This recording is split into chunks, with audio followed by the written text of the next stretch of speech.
We'll call our meeting to order. I'd like to welcome everybody to our quarterly meeting, board meeting, May 7th. First order of business will be to attendance, starting with Region 2. Good morning, Region 2, Don Ebert, Clearwater Region. Good morning, everybody. Tim Murphy, Region 3, Southwest. Mike Roach, Region 4, Magic Valley. Good morning, Ron Davies, Salmon Region, Region 7. And I'm Dave Bobbitt from Region 1, the Panhandle region. With that, Director. Thank you, Mr. Chairman. I will just take a couple of minutes here to review public comment from last night. We had a fairly well-attended meeting. We had about 25 members of the public in attendance. We had 9 of those folks provide oral comment. We had representation from the Foundation for Wildlife Management and Idaho Wildlife Federation. So I'll start with comments related to the agenda. Most of the comments, not most, but the single agenda item that had more comments than any other was agenda item 5F, which is landowner permission hunt season adjustments in Unit 14. We had 4 people comment to express concerns about increasing the number of landowner permission hunt tags in that unit.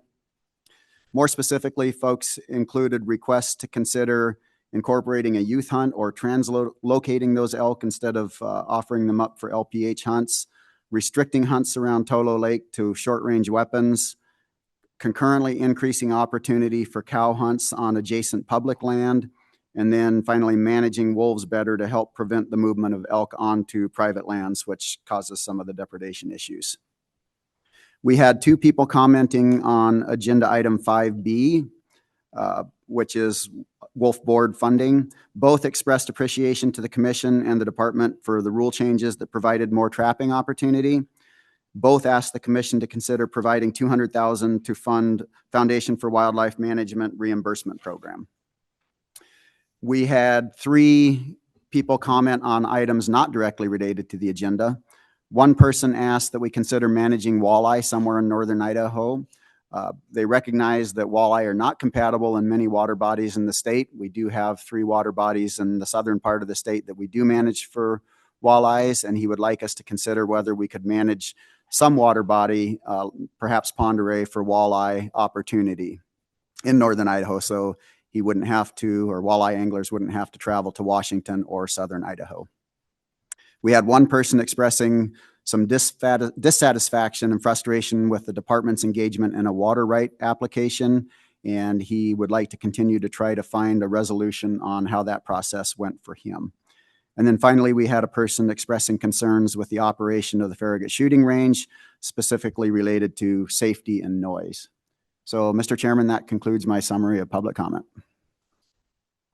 Thank you, Director. Now I skipped an item. Are there any agenda changes? None on our end. Okay. It's an action item. Is there a motion? Only if Mr. Chairman, I make motion we approve the agenda as presented. Mr. Chairman, I'll second that. Okay. All in favor signify by saying aye. Aye. Aye. Any opposed? Thank you. Consent calendar, meeting minutes and financial report. Mr. Chairman, I think the motion just jumped ahead to that agenda item. So if you just say that they were already, the meeting's minutes were already accepted, that would be fine. Okay. Counselor, thank you. And I will say the meeting and minutes were approved. Thank you. Review public comment. We've done that. Consent calendar. Commission direction for Animal Damage Control Board funds. Trish?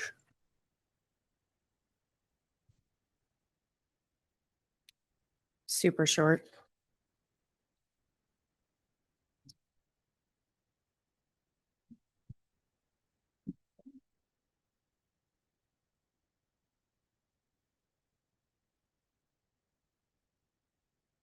Nope.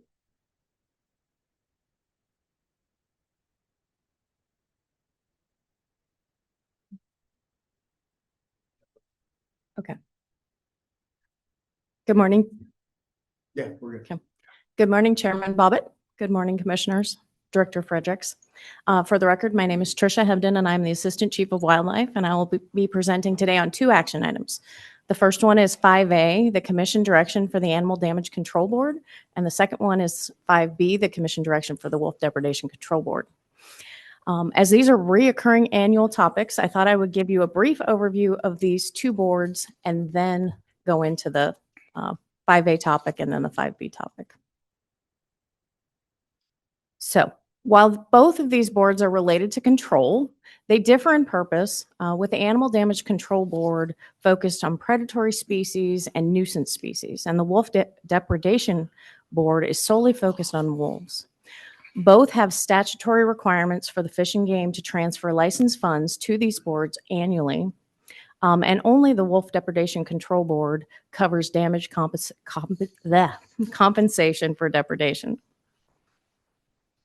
Another key feature of both of these boards is the requirement that both boards must follow Fish and Game Commission direction for the use of these funds to maintain Idaho's eligibility for Pittman-Robertson Act excise tax funds, otherwise known as PR. The commission has to maintain control of those funds, and that's why that direction is required. So now we'll move on to 5A. So the Animal Damage Control Board is responsible for managing and controlling the damage caused by predatory animals and other vertebrate pests, with a focus on protecting agriculture and human health interests. It's made up of representatives from the 5 district boards, which have representation from counties all across the state. The Director of Fish and Game, the Director of Agriculture are also members of this board, as are an Idaho Cattle Association representative and the Chair of the Sheep and Goat Board. Past spending has included our MOU with the Animal Damage Control Board and Wildlife Services, and we've used that for nuisance species as well as investigating black bear and mountain lion depredations, coyote control, feral swine control, as well as pelican management.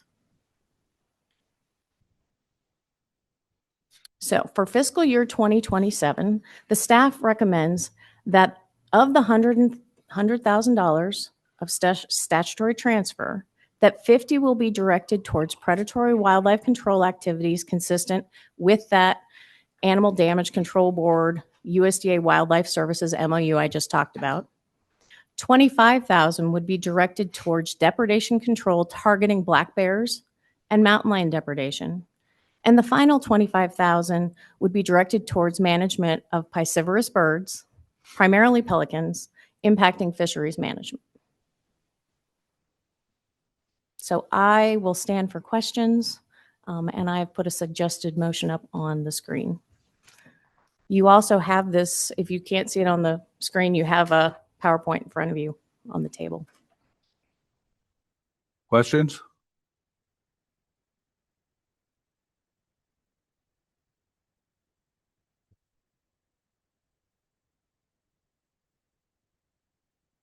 I don't think anybody wants to pronounce that piscivorius.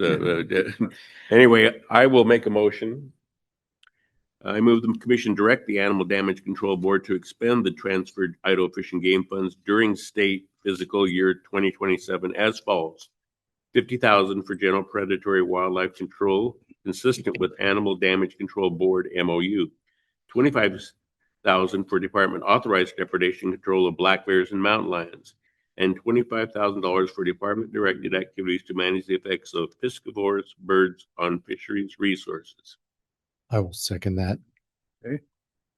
Any further questions or discussion? Call for the vote. All in favor signify by saying aye. Aye.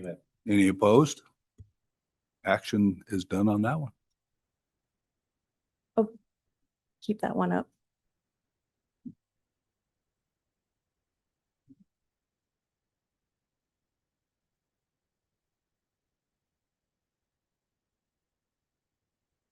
We'll have to wait a second till he brings it up again.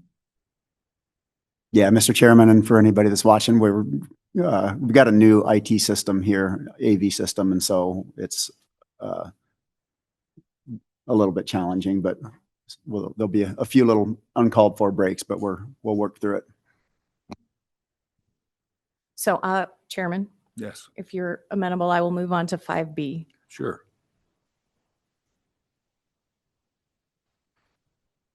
Maybe.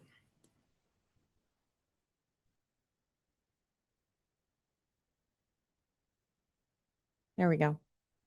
So, Idaho, item 5B is commission direction for the Wolf Depredation Control Board. The Idaho Wolf Depredation Control Board was created in 2014, and it sits within the Office of the Governor. This board was legislatively created to administer funding so the level of wolf depredation control services in Idaho functionally remained unchanged following Federal Endangered Species Act delisting and associated loss of federal funding for USDA Wildlife Services wolf depredation control activities. The board consists of the directors of the Department of Agriculture and Fish and Game, as well as 3 members representing the agricultural industry, sportsmen, and a member at large. The Wolf Depredation Control Board does not have management authority for wolves, but is responsible for allocating funding for wolf depredation control actions authorized by the commission. And the department, the commission maintains authority and management of control for wolves. As I previously stated, the board's sole responsibility is directing and managing funds for the purpose of wolf depredation control within the state. And the board is funded through 3 sources. The first one is through the livestock industry account, which is paid for by brand board fees and sheep and goat board funds. The second is the state general fund from tax revenues. And the third and final one is the Idaho Fish and Game statutory transfer from license funds into a fish and game subaccount. If the funds in this subaccount are not completely spent out annually, they will roll over and the fund grows. In 2026, the Idaho legislature granted the department an increase in spending authority for this account to try to spend these remaining funds. So for fiscal year 2027, staff recommends that the $300,000 in the statutory transfer and the $200,000 from the current carryover of that Fish and Game subaccount at the Wolf Depredation Control Board be directed as follows. $400,000 directed for Fish and Game directed control and management in targeted areas for the protection of ungulates in areas with predation management plans, where management objectives for ungulates are not otherwise being achieved, and in areas of chronic livestock depredation. We also recommend $200,000 be directed to nonprofit cooperative agreements for the reimbursement of hunters and trappers for expenses incurred during legal harvest in designated target areas. I will stand for questions. And there's a motion on the screen. Questions? Mr. Chairman, so Jim, would you talk to me or Trish where the $200,000 goes exactly for the, would you back up one? Sure. 40% up 200,000 nonprofit cooperative agreements. Would you talk to me about that for a minute? Chairman, Commissioner Ebert, in the past several years, that money has gone to the Foundation for Wildlife Management through an MOU, and they have spent that money in reimbursing trappers and hunters for their legal harvest and basically the costs that are incurred of traveling and harvesting those wolves.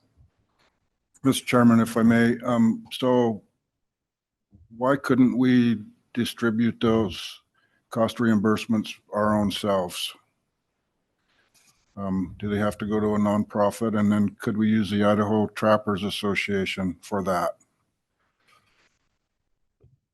Mr. Chairman, Commissioner Ebert, so I don't think there's anything that precludes us from dispersing those funds ourselves.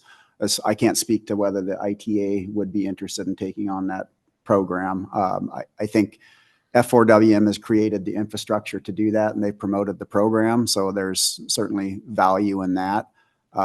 I think if you noticed, your gold sheet indicated that we were going to recommend a $100,000 allocation to those cooperative agreements.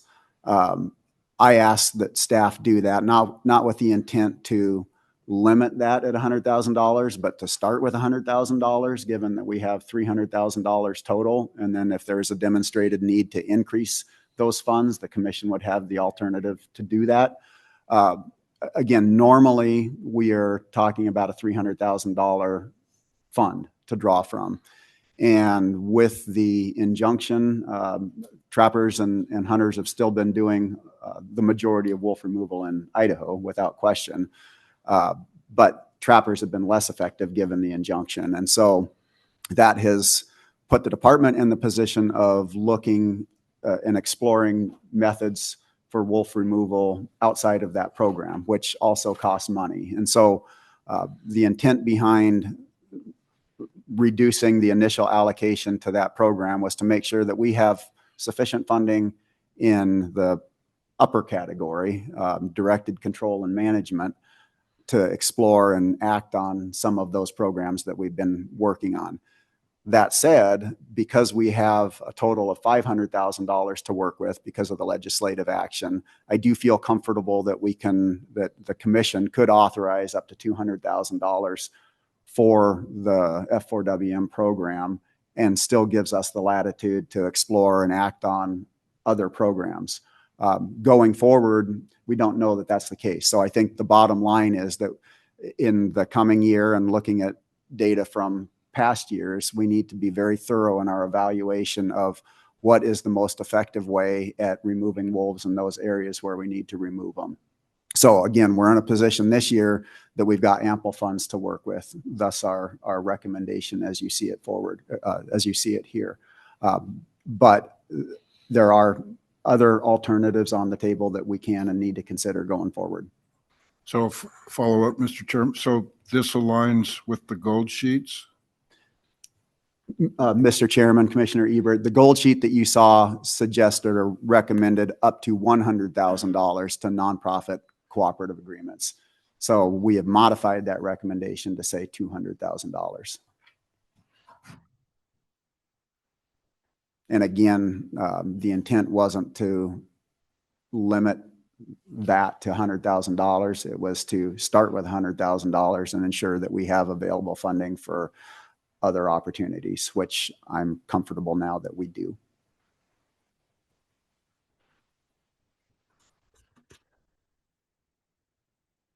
Mr. Chairman, Yeah, Commissioner Davies. you kind of, Director, you kind of hit on the evaluation process, and it sounds like that we as a commission would probably really benefit from a pretty thorough evaluation of, is this the best spending of these monies, or if there's something else out there that we might be able to consider in the future.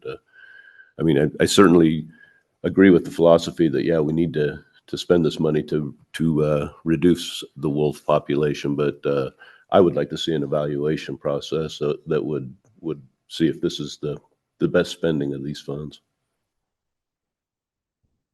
Mr. Chairman, Commissioner Davies, yeah, absolutely. We have been doing some of those evaluations, and we are meeting with the F4WM board to talk about how to be most efficient with those funds. But I think we do have an opportunity to really dig into those data and see how different reimbursement rates, et cetera, have played out over the past in terms of strategically being able to harvest wolves in different areas. And yeah, we can and will inform the commission on that going forward.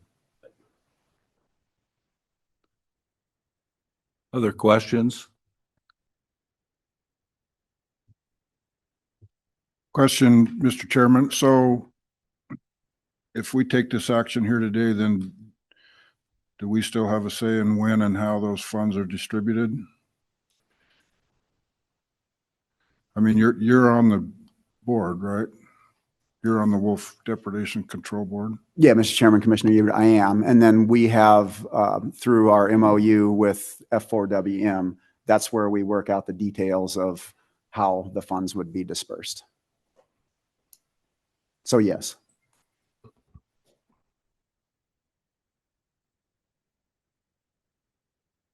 More discussion? Questions?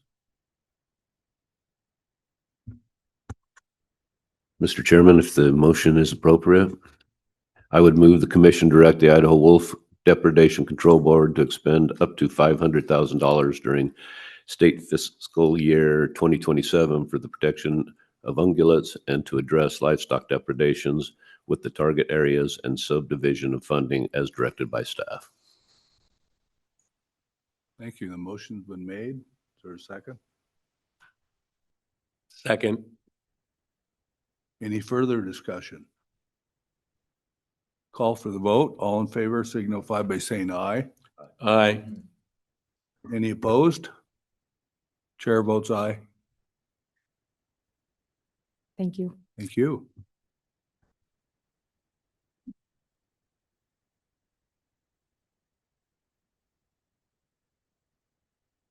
Okay, Sarah? Statewide range manager.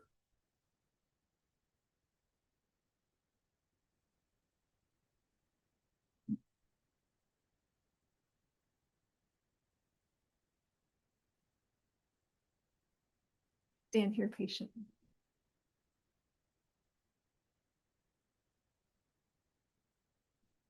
Just let this be a note to all of our speakers. You need to be prepared with a joke before you walk up to the dais.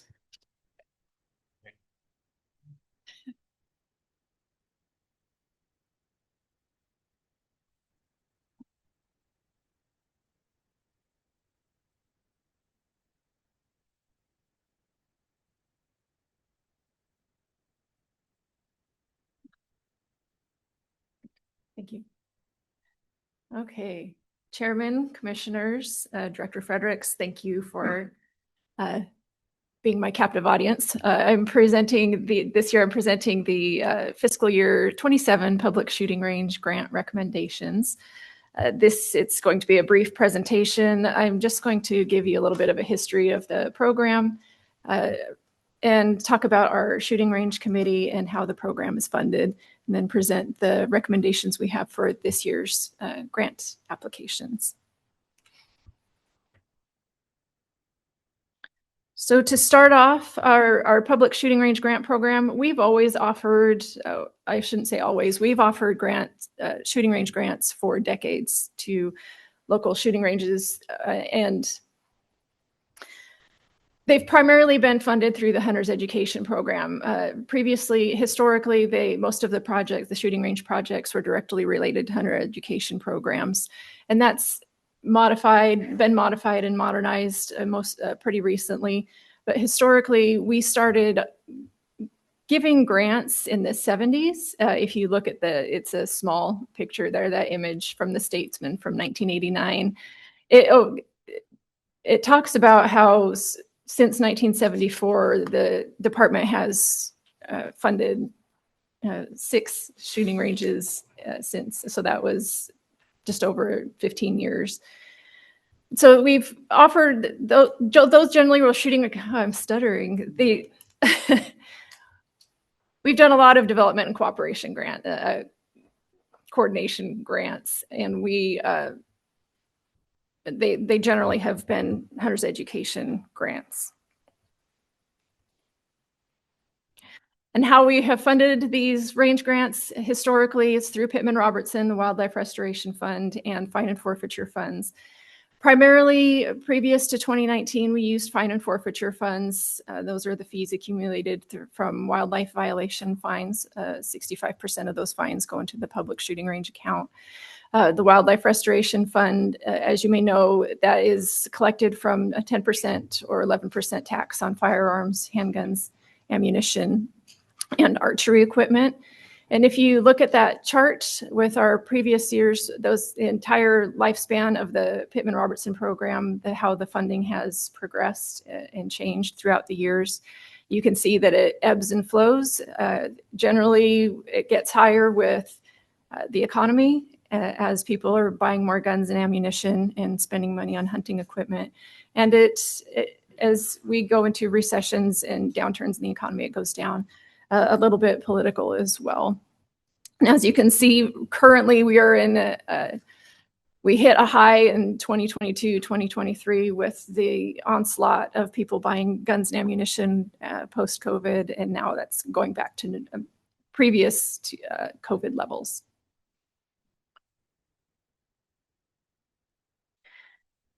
And since the Pittman-Robertson Act was initiated in 1937, it was relatively unchanged until 1970.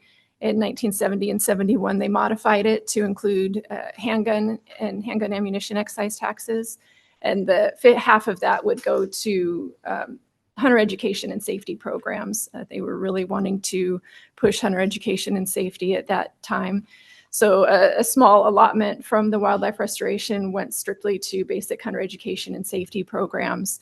And part of that was allowed to go to construction, operation, and maintenance of public target ranges. And after that amendment, the program remained relatively unchanged until 2019.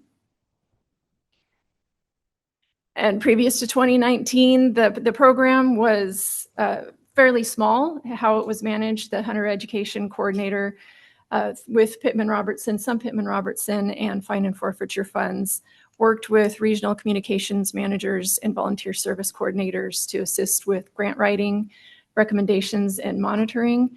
The volunteer service coordinators worked really closely with the hunter education coordinator because they are generally working closely with the hunters education programs and understand what's needed in their particular region and what projects would be most beneficial for their regions.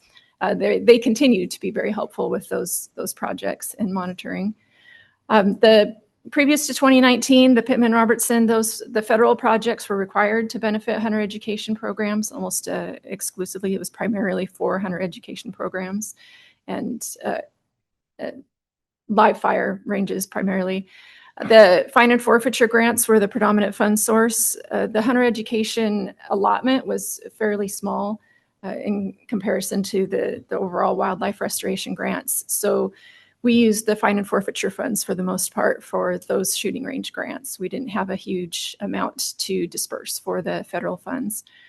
And also the federal shooting range funds could only come from that hunter education apportionment, and which is, like I just said, about 90% less than that complete wildlife restoration apportionment. And the program's been modified and modernized periodically. It's gone from a very small program where it was just a few regional representatives reviewing these projects and approving them to, as it developed and we gave out more grants, the regional communications managers and the hunter education coordinator started to develop the program a little bit more and organize it to what it is today. As you can see from that image, that's one of our applications from 2004. It's considerably different than what we have now, but about halfway down that, there's listed the annual hours the range is used by hunter education students. We no longer have to ask that, but it was a very important part of the program previous to 2019. In 2019, this is a mouthful, the Target Practice and Marksmanship Training Support Act, or TARMARC, was introduced, and it enabled state agencies to allocate 10% of the wildlife restoration funds to shooting ranges. So instead of taking that money from the hunter's ed apportionment, they could take it from the wildlife restoration funds. It also extended the grant period from 2 years to 5 years. A lot of construction projects take well over 2 years just for compliance to go through. So changing the grant period to 5 years was a very big deal, along with increasing the funding. The match went from 25% that we had to provide to 10%. So these are 90% grants that we can give through the TARMARC funds now. And as you can see from the graph, after the TARMARC Act went through, our shooting range grant award disbursement increased about 400%. The federal, we started using the federal awards primarily. We still use fine and forfeiture funds.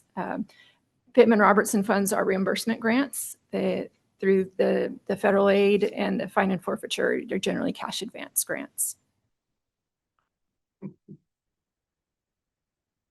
In coordination with that Tarmark Act, our legislature introduced House Bill 396. I spoke about it last year, and instituted the statute 36418. This introduced the Range Grant Committee, really formalized the process. The Range Grant Committee consists of 7 members, 1 member from each region of the state. They are in the shooting sports community. They are involved and have a lot of technical information. They serve up to 2 two-year terms. It's a very strong committee, and we're regularly refreshing them. And the regional staff and I work together with local ranges with this program to assist with the preparation of the range grant applications for the committee to consider annually.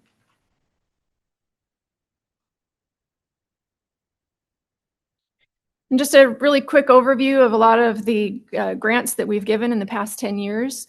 We've had, as you can see there, 61 grant recipients, 193 projects, and over $4 million in awards. This isn't complete because we are still completing projects from previous grant years. We have 3 open grants at the moment.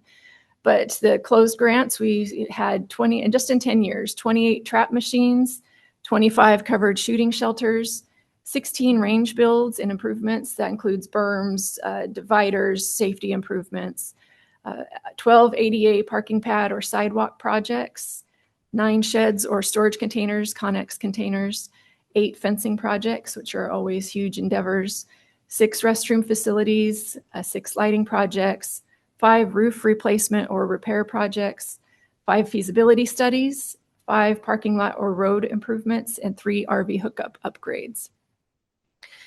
And these as well.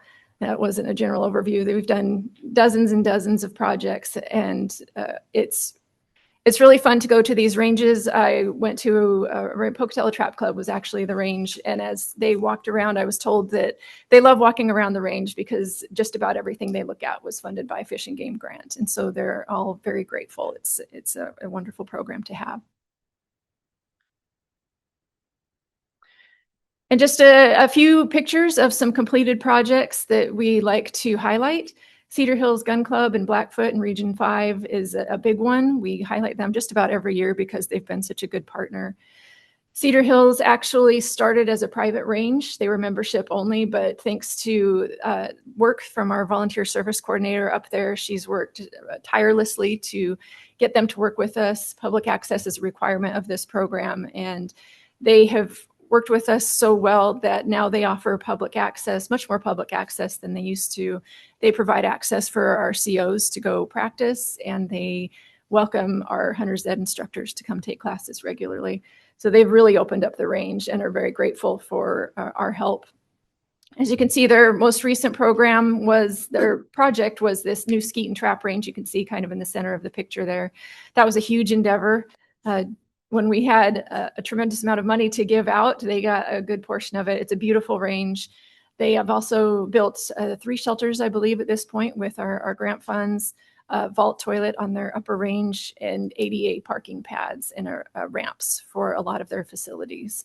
They are very wonderful partners to have. We're very grateful for clubs like them. And a few more highlights, Lincoln County Shooting Range in Shoshone. They built a classroom on their new facility with shooting range grants several years ago, but then the project stalled and so it sat empty. You can see it was just target storage for quite some time.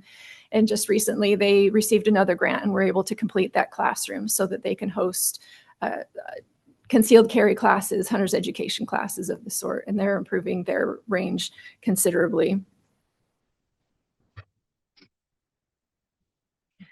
An overview of a few more projects, a few more ranges. Orofino Pierce Gun Club is a tiny range in Orofino.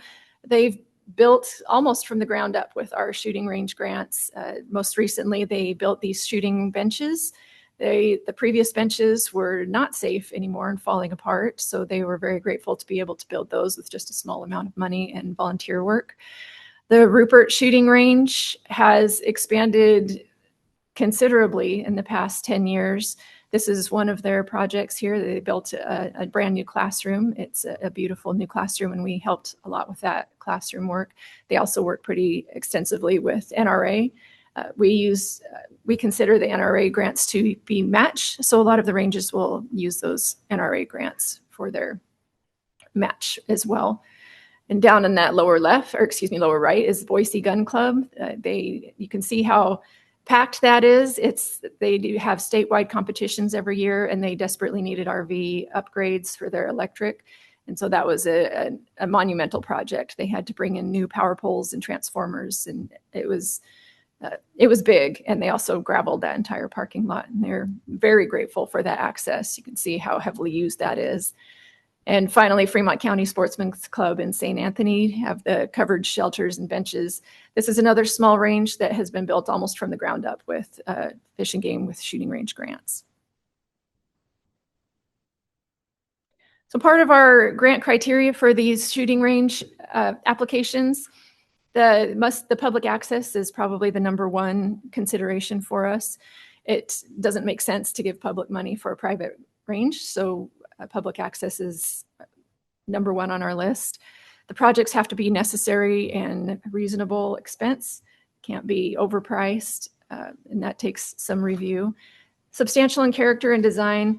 Shooting ranges are overwhelmingly operated by retired folks with good ideas that don't necessarily have good plans in place, so we have to work with them pretty closely to make sure that the plans are well thought out and organized. Feasibility, can the project be completed in the amount of time offered and with the amount of money that they are asking for, and supporting documentation. We need estimates and bids and receipts once these ranges start working on their programs. Our advisory committee this year, it's a wonderful, a very strong committee this year. We have a lot of very technically advanced members. So we're very excited at how this program is moving ahead. We had 3 virtual meetings this year in January and February. The committee consists of the 7 committee members, along with myself, the federal aid coordinator, the grants contracts analyst, and the environmental compliance administrator, which I affectionately call my technical advisory team. They're very helpful during these meetings. As our hiccups this year, as funding levels decrease, grant recommendation process, it becomes much more competitive. We have to scrutinize these grants much more thoroughly. And unfortunately, we have to turn down some grants that we wouldn't necessarily have done several years ago. Phased projects and ADA improvements take priority. The main factors of non-recommendation are lack of public access, and cost is a big deal, and the low benefit to the public. The compliance review process for the federal grants are also taking considerably more time than they used to with the cutbacks that they have had.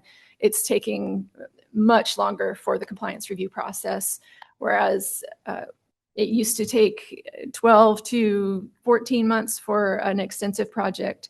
We're still waiting on a compliance review to be completed for projects that were approved last year for a few of those projects. So it's taking considerably more time. They're very backlogged. This year's grant applications, we had 17 grant applicants with 33 projects for a total ask of $673,000, I knew I wasn't going to be able to say that right. $673,000 for over $673,000.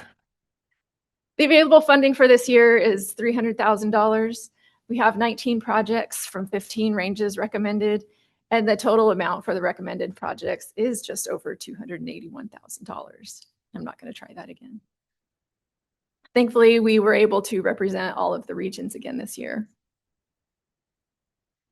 And here is a list. You have a list in your packet of the range grant recommendations for this year. The ranges, the amounts we are dispersing range from $40,300 for City of Sandpoint's noise mitigation updates to just under $3,000 for City of Downey for an archery range backstop. The noise upgrades to that shooting shelter, it's a large amount. I was actually there yesterday. Their shooting shelter is big. It's a very big project, and that's why the cost is so high on that. They're tearing out and replacing all of their sound dampening material in that shooting shelter. You can see there's 19 projects there, varying in cost, totaling $281,335. I said it. And with that, if there are no questions, I would like to ask the commission to approve funding for this year. It's range grant recommendations. So I do have a question. Okay. Where the funds created from Pittman Robertson, our percentage that we get, is that a national sales level or is that a state sales level? It's a formula divided on, it depends, it's based on area, population, and for the hunter education portion, hunting licenses sold. So it's varies based on the size of the state, essentially. Okay. Thank you. Any other questions? Mr. Chairman. Sarah, great presentation. Could you explain what the percentages are of PR monies versus the fine and forfeiture money? It varies year to year. Both of the funds fluctuate, so that there's no specific percentage or ratio that we offer. The fine and forfeiture fluctuates. It's generally around 150,000 historically that we've been able to give out with those. And the Pittman Robertson varies pretty drastically. Tricia would probably be able to help you with the amount of Pittman Robertson funding we have available year to year on that. Did that answer your question? Yeah, kind of. It's a general breakdown, just a rough estimate, 70-30%, 80-20, 90-10. At this point in time, it's probably 60-40. Okay. It used to be different, but we had considerably more Pittman Robertson dollars to give out a few years ago. So the ratio was very different, but yeah, 60 to 70% Pittman Robertson on the higher end there. Thank you. Other questions? Just a quick comment. Sarah, good presentation. I've used many of these facilities. We used one the other day here during the tour. The scope and complexity of what you're managing is pretty amazing. You saw that spread. Mm-hmm. And you're dealing with a lot of volunteers. We can't operate without volunteers. And that adds a complexity as well. People come and go. You have to train them. You have a really good cadre doing that for you. Thank you. I do. Thank you. If there's no other questions, I'll go for a motion. Mr. Chairman, I would make the motion that the commission approve the fiscal year 27 range grant funding recommendations as presented by staff. I'll second that. Thank you. Any further discussion? Call for the vote. All in favor signify by saying aye. Aye. Chair votes aye. Thank you. Got it. Thank you. Good presentation.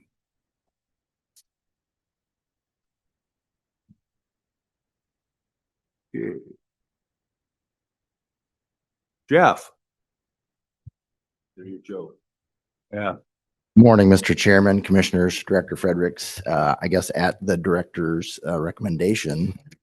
Two ducks walking to a buck. Why don't ducks like to read directions? They like to wing it. Come on now. He Oh, got great. ears up right away.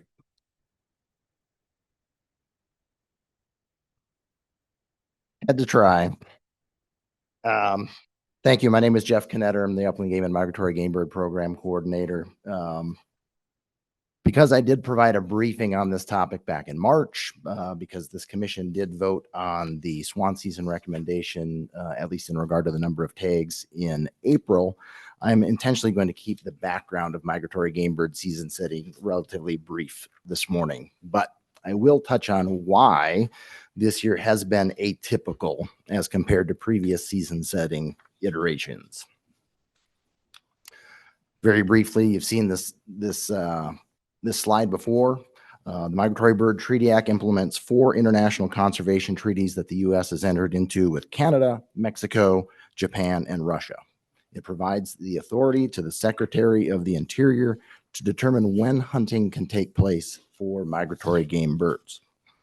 The Fish and Wildlife Service is the lead agency for migratory bird management and conservation.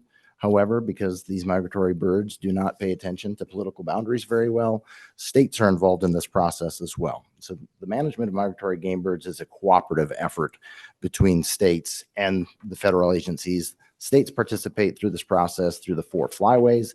The state of Idaho participates as a member of the Pacific Flyway Council.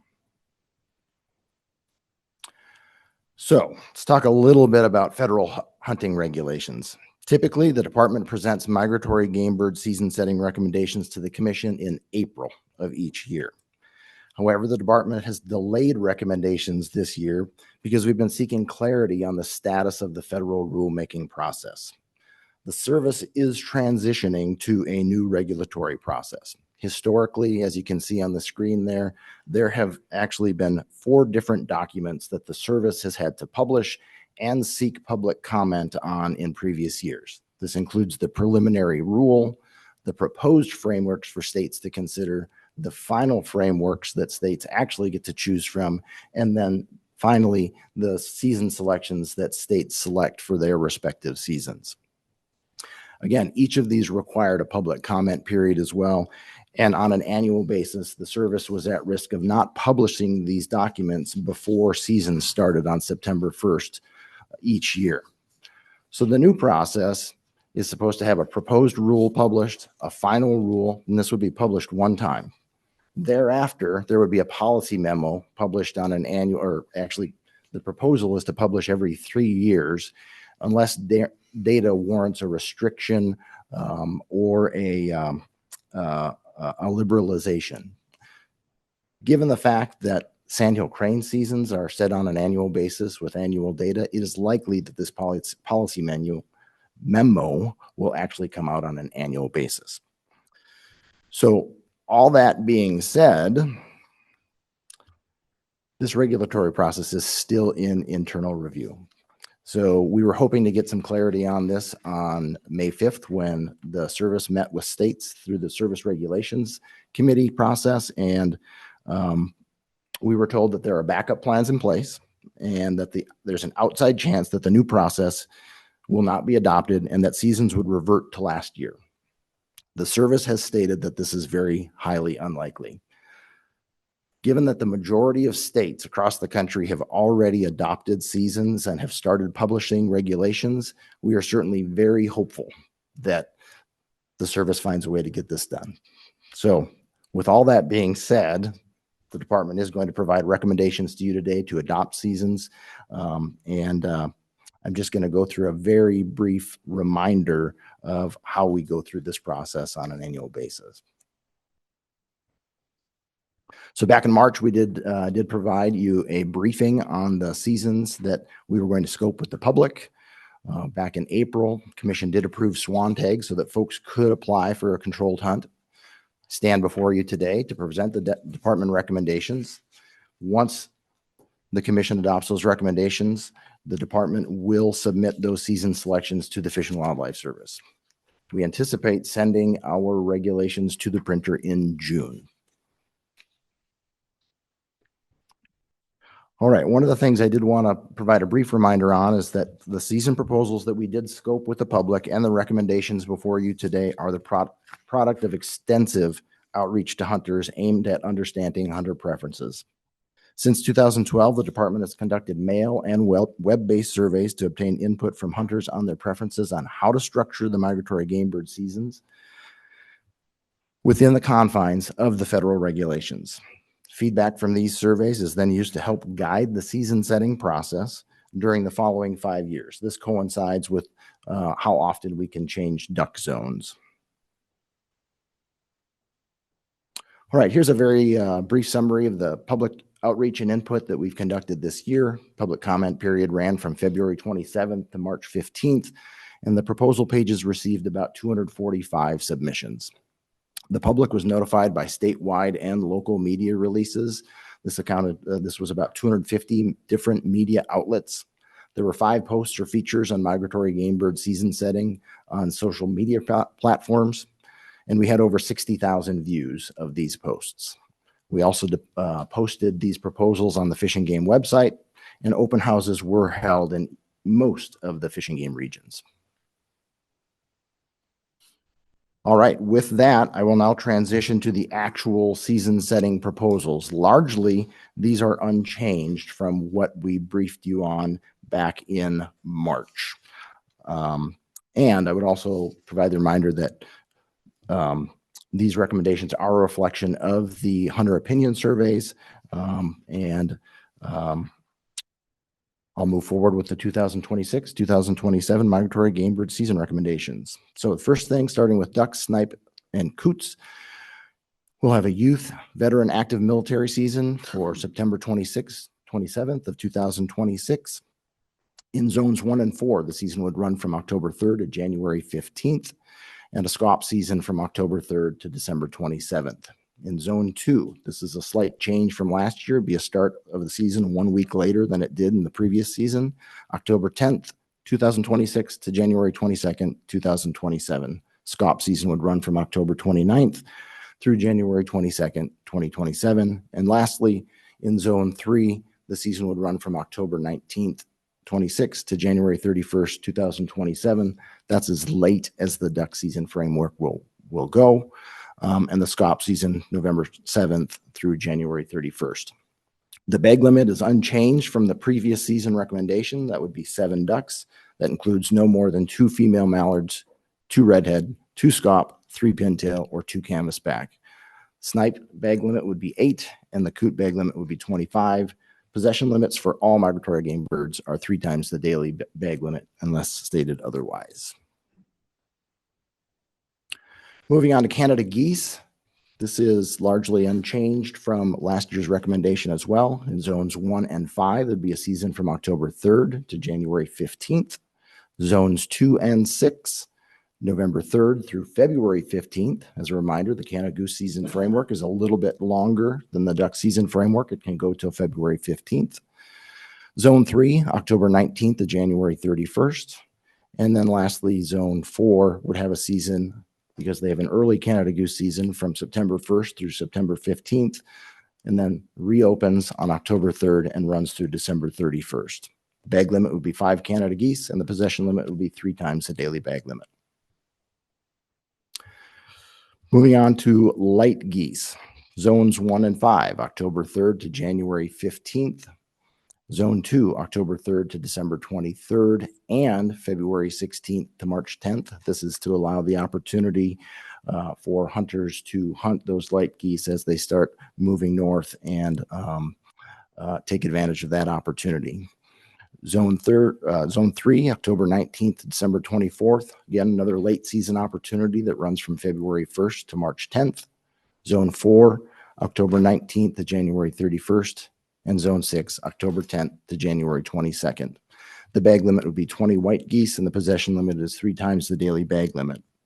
As I got rolling here, I realized that I was not covering the public comment, so I'm going to take a step back here and go back to duck seasons very, very quickly. There were 91 online comments on the duck season proposals. General themes included support for the proposals, dissatisfaction with the current youth veteran hunting days, desire for later or split seasons in response to recent mild winters, changes to zone boundaries, limiting or excluding non-resident participation, and lower bag limits due to concern about duck populations. Could I ask a question, Mr. Chairman? Yes. Jeff, could you just back up to that deal about the duck limits? Now, you're down there, it says bag limit 7 ducks, 2 female mallards, 2 redhead, 2 scaup.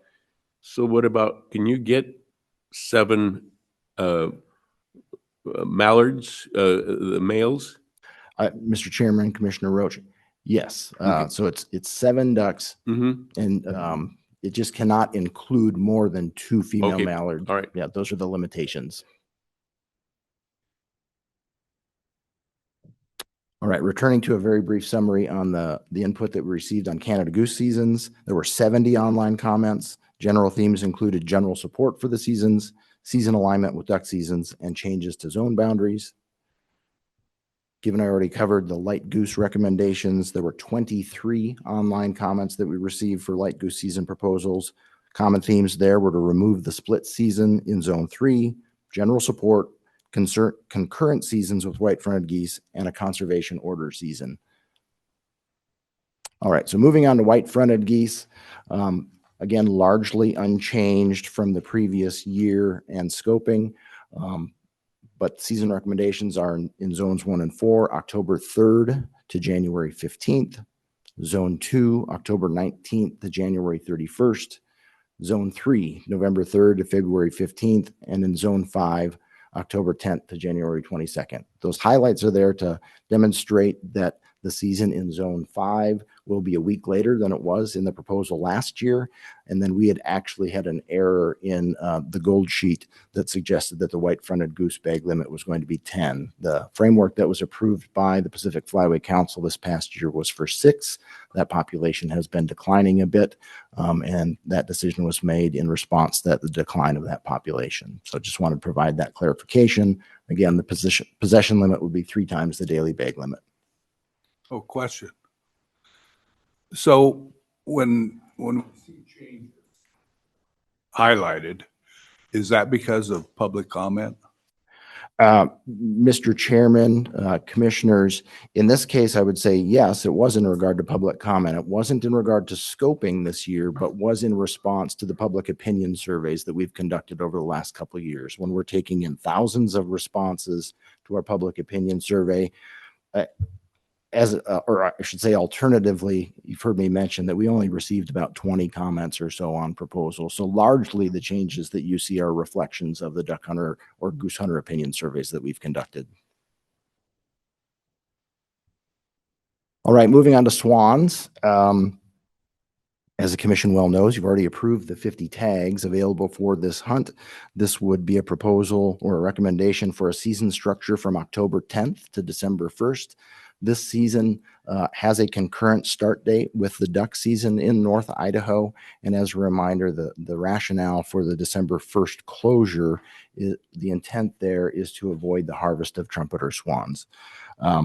Commissioner Roach, I know that you had a comment or a question during our last commission meeting about harvest. And since this hunt has began in 2020, on average, approximately 30 hunters have spent 114 days hunting to harvest about 15 swans annually. And of those 15 swans, 5 of them have been trumpeter swans. We've had a high of 21 birds harvested and a low of 9 birds harvested on an annual basis. There were 15 online comments on the swan season proposal. Common themes included hunt area expansion, a later season, general support for the season structure, and a waiting period for successful applicants in future years, similar to like trophy species applications. All right, now I'll move on to doves. As a reminder, there are 60 days available to hunt doves between September 1st and January 15th. The proposed firearm season structure this year is unchanged from previous years. This would be a season from September 1st through October 30th. The bag limit would include 15 mourning and white-winged doves in the aggregate. And there's also an extended falconry season here. So there's still 107 days available, only 60 of which can be used for firearm season. So we worked with falconers in previous years to come up with the dates you see before you from January 23rd to March 10th to allow for extended falconry seasons. And the bag limit there is 3 mourning and white-winged doves in the aggregate. And as a reminder, the possession limit here would be 3 times the daily bag limit. Okay, American crow seasons. Oh, sorry, I left it out again. 10 online comments on dove season proposals. Common themes included general support and an earlier season. And as a reminder, we can't go earlier than September 1st as per the Migratory Bird Treaty Act. That's the earliest a season can begin for any migratory game bird. So with that, we'll transition to American crows. Federal framework for American crow season states, season shall not exceed 124 days during a calendar year and shall not be permitted during the peak crow nesting period within a state. As such, the proposed season structure for American crows is unchanged. It would run from October 27th through February 28th. There would be, this is a statewide season and there is no limit associated with that. There were 4 online comments on the crow season proposal. Common themes were general support and for longer seasons. All right, lastly, we'll go to Sandhill Cranes. Idaho's 2026 crane harvest allocation as provided by the Flyway Management Plan, which is done between the Pacific Flyway and the Central Flyway because the Rocky Mountain population of Sandhill cranes spreads out over both of those flyways. We have an allocation of 473 cranes this year. This is up from 324 cranes in 2025. In response to that, having this higher number of tags or cranes available for harvest, the department proposes to offer 870 tags in 6 hunt areas on a first come, first served basis at any vendor as per the following allocation. So you can see there the highlights and the strike through the underline. You can see what last year's tag allocation was, and then the increased number this year. The other thing that you will notice is that we've provided some October hunting season opportunity. The intent here is an effort to reduce hunter crowding and distribute an increased number of tags. So again, additional opportunity in October, and we're spreading the number of tags out over the landscape spatially and temporally. Admittedly, this is a cautious approach. The state of Idaho has not had an October season previously, so we didn't fully allocate tags based on success, previous hunt success like we have in previous years. We currently understand that hunt success is about 48% in the season structures that we've had in previous years, so we've actually kept the number of permit level recommendations down a bit to make sure we don't exceed our flyway allocation given this new opportunity. We plan to learn from this experience, and in future years, we'll certainly adjust to make sure that we're providing opportunity. So the season and daily limit for cranes is 2 cranes. A person can only have a daily and season limit of 2 birds. There were 12 online comments on Sandhill Crane season proposals, and common themes included general support for the season, expansion of the hunt areas to other parts of the state, and opposition to the increase in tag allocation. So with that, Mr. Chair, Commissioners, that concludes my presentation. I'm happy to take any questions that you have, and have also provided a recommendation there on the screen. Mr. Chairman, question. So Sandhill Cranes, you got to get a tag, but the bag limit's 2, so I take it you can get more than 1 tag?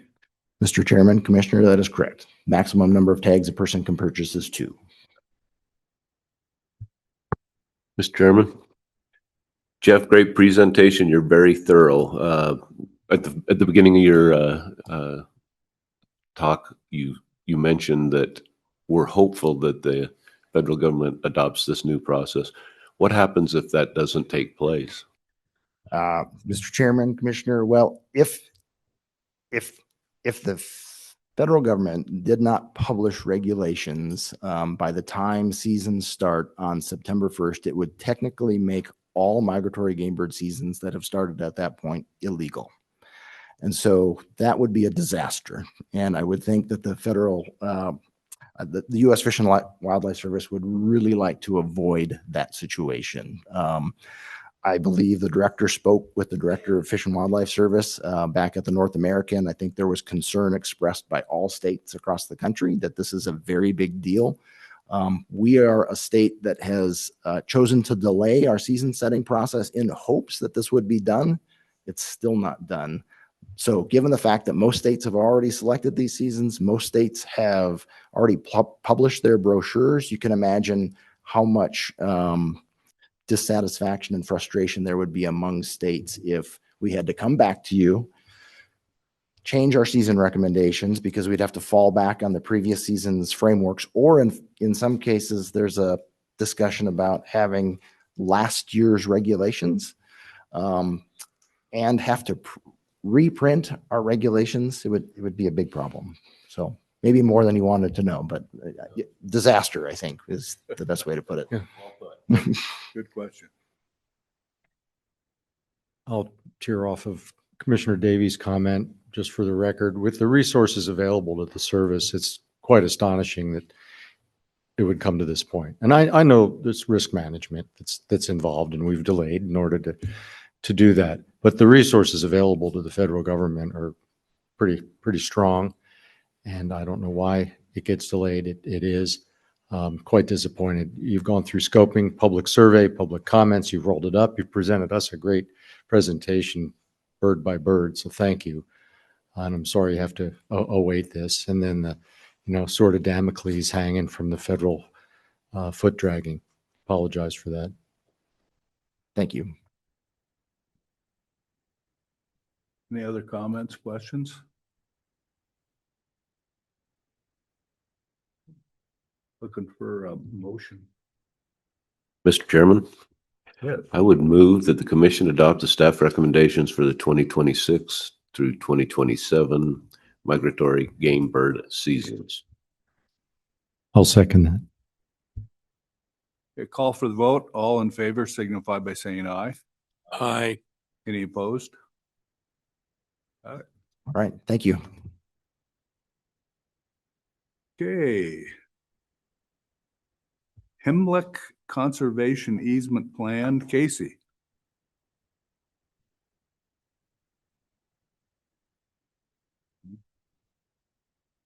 Should have walked slower because I do not have a joke for you. Needed a death.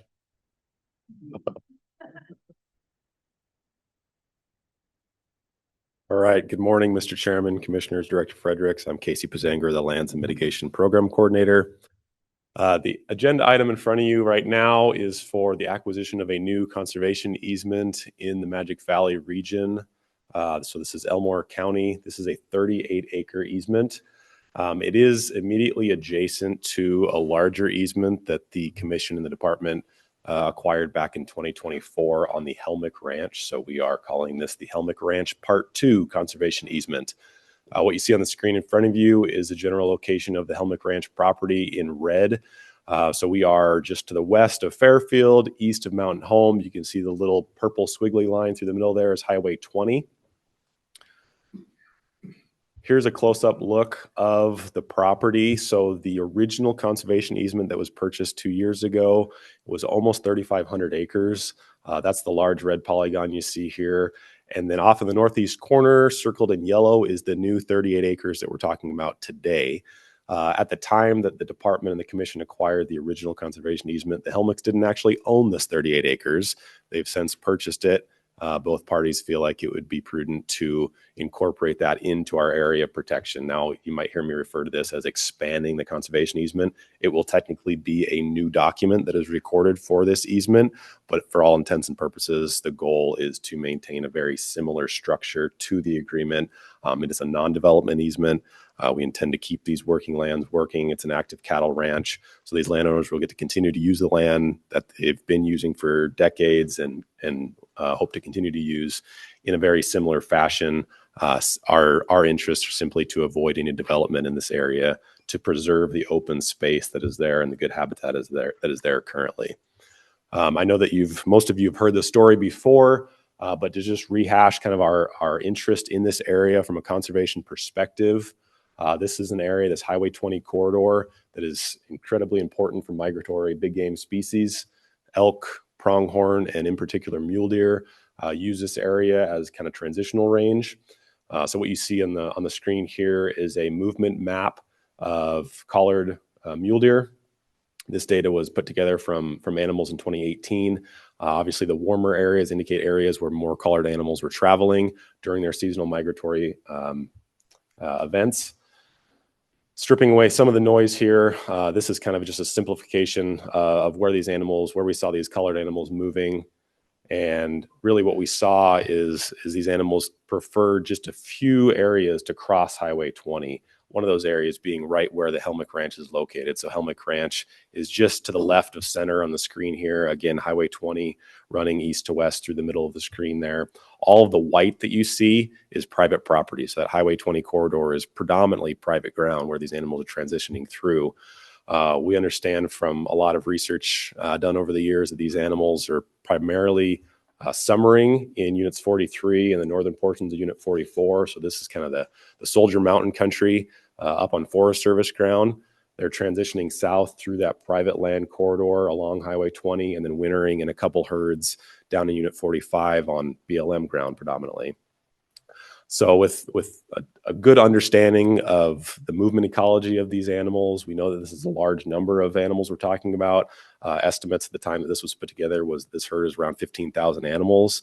The percentages you see next to these little routes indicate the number of our collared animals that moved through those particular areas.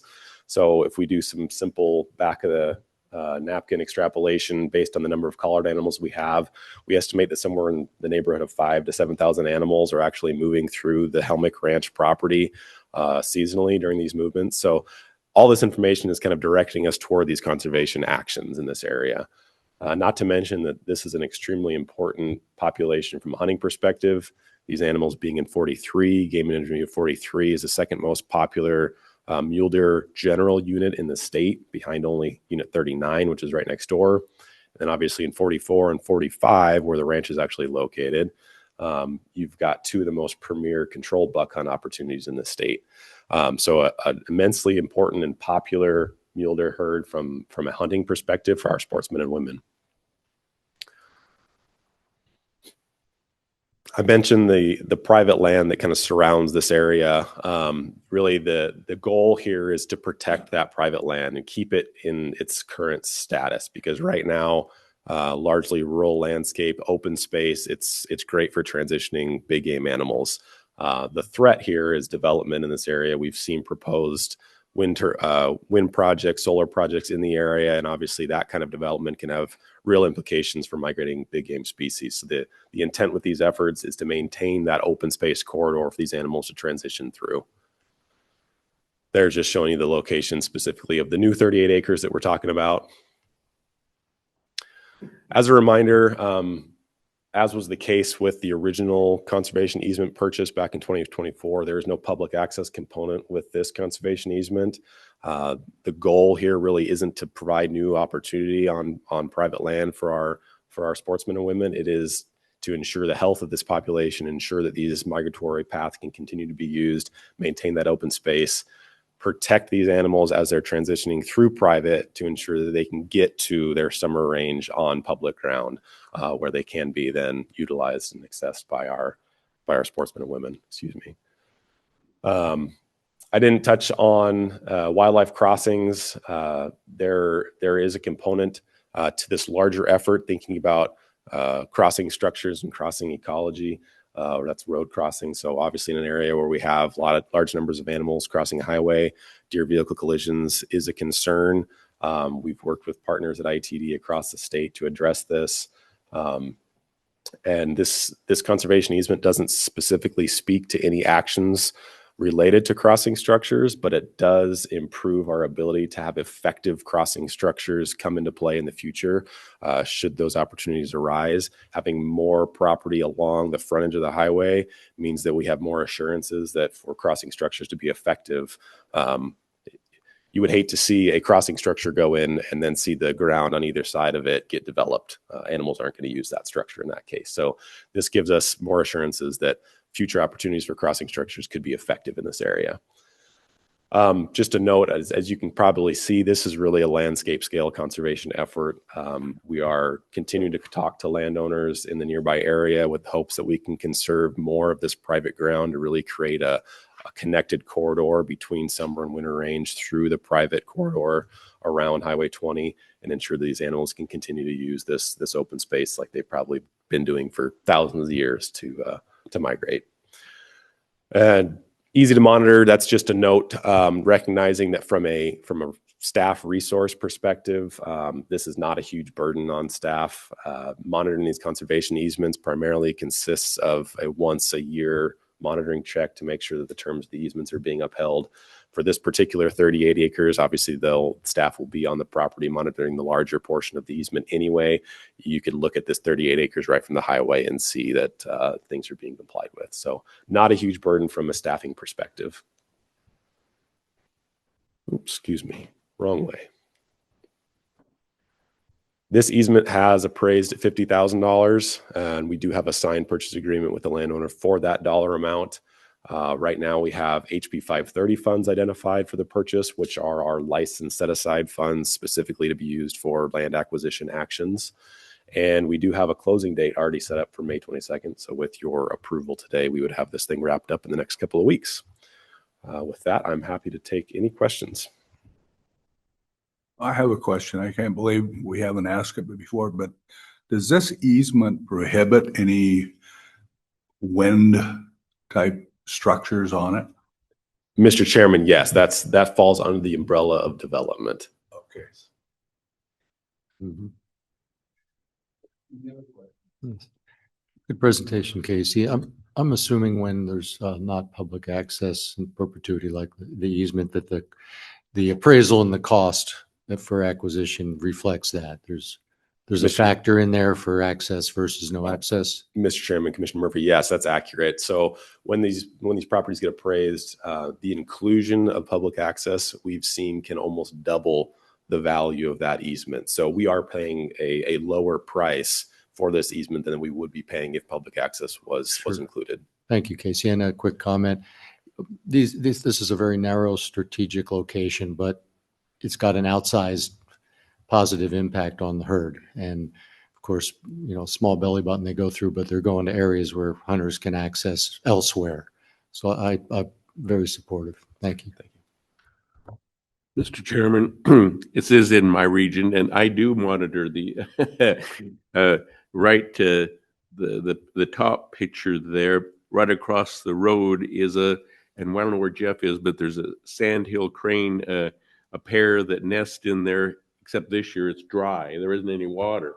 But no, it's a great area, and obviously the earlier easement was before my time. So when I first heard, I went, what all this? And so I did not know of the previous actions by the commission. And so if it's all right, I'll make a motion. That'd be great. Thank you. Yes. Commissioner Roach. So, and to follow up with the prior purchase where's my recommendation? I move the commission acquire the 38-acre Helmick Ranch conservation easement in Elmore County.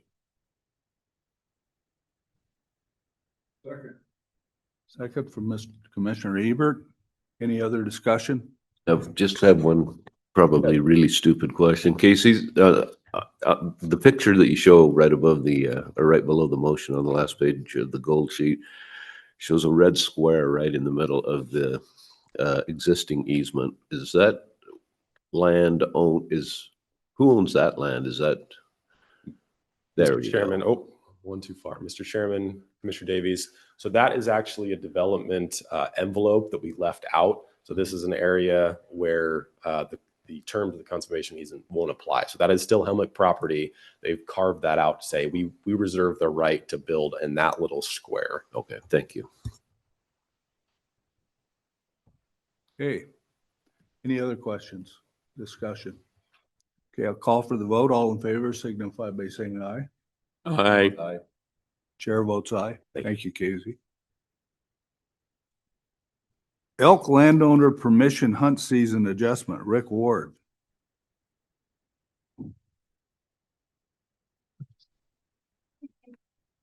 It says I need to jokes.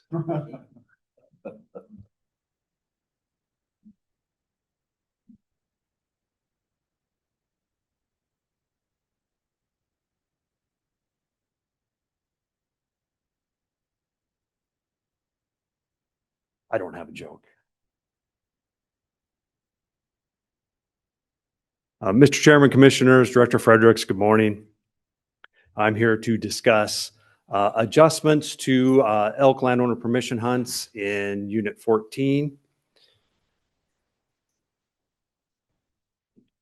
And I would like to start off by giving a little bit of background information. The department is statutorily obligated to address depredations. We have multiple tools and multiple ways of doing that. One tool that we have are landowner permission hunts, and I'm going to talk a little bit about how those operate. And I will call those LPH for short. So it's LPH hunts are a form of a controlled hunt. They're established in areas with chronic ongoing depredation issues. Within the LPH hunt boundaries, Vouchers are distributed from the department to qualified landowners owning at least 159 acres of property and where depredations have been confirmed by Fish and Game staff. These landowners then distribute the vouchers to hunters they choose, who bring those vouchers back to Fish and Game and get a tag in return. So this structure allows landowners to directly facilitate hunting on properties where damage is occurring. And currently LPH is limited to elk, deer, and pronghorn. And the goal of LPH hunts is to reduce depredations, not necessarily to kill a specific number of elk. The overriding goal is to address depredations directly. That can happen through harvest. Hunting pressure also can be a tool to change elk behavior and reduce depredations. And when you look at LPH hunts, there's a number of tags associated with each LPH hunt. We have an LPH brochure we put out each year that has all those listed in there. It's important to note that the tag numbers in the LPH hunts are the maximum number of tags and do not necessarily result in all those tags going out the door.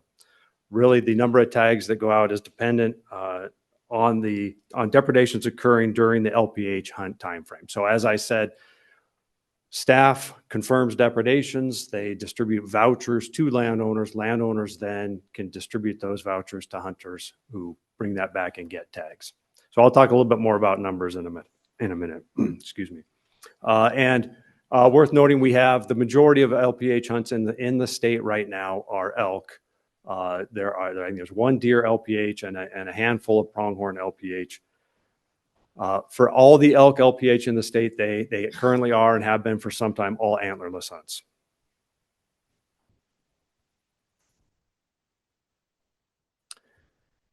Two maps here. The map on the left shows current landowner permission hunts in the Clearwater region. The one on the north there's two polygons there is actually one hunt that's in 10A. And then the two to the south are what we're going to talk about today. So the map on the right shows those two a little closer in. So 14-2 and 14-1. 14-2 is the Tolo Lake area. 14-1 is south of Whitebird private property.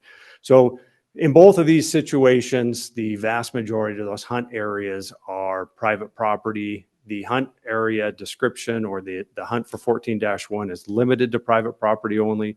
14-2 has a small amount of public property in there, but the vast majority is private.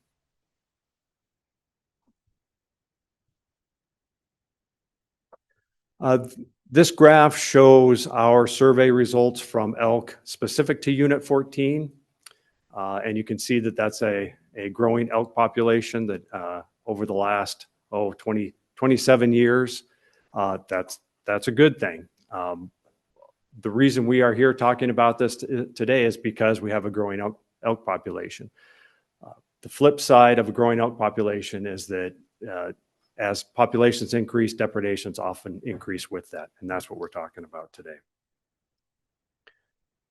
You heard last night some comments asking to provide corresponding public hunting opportunity in Unit 14. And that is something we will consider heavily when we get into season setting this next winter.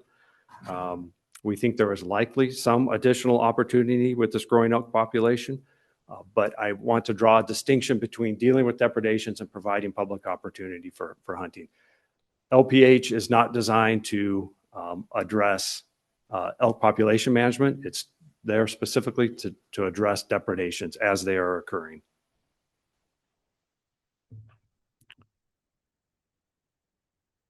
So with that, the proposals from the department are to increase the landowner permission hunt tags in hunt area 14-1, that's the Whitebird side, from 80 to 150 tags, and to convert the existing hunt to an extra antlerless tag. I should step back a little bit. The table you see below, the top two rows there, 2601 and 2602 are the existing LPH hunts in Unit 14. So 14-1 and 14-2, those hunt areas exist. There is a current LPH hunt that exists in both of those areas. The first proposal is to increase tags on those two hunts. So with that is to increase the LPH hunts in hunt area 14-2 from 80 to 100 and convert that also to an extra antlerless tag. So I'll explain a little bit about extra antlerless. Right now, those two hunts, 14-1 and 14-2, are they're a type of controlled hunt. What we have found with when those are not extra antlerless tags is that landowners sometimes have a hard time finding hunters to come hunt to spend their only elk opportunity on an antlerless hunt on what is largely agricultural ground. So we have landowners have better success recruiting hunters if it's an extra tag. So they can have another elk, the hunter can have another elk opportunity in addition to the extra antlerless tag. And then the proposal continues with creating two new LPH hunts, same hunt areas, January and February hunts, in hunt areas 14-1 and 14-2, 100 extra antlerless tags from January 10th to February 28th in 14-1, 50 tags, same dates in 14-2. And what we have found is with this growing elk populations, we have elk spending more and more time on private property, especially during the winter months. Again, the goal is to reduce depredations as they are occurring, and hopefully change elk behavior, push elk back onto public land. But the LPH gives us the flexibility we need to directly address those depredations.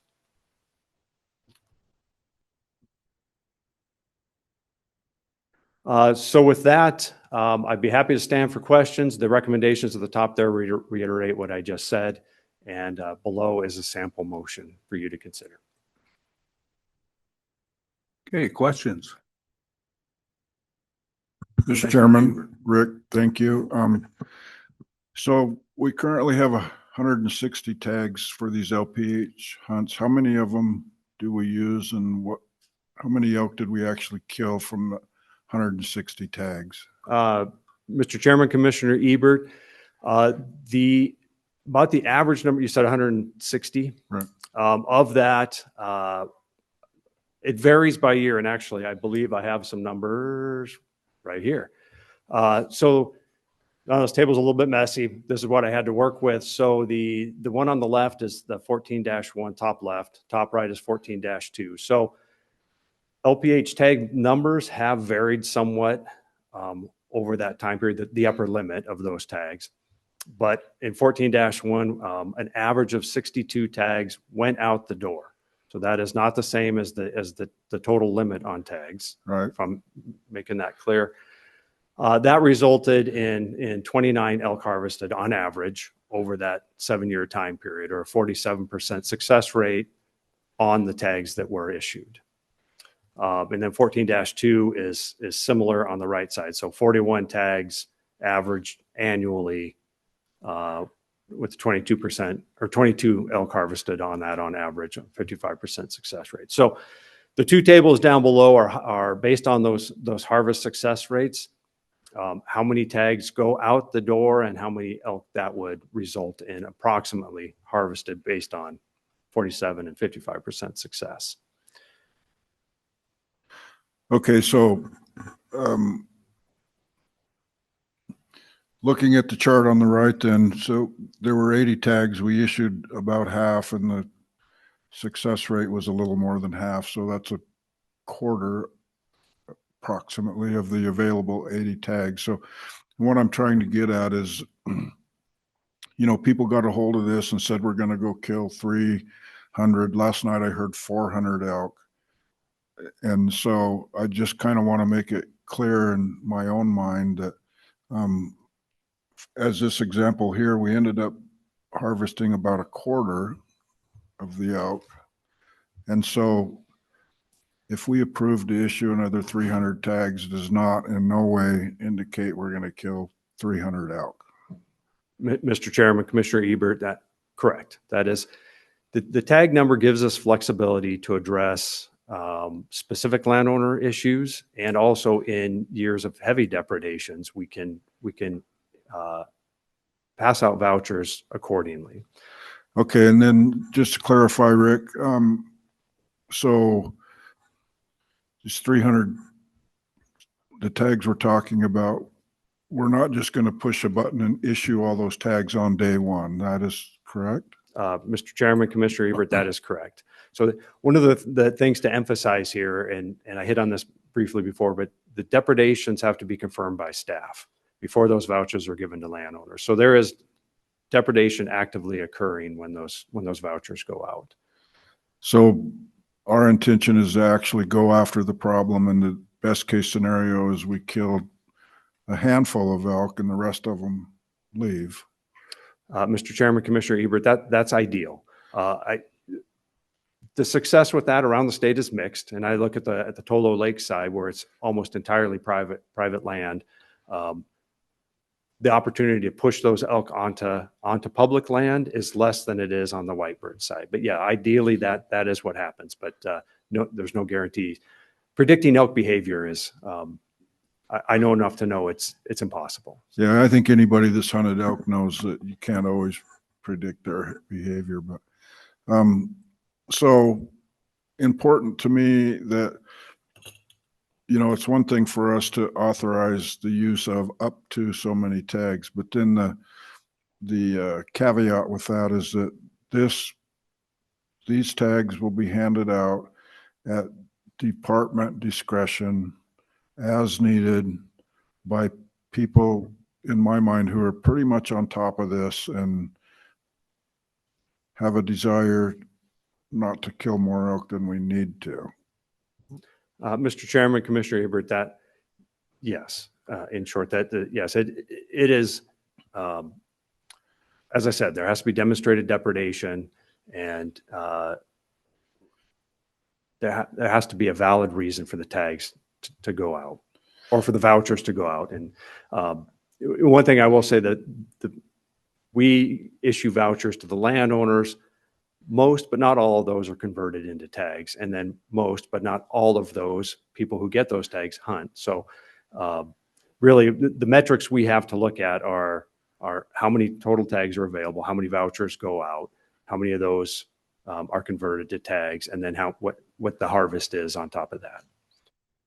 And I think it would be, you know, obviously this is in my region, and it garnered a lot of public concern, and I think we've heard all that concern. And sometimes the way the public gets emotional, kind of, and then they present this in the very worst possible, oh my God, this is going to be a disaster. And myself, I would tend to put a little bit more trust in the people who are going to administer these tags on an as-needed basis, very judiciously, right? And so, although I'm concerned with it, and nobody wants to damage the elk herds, but it doesn't take away from our reality that we have to do something, because, you know, these landowners are trying to make a living. They own the land, and the elk are costing them a lot of money. I mean, it's a problem, and it's not just a problem in Region 2, it's a problem around the whole state. And the way I see it, if we could find a better way to deal with this stuff statewide, I mean, I would ask the director to perhaps consider that we try to start talking about this stuff with certain interested legislators and maybe some landowners and sportsmen, and, you know, try to get it nailed down. What is it exactly we want to do in these situations? Because on the one hand, the landowners, by some way of thinking, are growing the elk that we all want, but at the same time, they're also trying to make a living. So it's kind of a symbiotic relationship in that regard, but, you know, we have to give due consideration to all the parties. And I think that, first of all, I think that we need to do this here now, but I would also ask the director to, you know, let's try to get with certain key legislatures and figure out is this exactly how we want to do this, or is there a better way? And because as you all know, this is a problem all over the state. And then we have to pay the depredation claims, but we don't have enough money to keep those folks whole. We always have to prorate the payouts. You know, I think we need to take a good hard look at it, but I think we need to try to get the legislature on board in partnership for this, because, you know, we don't want to try to step out of the box too far and then later have the legislature come back and say, you should have done this, you should have done that, and now we're going to be mad at you for what you did. And so I would encourage that we get those folks on board to begin with. This is a big problem throughout the entire state. It's both a problem and an opportunity, because what a problem to have that you have too many elk in certain places, right? So I don't think it's, I don't, if we do this, I don't think it's going to be hopefully, not the big disaster that some people have tried to paint it up as. I would tend to trust the people who administer these tags, and I'm interested in what the rest of you might think of it. Commissioner Davis. Mr. Chairman, thank you. Yeah.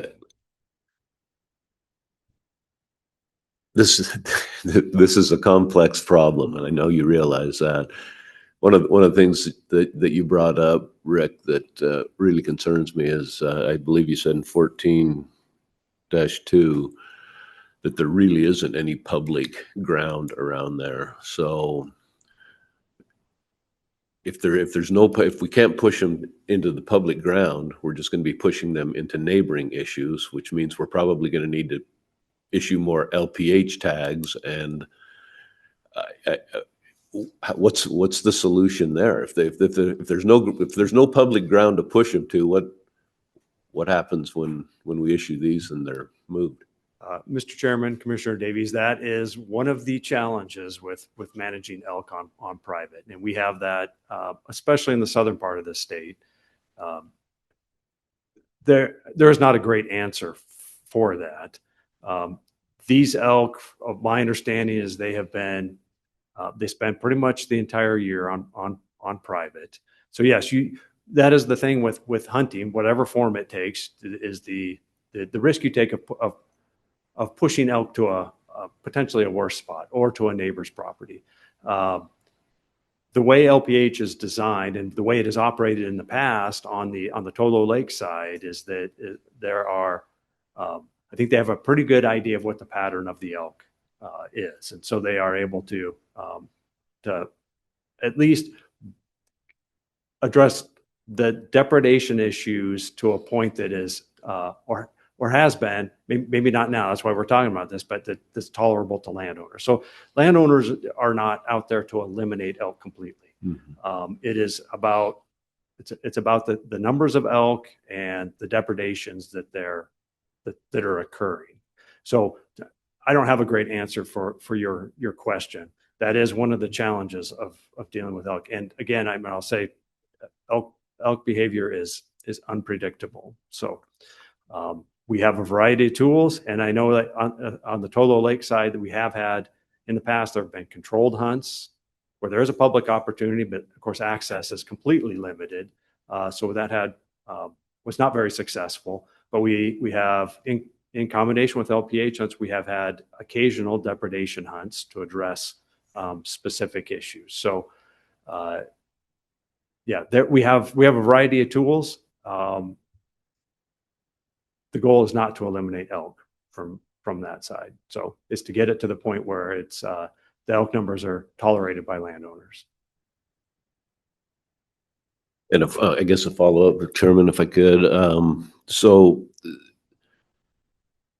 are these LPH hunts are done with the regular season setting cycle? That's when the brochure is made up. Is that correct? Mr. Chairman, Commissioner Davies, generally, yes. So do the numbers change accordingly? In fact, let's say that we increase these tags. If the success rate goes up, do the tags then next season setting, would they be reduced to eliminate some of these concerns that these folks in Don's region have regarding, we're below objective with our elk numbers, yet we're eliminating a certain amount of elk. Do those numbers change accordingly? Mr. Chairman, Commissioner Davies, they do not change automatically, but they can and will likely change with season setting. I don't know about these specific 2 hunts. We'll see what happens this season. But if you look at the table up there on the upper left, you can see that the tags issued varies quite a bit. That's because the total tag number or tags available in that 14-1 LPH hunt have varied over time. They've gone up and down as needed. So you see it says FY24, so that'd be the 2023 hunting season. The limit at that time was 120 tags, and then it came back down because depredations came down, and we felt that number of tags wasn't needed. Well, here we are 3 years later talking about it again and talking about increasing the number. So yeah, we adjust those as needed, but it is not automatic. Okay. Yeah, I just I get a statement rather than any more questions, I guess, is I definitely hear what those people yesterday were talking about, in that, giving sportsmen the opportunity to get out there and find a way to do that. And I was really glad to hear you say that we're going to be looking seriously at some other options to give the general hunter an opportunity to assist with this issue is a big deal. And I really look forward to seeing something in the future in our next season setting to address their concerns with that. So the question I have, Rick, is these tags are actually handed out by the landowner. They're the ones that give them to people. Mr. Chairman, not directly. The landowners give a voucher to the hunter of their choosing. The hunter then brings that voucher to the department and gets a tag. So essentially, yes. Okay. They choose the hunter. And are any of these grounds currently under lease for outfitters? Mr. Chairman, I know there are some, at least on the Whitebird side. I don't know about the Tolo Lake side. That's the little bit I know. Yeah. Well, I'll just make a statement. I echo what Ron said, is I really, really treasure the ability to take care of the general public. And if we can look at something that they can get involved in those units, I'd be in favor of that. So. Mr. Chairman, one comment I will add to that is just a quick look on my part, looking at the people who actually did hunt in 14-1, the Whitebird side, and the lot of local addresses. So the hunters were largely Grangeville, Whitebird area. Yeah.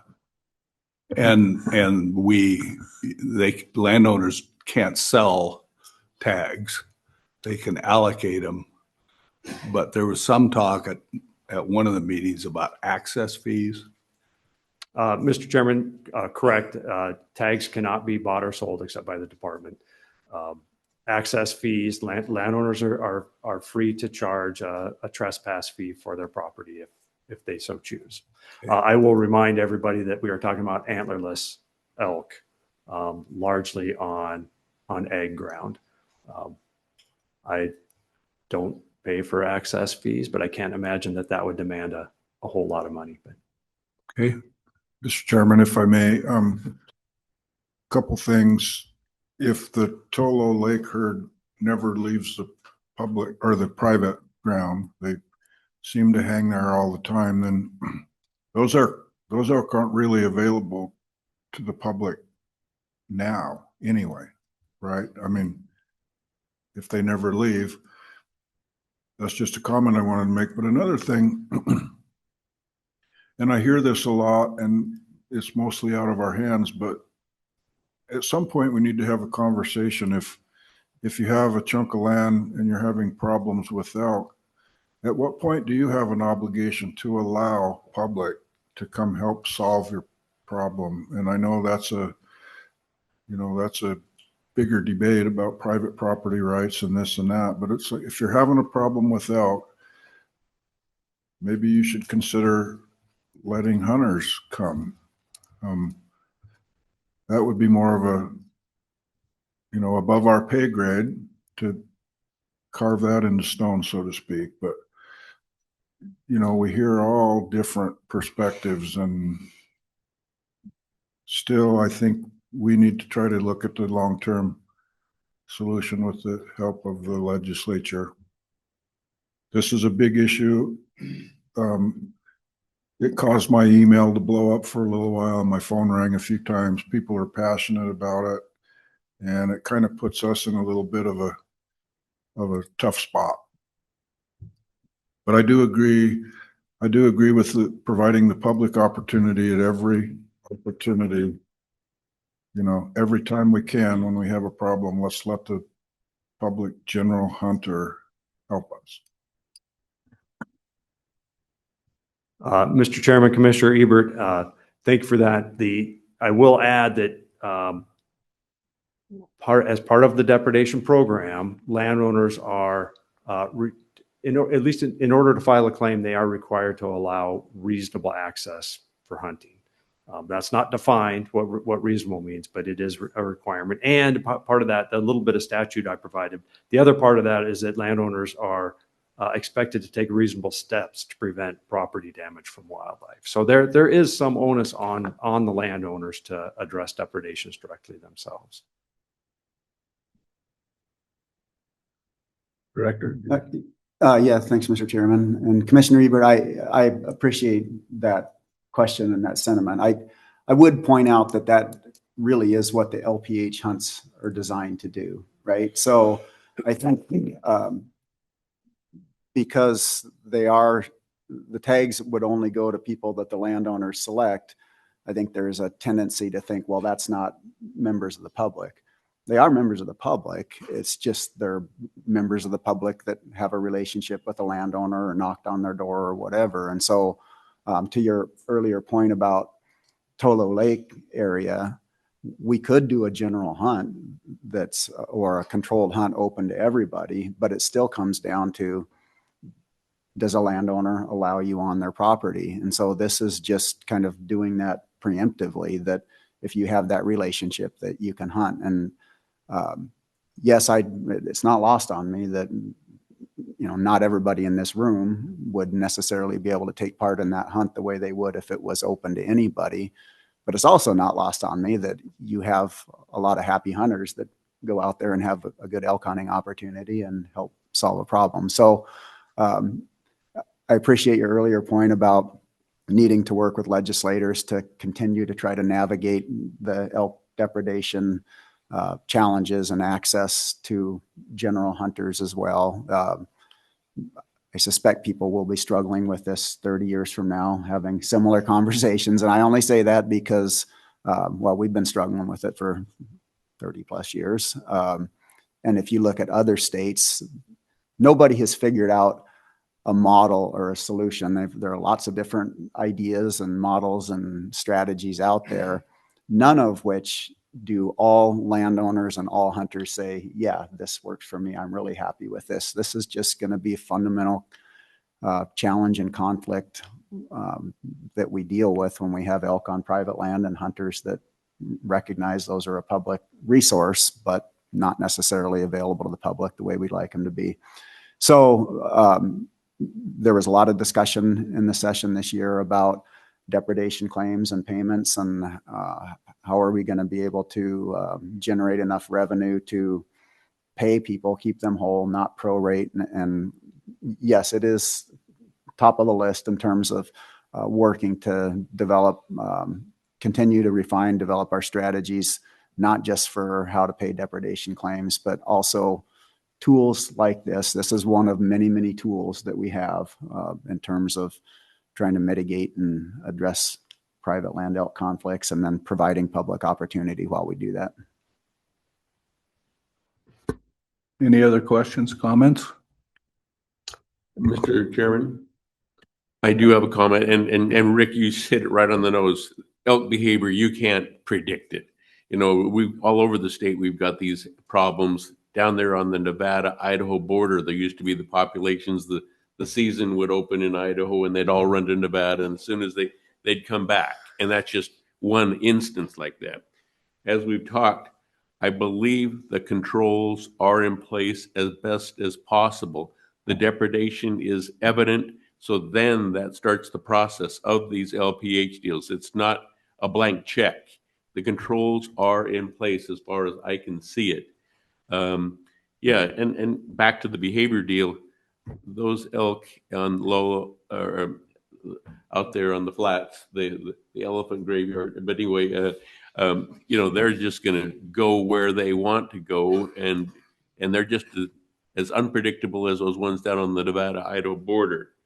So, and when you talk about fixes, weather, we can't control weather. The precipitation. If it's snow, it's getting warmer these days, and we can't do anything to do that. So I think the controls are in place as best as possible.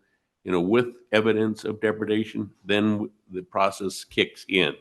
So Don is he's right in the center of it, but I think if we can find a better approach, but right now I think the controls have been pretty well developed, and so I'll leave it at that. Commissioner Davies? Yes, thank you, Chairman. One thing I was really happy to hear you say, Rick, is that you had looked over the participants in these hunts, and a lot of them were the local addresses. That eased my mind a little bit there.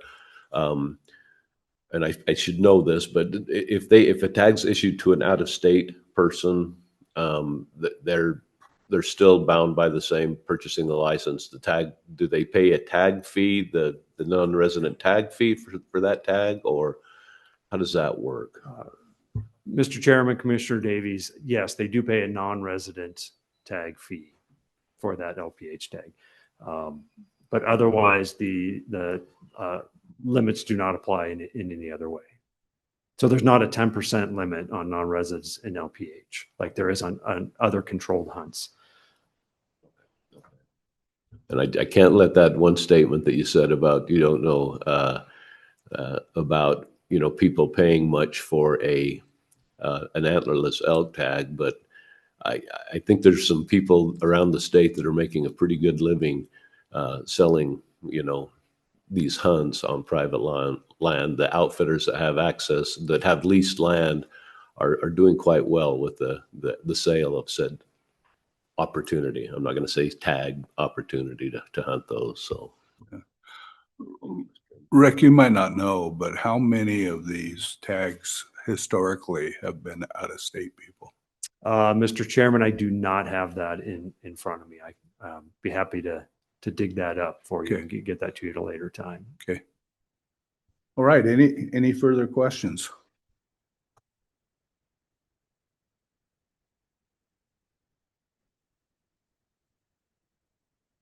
Commissioner Ebert. Well, I think we need to do this. I don't necessarily love it, but I would make the motion we adopt staff recommendations for changes to the 2026 Unit 14 landowner permission hunts as presented by staff. Second. Mr. Roach, second. Any further discussion? Call for the vote. All in favor signify by saying aye. Aye. Aye. Any opposed? Thank you. Thank you. I think at this time we'll take about a 15-minute break and reconvene. I'll call our meeting back to order. And John Oswald, we get to have a budget presentation. Chairman Bobbitt, Commissioners Director. Can do about the fiscal year 28 budget forecast. So to put that in perspective, we're in fiscal year 26 right now, which ends June 30th. Fiscal year 27 will start on July 1st. That budget was just set by the legislature in March. So we're now already pivoting to look at fiscal year 28. And so timeline, we're gathering our needs for fiscal year 28 as we speak. And we're doing that so we'll have a proposal for you in July. So I'll be back in July with basically a budget for you guys to look at and discuss. And then once you guys approve that in July, we will develop our formal budget presentation, which is due to the Division of Financial Management and Legislative Services by September 1. And then in December, the governor will make a recommendation based on our budget submittal. And then JFAC, the Joint Finance Appropriation Committee, will set the budget January, February, and then the legislature typically passes it in March or April. So that's the timeline and where we're at in the process right now. And then July of 2027 is when fiscal year 2028 will begin. So talking about some of the mechanics of the budget, we have what's called the base budget. That's our ongoing every year budget. That's staff salaries. That's standard operating expenses that automatically rolls forward each year. Then we have what's called budget maintenance items. These are things that are out of our control to some extent, like cost of employee benefits or statewide costs such as insurance or IT services. Those get automatically added to our budget or our proposed budget. And then we have what we call budget enhancements. And those are the things that we really bring and say, hey, we have this habitat project. We need X spending authority. And those are broken down to an ongoing enhancements, meaning like a permanent increase, such as the Good Neighbor Authority budget that we requested and received in the 2027 budget. We have that money every year. Or there's also one-time enhancements, which might be like the Salmon Regional Office remodel. We just need the money one time. We're going to do the remodel, and then it's out of our budget. And then here's a look at just the history of our budget. You can see FY27 is actually a small shrink from FY26. We have had some steady growth. Some of that's inflationary related. Our one time is very small in 27, in part just how our budget shook out in the legislature this year.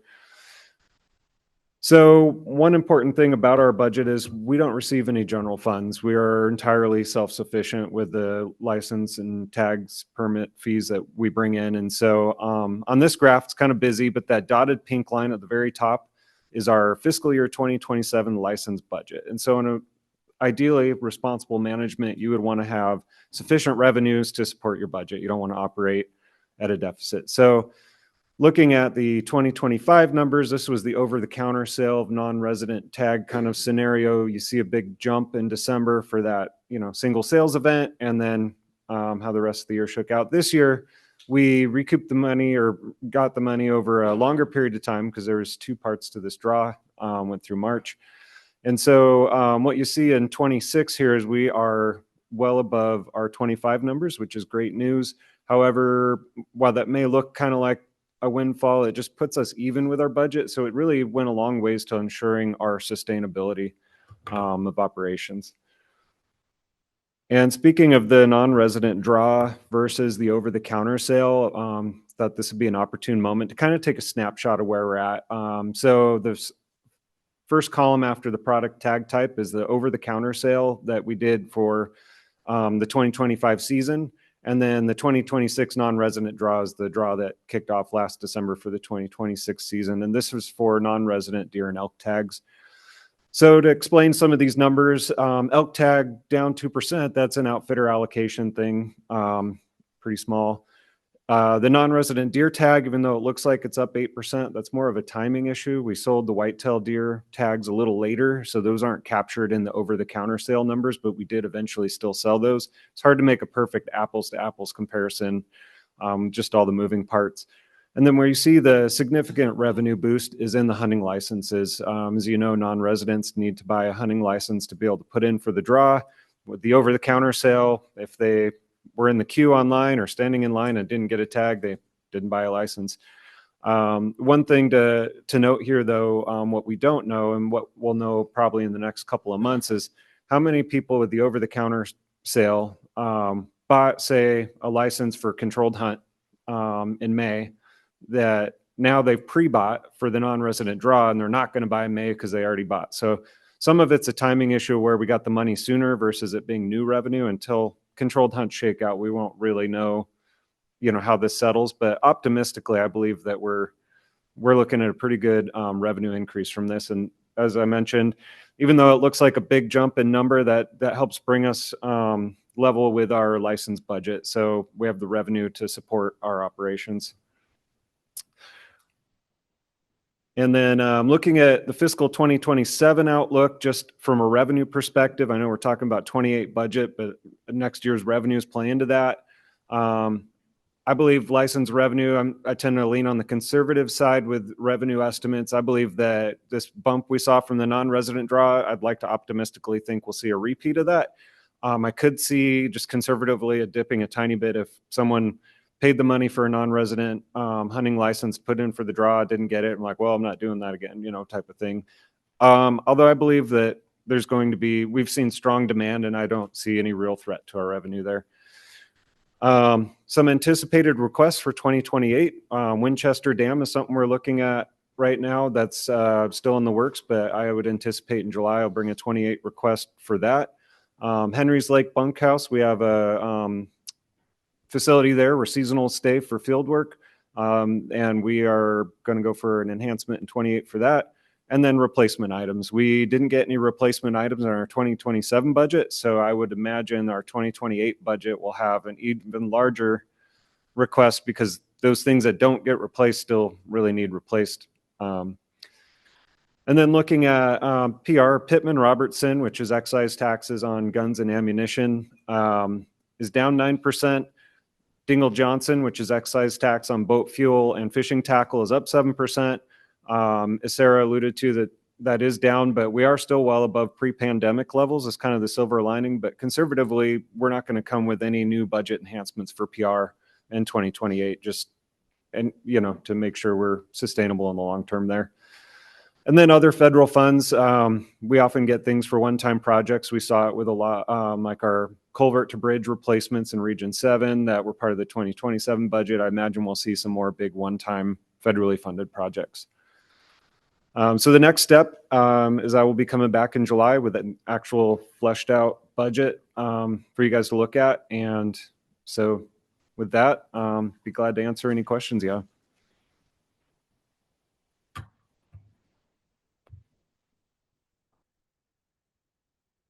Perfect. Thank you. We'll hear from our foundation. Hillary? Good morning, Mr. Chairman, Commissioners, Director. I'm just here to give a quick update on the foundation. In February, we opened our competitive grant cycle. It closed on April 30th, and we'll announce those winners at our August board meeting. We had 26 applications and 6 of the IDFG only grants. And one thing I wanted to note this year is that the board decided to up the amount for the the IDFG only grants from $25,000 to $35,000 this year. So that will be something we'll move forward with in the coming years as well. I'll do our annual Idaho, Wildlife Plate Program update. So we have been seeing some uptick in the black and white plates. Those are starting to kind of creep up on us, but we're still doing pretty well. Our total sales, new and renewal for 24-25 increased by 5,597 plates. New sales, the bluebird were up 10%. Elk and trout were both down a little bit. So elk was down by 0.8% and trout were down by 4.1%. Overall, our new total had a 1.4 increase over 2024. Our renewals, the bluebird increased by 11.4%. So I think that's a nice uptick. That's the plate that all the funds do directly come to the department for the non-game program. The elk plate had a 5.2% increase and the trout had a 6.1. So we're holding steady with our renewals, which is great. And our renewals were up a total of 7.2% over 24. And so when I started a little less than 9 years ago, we hadn't reached the $1 million mark for what the department received from the plates. So I do like to highlight that right now we're sitting at $2 million. So we've done really well with our marketing. I think updating the plates really helped the sales. They were a little, the plates were dated. Some of them hadn't been updated for 20 years.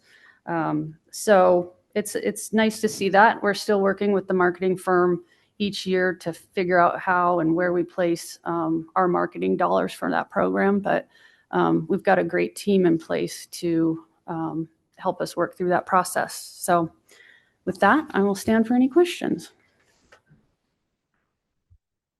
Mr. Chairman, thank you for that. So it's my understanding that in the future, you don't have to have a plate on the front of your vehicle. Is that going to affect, or will it still cost the same? Still cost the same.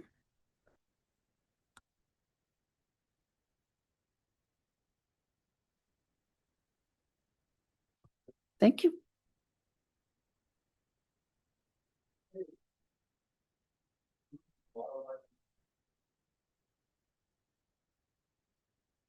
Oh, look at that. We're up snappy for a minute.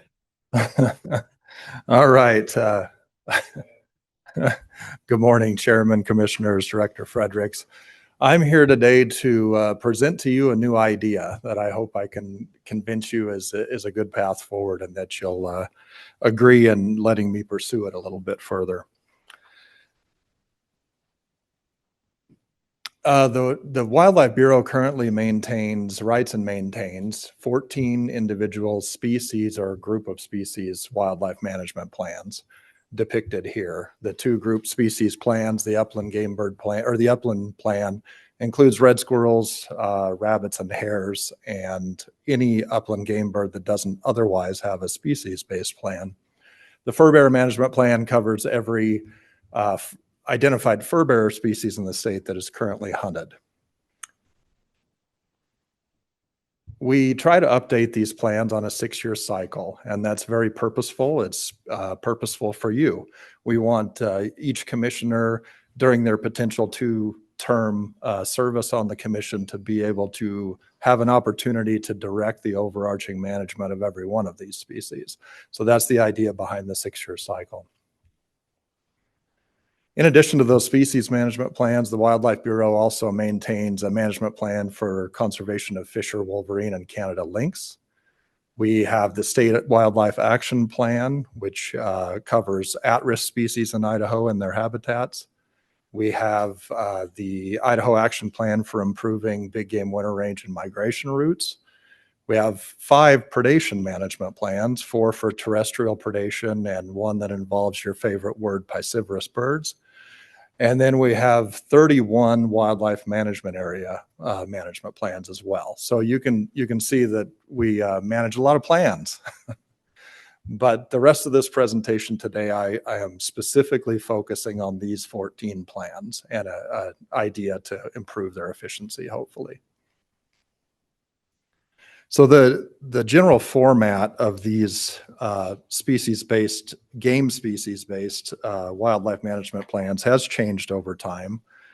Today, they are very comprehensive documents that cover a wide range of topics, from general biology of species to our objectives for the coming 6 years, both on a statewide scale and in area-specific objectives like elk zones, for example.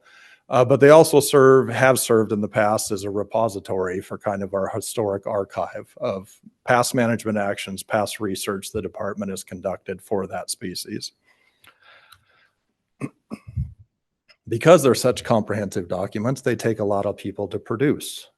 Each of these game species management plans typically involves more than 20 total staff for over a year to produce. There's typically a headquarters species lead, 1 to 2 plan leads, a team comprised of regional and headquarters staff in headquarters that then do technical reviews, and then the final editing and production of the professional documents you see. So lots of staff hours, cumulatively hundreds of hours involved in the development of each of these plans. And that's not including your time that you then have to review all 14 of these every time they're revised. Additionally, there are some aspects of our current management planning structure that I believe could be improved in the future if we looked at a new structure. The species-specific focus of these plans, one example is that it doesn't, because each plan is written in somewhat of a vacuum focused on that species, it doesn't allow us to do a comprehensive assessment across all of those plans, especially when it comes to things like habitat and our habitat conservation efforts. Another example of this is that different pieces of the plans are written are most useful for different audiences. Basically, I'm sure every page in our plan is useful to somebody, but very few of the pages are typically useful to most people. For example, the population and harvest management sections of these plans is most utilized by IDFG population biologists, regularly at least. Whereas the habitat sections of these plans can be used not only by our habitat and technical assistance staff, but also our land management partners. They want to know what our game species need habitat-wise. So a new revised planning structure might be able to allow us to focus that writing on the appropriate audience a bit better. And then lastly, when we look across at all 14 of these game species management plans, again, each is written in somewhat of a vacuum. So they all have really good ideas in there for objectives. But when you look across all 14, there's just too many objectives to possibly complete within a 6-year planning window. There's no opportunity for prioritization across species because they're written independently. And it leads to some duplication and even conflicts in some instances, to be quite honest. A simple example of that might be the mule deer management plan might talk about trees on terminal winter range for mule deer as important structural cover for wintering deer. Whereas those exact same trees might be mentioned in the upland game plan as a negative for perch habitat for nest predating raptors. So I don't have to tell this group that as the challenges facing Idaho's natural resources continue to grow, so do the demands on the department's resources. So we always need to look for ways to be more efficient. And I personally believe that a need for change to become more efficient is even more pronounced and more needed when we can both improve efficiency and we can improve our effectiveness of the plans with a new structure. So what I'm here today asking is for a general head nod from the commission to pursue development of a more efficient and effective wildlife management planning structure that would go across all of our plans and all of the game species management plans and eventually replace them. Now, important detail there is that all of those 14 plans that you've already approved will remain in effect until you approve something new. So don't worry that we won't have management planning in the meantime. So if you agree and we proceed with this project, my first step would be to gather a broad amount of input, both from our staff that utilize these plans the most and from our close management implementation collaborators like land management agencies. I want to know what are the most important parts of the plans to you, and then we use that information to hopefully build a better plan. But in the meantime, before I have gathered that input, I'll give you, to put a little more proverbial meat on this bone, I'll give you an idea what I think we might be able to do to improve efficiency of these plans. Firstly, I think we could potentially have one game population management plan. So this one plan would cover the population management of every one of our game species. I envision that we could have a chapter for each species and or group of species that talks about things like public input we gathered on that species and how that public input shaped the IDFG's philosophy on management of that species. We could have a section on species-specific management considerations. A lot of the topics you've heard this morning, like elk depredation and private land, would play heavily in this section. Of course, it would have sections on population monitoring, how the department goes about monitoring all those game species, and then how do we implement harvest management? What are the strategies by species that are most effective with harvest management? And then finally, we'd have what's often considered the most important part of these plans. What are the objectives for the coming 6 years, both at a statewide and an area specific level? I still think we could retain all that in this one plan.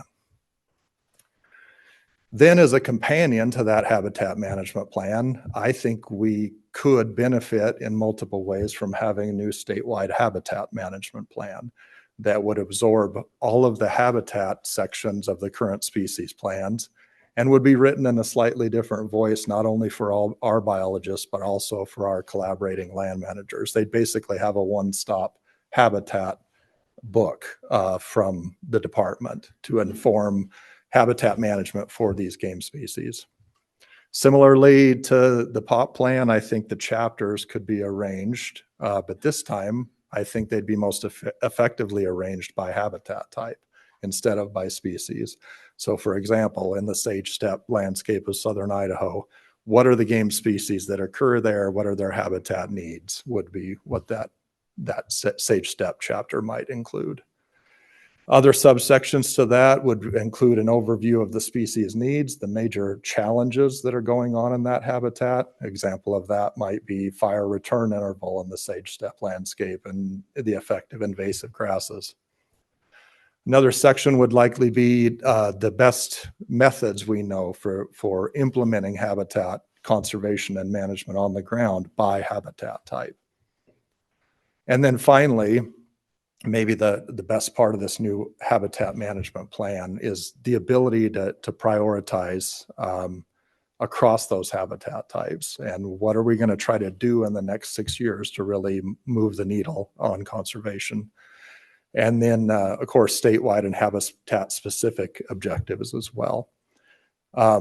You'll probably recall with the new IDFG strategic plan that you recently approved, there's an emphasis on habitat conservation in there that's, I think, never been there before, at least in my career. It's more of an emphasis than I've ever seen. And so I believe this habitat management plan or development of a statewide habitat management plan could really help us move towards our strategic plan objectives as well by making a document that's not only more useful for us, but more useful for our land management partners. You might notice that the one thing I didn't mention in here is capturing our history. That's something our current plans do, but I specifically did not mention it here. And the thinking behind that is because we're already in the process of thinking through and trying to develop an entirely new system to capture our history that will be hopefully more dynamic and more user-friendly, not only for IDFG biologists, but the public eventually. We want to capitalize on today's technology. There's new technology out there with AI and things that can help us capture and summarize data more efficiently. And we want to produce a system that is not only an archive, but a reference for our own staff. New biologist comes into an area, use this system to learn, to summarize and learn what previous biologists have known about that area, just as an example. I think what this new system will also do for capturing our cumulative history is allow us to produce more timely reports for the public. Quite honestly, our public reporting in wildlife has decreased in recent years, and that wasn't on purpose. It's an artifact of changing formats of our federal reporting requirements. Those are often served as the public reports that used to be published online. The format of those has changed to become less useful to the public. So this might serve as a way to help us put better info back out to the public on a regular interval. So with that, I'll wrap up here with my proposed next steps and get your thoughts. So first and foremost, I'm here today seeking your general concurrence with a head nod to allow us to explore this a bit further, the idea of a revised strategy. And we would do that by starting off over the next several months through summer and fall by gaining this input, not only from our staff, but from our close conservation implementation partners, again, like state and federal land management agencies. Try to find out what makes a good plan, what makes the most useful plan for all of us. Then we would use that input to develop a template this winter. A steering team and I would summarize all that, put a template together of what that first plan or whatever we decide is the best structure might look like. And then I would bring that back to you next spring to tell you what input we got, show you what we believe a new, more effective template looks like, and then seek your direction from there. So with that, I will stop. And again, if you don't have an action item for you today, but if you should so choose, I would appreciate a head nod to pursue this a little further. And I'd be happy to stand for questions. I wanted to make a little comment, if that's okay. Shane, this really, I've had this pipe dream for a long time about, you have single species management like sage grouse or this or that or whatever, and I've always been ecosystem management. I know that's, great thinking, but if you look at some of the things coming down the road or they've been talked about, pygmy rabbit, slick spot peppergrass, all these different things, the two primary threats are fire and invasive species. When we have to start over on the pygmy rabbit or on this and say the same darn thing, fire and invasive species. So that kind of goes along my, I've been thinking for a long time, but ecosystem management, we can't, but we can try it, but I think it's great. I really do. Mr. Chairman, Commissioner, if I could respond, I do think there is a lot of, because of what you just described, a healthy biome or a healthy habitat type typically means good things for just about everything that lives there, as long as that system is healthy. And it's often similar challenges that are affecting the different species and through things like invasive grass. So I couldn't agree more that I think we can still have our focus, walk the sweet spot, if you will, of still having this focus on game species. I'm not proposing that this would do away with the game species management plan philosophy, but I think it could serve as some umbrella guidance, if you will, for good habitats for where those species live. Yes. Jane, you got to dumb it down to a knuckle dragon fireman's level. So basically we're taking these 14 individual plans and just putting them into the two different, the habitat and the population plans. And then that would be on a 6-year cycle as well, the same thing, but obviously you'd be doing a lot less individual. The planning would be in chapters for each of the species in both of those areas. Makes sense to me. Less reading is good. Mr. Chairman, Commissioner Davies, exactly right. I should have mentioned that. I'm also not proposing doing away with the 6-year revision cycle. We would stay on that cycle. You'd still have everybody sitting in those chairs would hopefully still have an opportunity to engage with these plans. And again, the two-plan system, that's my personal initial idea, but I'd love to see that fleshed out further. Maybe we end up with a better idea than that. Shane, I just have a comment, is that 6 years is a long time. And in these plans, I'd like to see measurable results that we can monitor on a regular basis. For an example, we have a 6-year elk plan, and it includes getting population estimates for all the regions in North Idaho. We've covered 3 of them now, I think, and we're working on more. But to get a periodic update, you can't wait till the 6th year and go, oh no, now we need to catch up. But some sort of annual update of where we're at with measurable results would be important to me as a commissioner, because you forget about these things. And getting measurables and periodic updates would be really important to me. Thanks, Mr. Chairman. I do think a format like this would be easier to facilitate exactly that than the current 14 separate plans. I do think that's a possibility and an improved option with something like this. Shane, this sounds like a great strategic step forward. I mean, we're going from 14 silos, I'm exaggerating about a silo, but they are, to a cohesive plan that, now the reader has, reads each document and can see some inconsistencies, like vertical structure example. What's good for the predator up on the tree isn't good for the prey at the bottom, or so forth, or thermal cover for deer. And then you have to knit it together in your mind. Well, yeah, there's a compromise there. And this would take care of that, be a cohesive plan. I really like the approach. Thanks. Thank you. So I think Shane's looking for a head nod. Thank you all very much. All right, thank you. 8 from Rita Dixon. Good morning, Chairman Bobbitt, Commissioners, Director Fredericks, Elizabeth.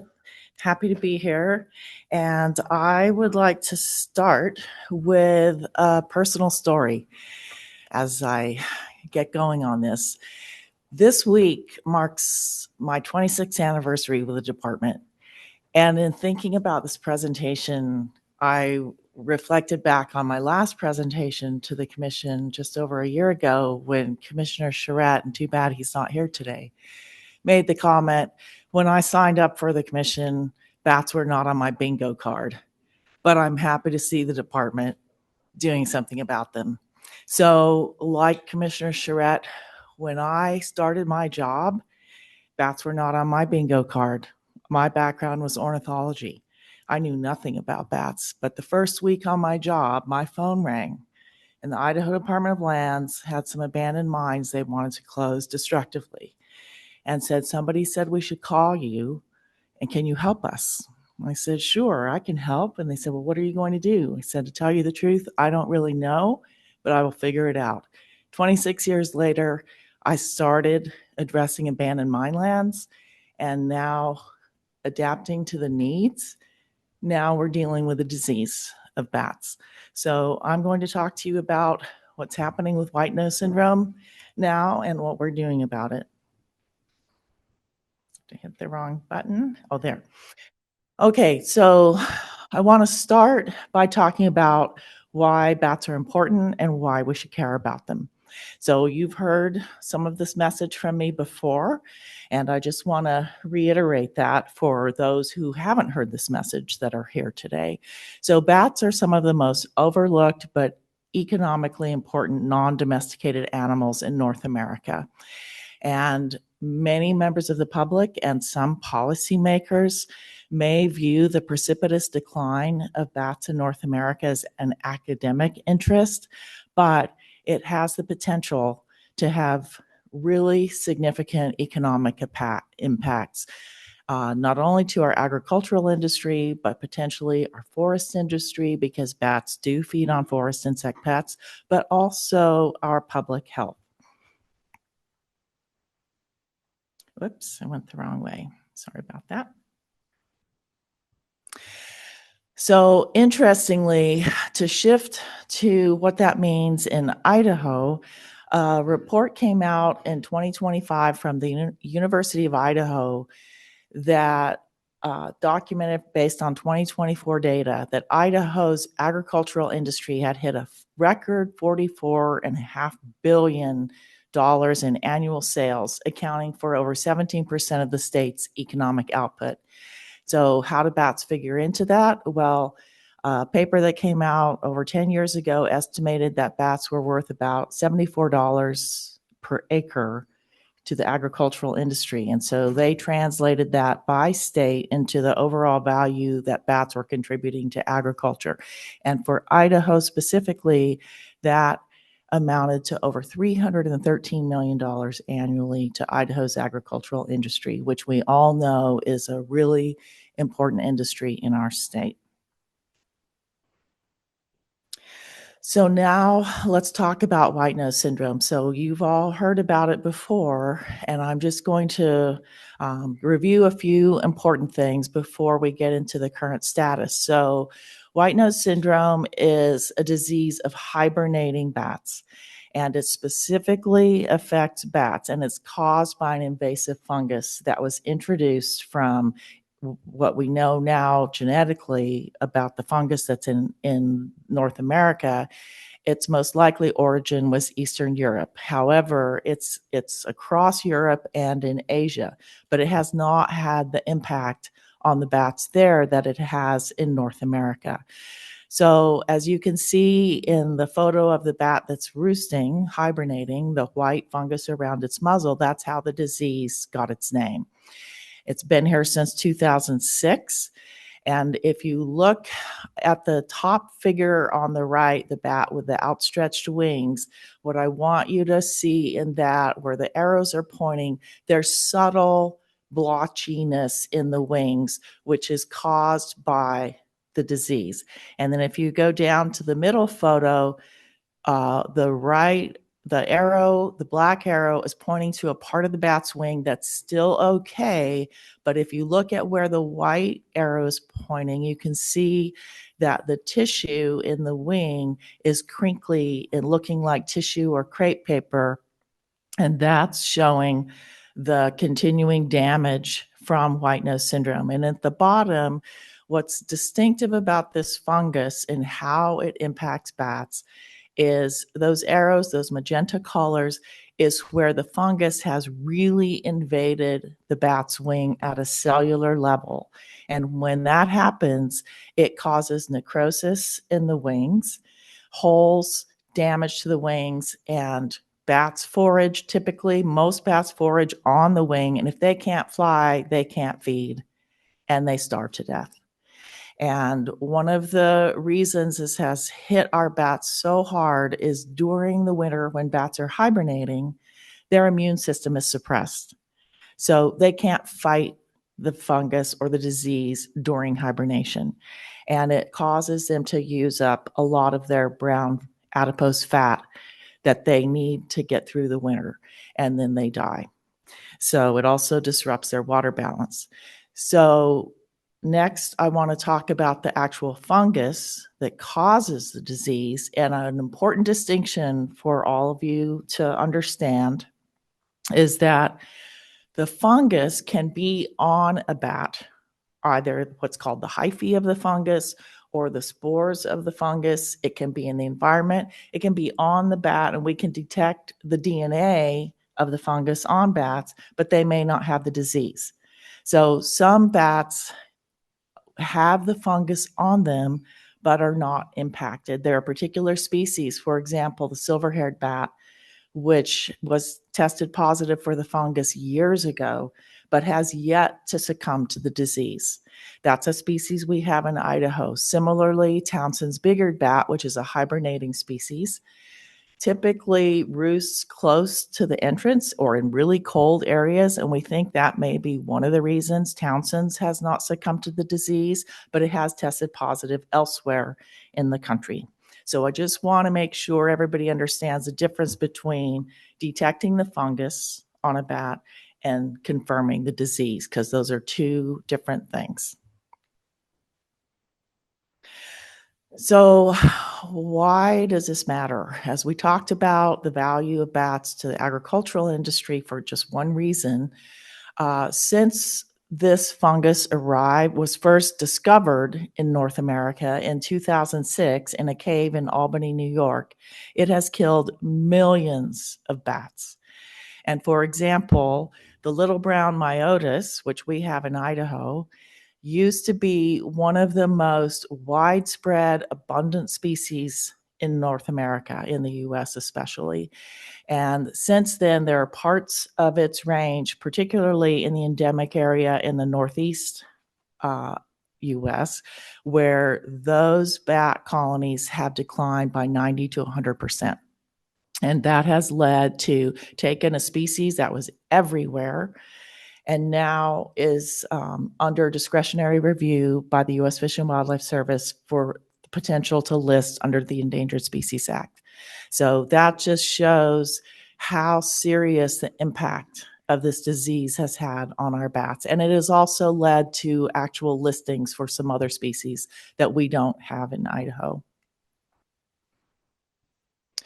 So I want to just draw your attention to this animated map of the spread of white nose syndrome and PD, the fungus that causes it, across the country, well, across the continent. So the blue colors are basically a time frame. So the blue colors are early in the spread, and we're moving toward the warm colors. You can see how that we now have both the fungus and the disease in Idaho in certain counties. So I'd just like to go over a timeline of what where we are right now with white nose syndrome and PD. So we have been actively surveilling for this since 2009. So almost, well over 15 years.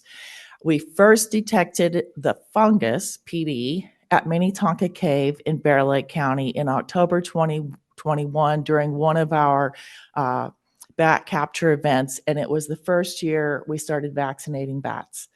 And I will talk more about that. The second detection of PD was from Power County. We also use rabies negative bat carcasses from the Idaho Bureau of Labs. These are bats that the public submits for testing if there was a rabies exposure of a human or a pet. We collect those and swab those and screen those for PD and white nose syndrome. So that second detection was in American Falls in Power County in a silver-haired bat. Then, as we continued to send samples off for diagnostics, we got our first confirmation of white nose syndrome from Bonner County from bats that were collected in March and April 2025, but we did not get the results of those. That was not confirmed until just this year, 2026 is when we confirmed white nose syndrome in Idaho. And since then, at that same time, other bats collected in March and April that same year, 2025, produced 2 new counties for the fungus, Clearwater County and Kootenai County. And so for you, Commissioner Ebert, that was in Orofino. That particular bat carcass was from Orofino. And then we also we're working with some U.S. Geological Survey researchers, and they were swabbing bats at Bayview on Lake Pend Oreille last May, and we got a PD detection from a bat at Bonner County. And then just this year in February, March, we confirmed white nose syndrome in an additional county, Kootenai County. So the disease has been confirmed in Kootenai and Bonner counties. And then we have additional fungal detections elsewhere in the state. Am I pointing this to the wrong place? There. Okay, so next I'd just like to talk to you, put this into context for Idaho in terms of the bat species we've either confirmed with the disease or detected the fungus. So we've confirmed the disease in long-eared myotis, little brown myotis that I had talked about before, and Yuma myotis. One of the things about those 2 species is Yuma, little brown occurs across the U.S. Yuma is a Western species. They're very similar in their habits, their ecology, and their looks, basically. And then we've detected the fungus on Californian myotis, long-legged myotis, and silver-haired bat. Silver-haired bat, as I mentioned earlier, that's typically a migratory species. And so we think that's one of the reasons it's not affected by the disease, because its immune system isn't suppressed for months like some of these other bat species. And so if their immune system is functioning, they can fight off the disease. They can groom off the fungus. Their immune system can take care of things. And then we have, of all of our bat species in Idaho, we have 14 bat species in the state, all but 2. So 6 have been confirmed in Idaho for either the disease or the fungus present on them. The rest of our bats, with the exception of 2 species, have been detected with the fungus elsewhere in the country or the disease. Only 2 bat species that occur in Idaho have not yet tested positive for either the fungus or the disease.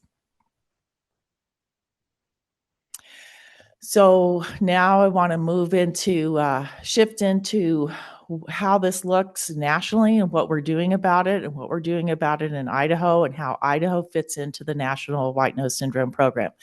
So the U.S. Fish and Wildlife Service is the lead for white nose syndrome in the United States. And we have a national, what's called a national response team that includes over 150 state, federal, tribal partners and non-governmental organizations. And Idaho is part of that. We follow the guidance that comes out of the national response. Both the National White Nose Syndrome Coordinator as well as the National Wildlife Health Center leads out of the U.S. National Wildlife Health Center in Madison, Wisconsin. So next, I want to talk about our surveillance. So this is what we call PD surveillance 3.0 or model guided surveillance. So all you need to look at in this map of the U.S. is the pink areas for Idaho. Those are our current focus for surveillance. So just yesterday, I was out with our biologists here investigating a natural cave here, and then we're going out tonight to check out a site on private landowner contacted us where they have had some mortality. We're going out there tonight to see if we can swab any bats, and that would add a new county if we detect it. And that's in Shoshone County. So fingers crossed, we're not going to detect it. And then the blue areas are basically some other sites that we are considering. So I want to talk about some of the challenges to our surveillance, especially in the context of where we are in Idaho right now, up in the Idaho Panhandle. Commissioner Ebert, this is in your region. This is Dvorak tunnels. And this is an abandoned mine that was used for building dam at Dvorak. But this is a unique mine in Idaho in that it's stable and we can go in there and we survey it annually. But one of our biggest challenges, especially in the northern part of the state, is all of our known bat hibernacula in the Panhandle are in abandoned mines. And those of you familiar with abandoned mines understand the hazards involved.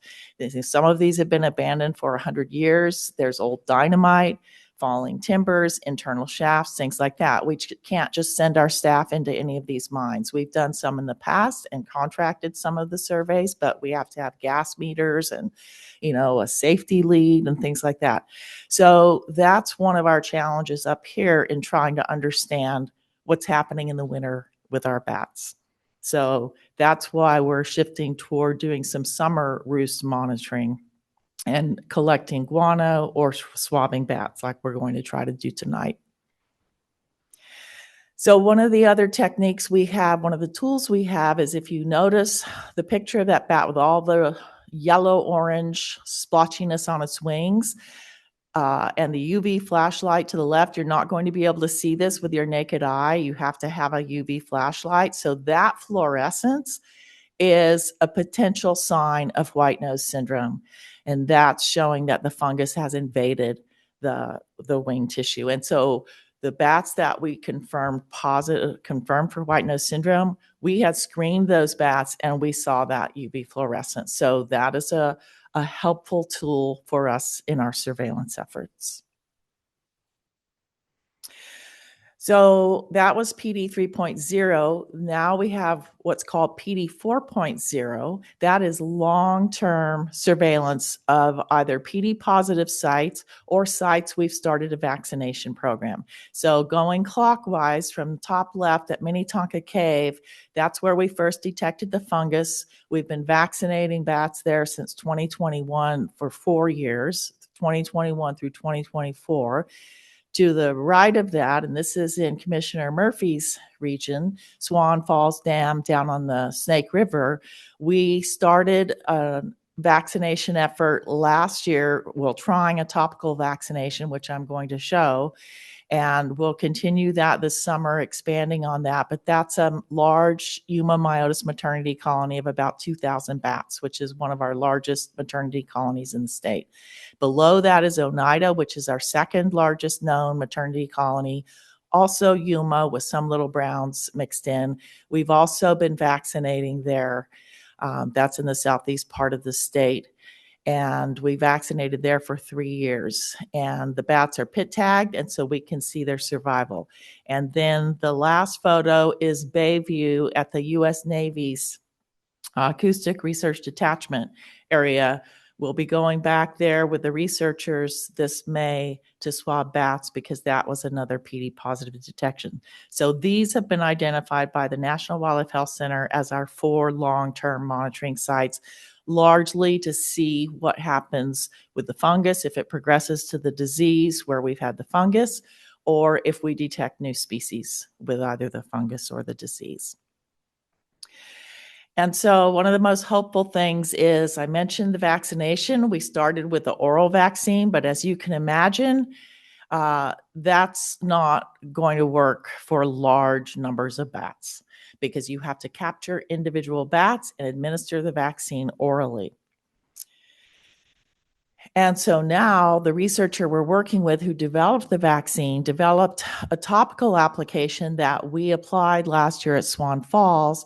And it's a hands-off approach. You don't have to capture all the bats. Requires just the same personal protective equipment.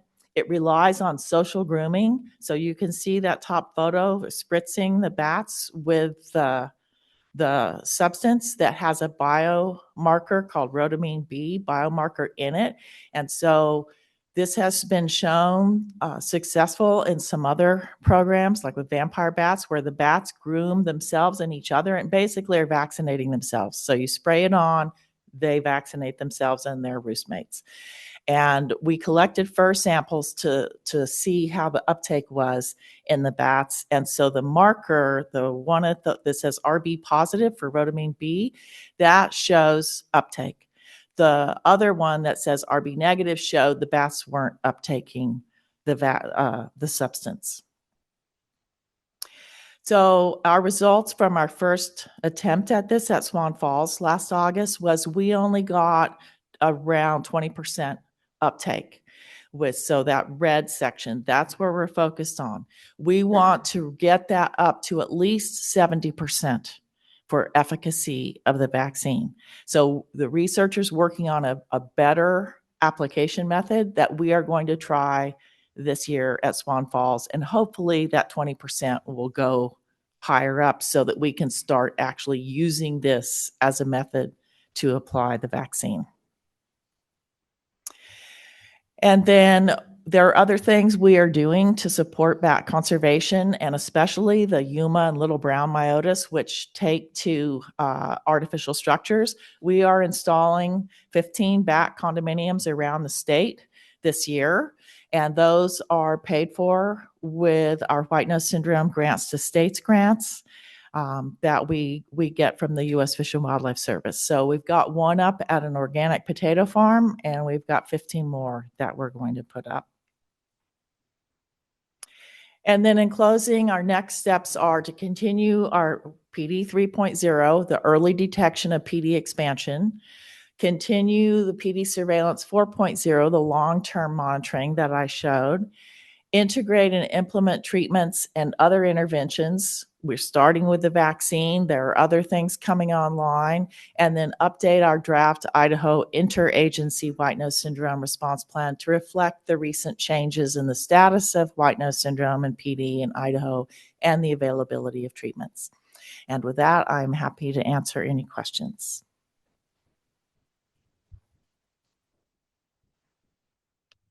No, very interesting. Thank you. You're welcome.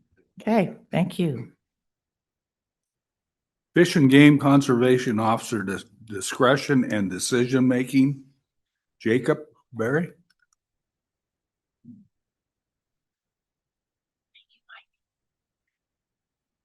Thank you. Might take a minute for my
Apparently it was a bad joke, sorry. And so, yeah, like I said, I'm an officer here based out of the Coeur d'Alene office. And I'm here to talk to you today about what I think is the hardest part of a conservation officer's job, and that's officer discretion and decision-making in the field. First, just to lay some foundations here, all Idaho conservation officers are post-certified peace officers.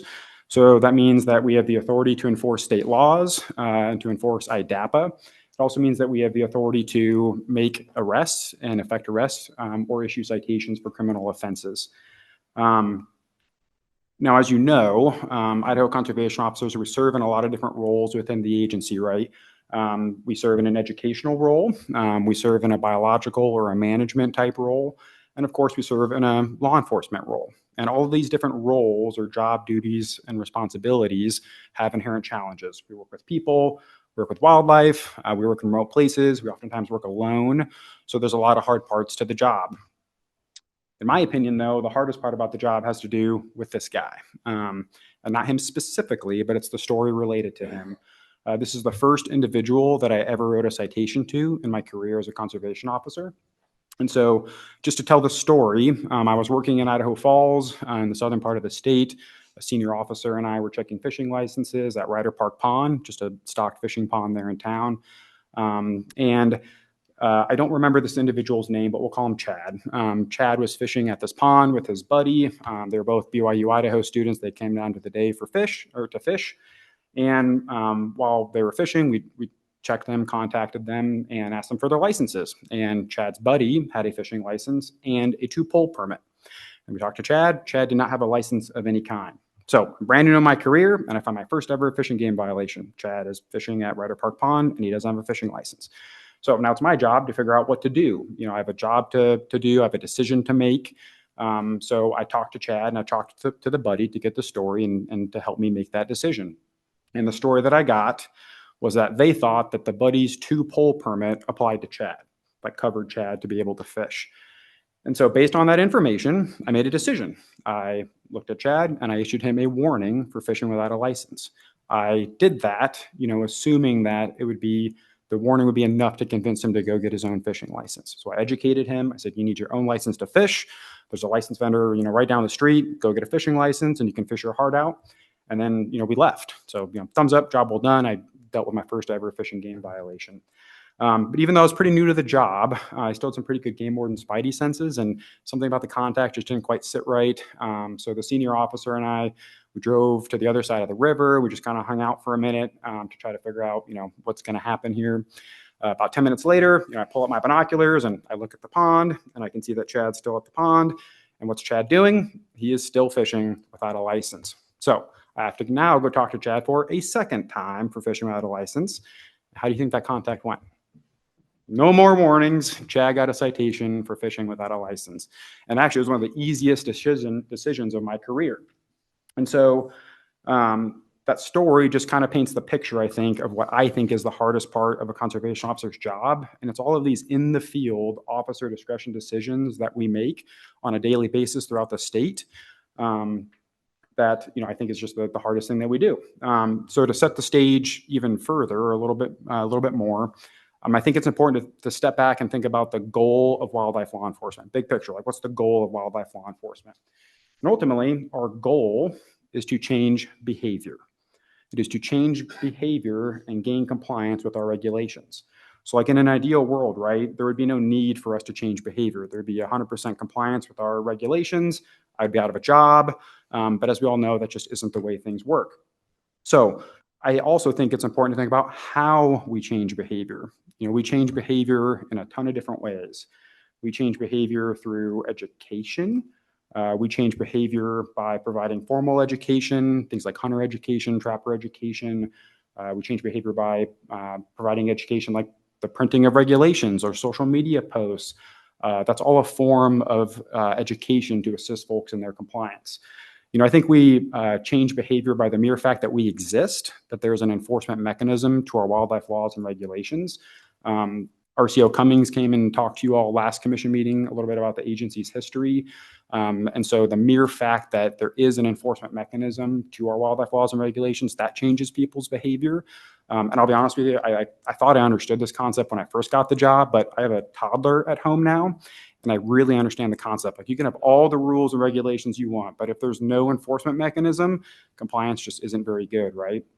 So we change behavior through our interactions with the public, right? We interact with the folks out on the landscape. That changes people's behavior.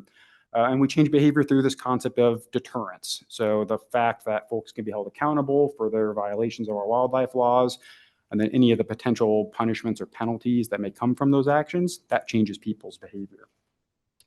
But ultimately, from my perspective, from the perspective of an individual officer, the most poignant way that we change behavior is through this concept of officer discretion. And then what that looks like is an officer identifies a violation, and then they have to decide how they're going to address that violation with the violator. So, like, in the simplest sense, does that person get a citation or do they get a warning? It's important for us to think about how we change behavior. So the goal of changing behavior and of officer discretion is to change that person's behavior using the least amount of enforcement action necessary. And that's really important. So I'll say it again. The goal of officer discretion is to change that person's behavior, but to do so using the least amount of enforcement action that is necessary. So we don't take these decisions lightly, right? We have to look people in the eye, and I have to make a decision that affects their lives, and then I have to live with that same decision. To step back once again, we do have policy, right, that sets the framework for how we evaluate these officer discretion decisions. It's called our IDFG enforcement creed. It's one that you might be familiar with, that you might have seen before. I know reading policy is everyone's favorite thing, so I figured we could do that together right now. IDFG's enforcement creed is to assist the public in their compliance with regulations, to save unfortunate offenders from unnecessary humiliation, inconvenience, and distress, to have no compromise for crime, and to resolutely seek the violator, but with judgment charitable towards the minor offender, to never cite if a warning would be better, to never scold or reprimand, but rather to respect and inform. And so that is this conceptual framework, right, that we carry with us every day when we're out making these decisions. And I do mean that literally. This is my citation book that I've had since the day I started in this career, and there is the enforcement creed taped right to the back of that. Scout's honor, I swear I did not put that there just for this presentation. In addition to policy, right, there's a lot of other context-dependent factors and things that could and should come into play that affect our officer discretion decisions when we're out there in the field. That includes things like the violator's motivation, their intent, their remorsefulness, their experience, their age maybe, their violation history, maybe public expectations of how we operate or agency expectations of how we operate, witnesses, reporting parties. Like, there's so many different factors and things that can come into play that affect these decisions. The list goes on and on. And so because I think this is such a difficult thing to do, it's impossible for anybody, including our officers, to think of and do a million things at once. I'm a field training officer. And so one of the things that I try to teach my trainees is to condense this difficult decision process down into just a manageable bite-sized chunk, something we can actually work with out in the field. And so whenever I make a decision, officer discretion decision, I think of Jacob's big 3 discretion criteria. And so those criteria are the severity of the crime, the intent of the violator, and the violator's accountability. So let's go through each of those individually. Severity of the crime, right? That varies on a spectrum. There's inherently a difference between somebody that is fishing with too many fishing poles and then somebody that goes out and shoots a bull moose out of season and leaves the carcass to waste, right? You can ask any person in Idaho if there's an inherent difference between those two crimes, or if we should treat those crimes differently, and they're going to say yes. So first and foremost, I think it's important that we take the severity of the crime into consideration. Secondly, I think it's important to take the violator's intent into account. So the violator's intent helps us understand if we're dealing with an educational problem or not. We oftentimes have to infer intent, right, based on the facts and the evidence that are at the scene. And there's also a spectrum of intent. You have premeditated intent, right? Somebody that wakes up that morning, they grab their rifle, they grab their spotlight, they have premeditated intent that they're going to go out that night and shoot a deer in the dark. You have intent that's maybe a crime of opportunity or crime of passion. So Somebody's driving back from the morning hunt. They see the biggest buck of their life, runs across the road in front of them, and then runs onto private property. They know it's on private property, but in that moment, they make the decision to pull that trigger. And then, of course, we have crimes that can occur with very little or no intent, or crimes that, occur as an honest mistake. Keyword there being honest, but, you're thinking of folks that maybe are genuinely unaware of the regulations, or, they hit a target by accident, something like that. So that, and then the next piece of Jacob's FTO criteria is accountability, or the violator's accountability. And so it's important to take accountability into consideration, which also varies on a spectrum, right? At the top end of the accountability spectrum, you're thinking of people that, truly self-report a crime to us. They end up in violation, they call us, they self-report it, they take full accountability for their actions. Kind of the middle ground there, you could have folks who, they may initially lie to us or deflect or minimize, but then ultimately when confronted with a violation, they come clean. And then on the low end of that spectrum, right, you have folks who, they're dishonest, they never tell the truth, they lie, they deny, they never come clean for the fact that they ended up in violation. So that's Jacob's big three that I think of and consider every time I'm making an officer discretion decision.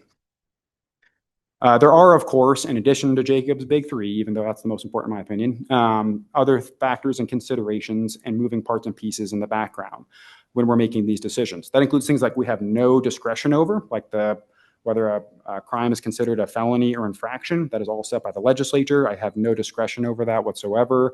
We have cases involving multiple violations. So does Bob get 3 citations and 1 warning, or does he get 3 warnings and 1 citation?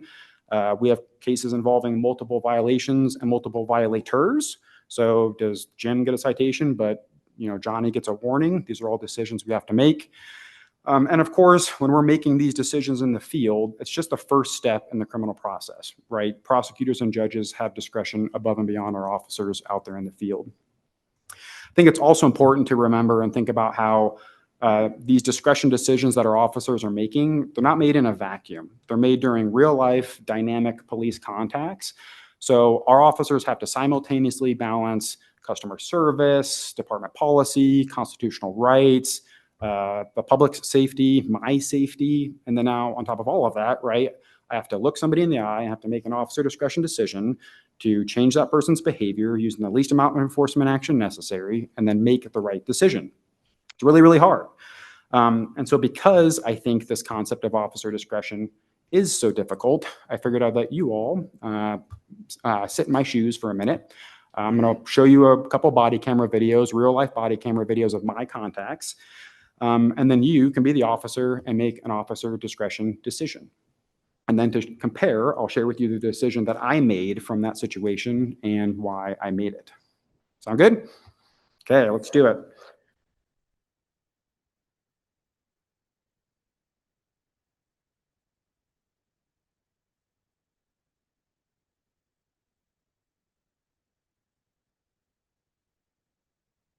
From here.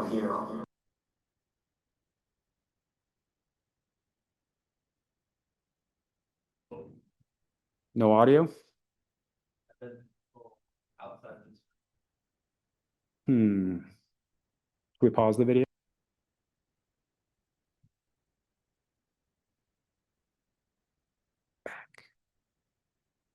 Is there a way to do audio without the video? Yeah, I'm not going to narrate at all. You don't need me.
That's it. I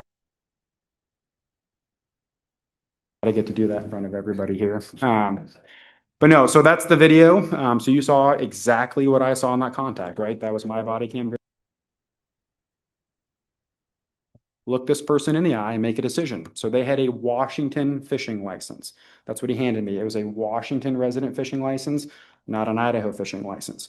So we've identified a violation. He is fishing in Idaho without a valid license. It is a misdemeanor. You now got to look him in the eye and make a decision whether you're going to give him a citation or a warning. And again, the goal is to change his behavior, meaning the next time he comes to Idaho, he buys an Idaho fishing license.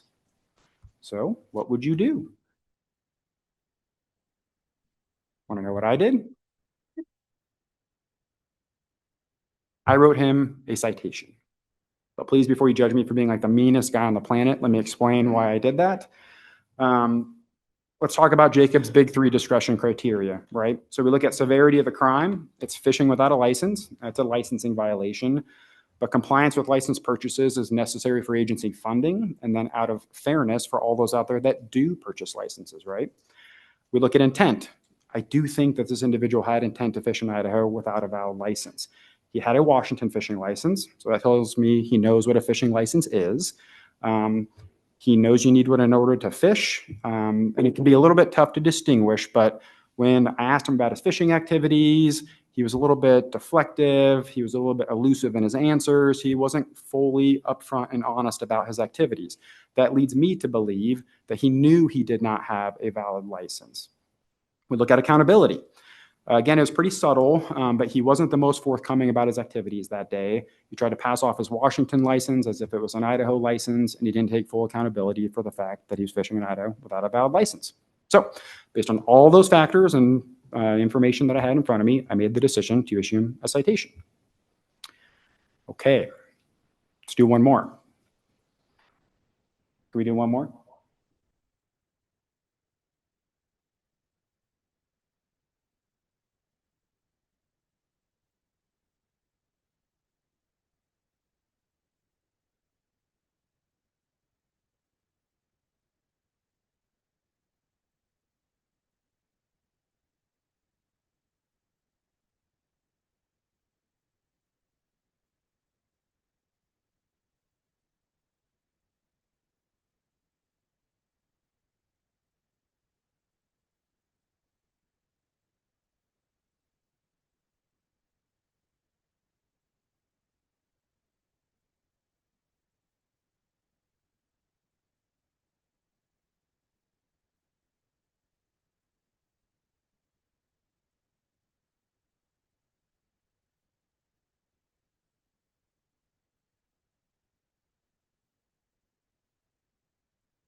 Locally here in the Panhandle, not far from here, in a very similar situation. The last video is actually this video was taken 3 weeks after the previous video you just watched. And so you now. I guess I should say it was a little tough to hear at the beginning of the video, but when the trainee who was with me, that was a trainee of mine at the time, first asked grandma for a fishing license, she said that they had Washington fishing licenses, both her and her grandson. And the rest of the video, you pretty much heard what happened. So you now have to make a decision. You have 2 violations. They're both fishing, grandma and grandson, without a license. You have to make 2 decisions. Do they both get citations? Do they both get warnings?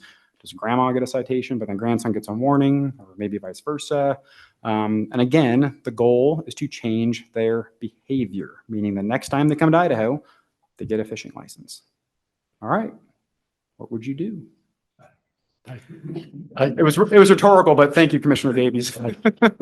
I think this youth opportunity is real important here. Having did you say it was a child under 18? 18 years old. Oh, 18. Okay. Well, okay. Well, I'll categorize that as a young person and an opportunity that's with an elder, an opportunity to learn something that'll, I would hope, stick the rest of their sporting life. So I would talk to that youth in front of the parent and have a warning. And that's embarrassing for the grandma. It's a learning opportunity for the kid, and I'll bet I'll have a license next time. Thank you, Commissioner Murphy. Also, this was hypothetical. Don't feel compelled to respond, but thank you. So do you want to know what I did? I gave them both warnings. But before, Commissioner Davies, you judge me for being the softest officer on the planet. Please let me explain why I did that. So we look at Jacob's big 3 discretion criteria again. We look at severity of the crime. It's the exact same as the previous scenario. It's fishing without a license. We look at intent. I do think they had premeditated intent to fish in Idaho without a license. They know what licenses are. They have a Washington fishing license. They even stopped at Cabela's, which is on the Idaho-Washington border, on their way to Idaho to fish, where, newsflash, we do sell fishing licenses there, and they elected to not purchase one. And then we look at accountability. Somewhat in contrast to the previous contact, they were more open, more honest, more forthcoming about the fact that they were in violation. They didn't try to hide their intent, and they expressed some remorse for the fact that they ended up in violation. So based on those factors, I decided that warnings were the enforcement action necessary to change their behavior and hopefully convince them to get a fishing license the next time they come to Idaho. Okay, how about one last scenario? We good? Are we good?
everything that I saw, and actually I just realized that contact happened exactly 2 years ago today, believe it or not.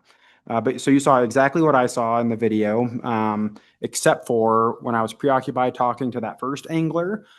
Tracy had packed up his fishing gear, and then out of the corner of my eye, I saw him running down the bank, carrying 2 fishing poles in his hands. So that wasn't caught on camera, but the rest of it you saw. So you saw exactly what I saw to make an informed decision. So we've identified not 1, but 2 violations. Tracy is fishing without a license, and he's fishing without a 2-pole permit. Fishing without a license is a misdemeanor. Fishing without a 2-pole permit is an infraction. So I got to look him in the eye, make 2 decisions. And again, the goal is to change his behavior. All right. What would you do in that situation?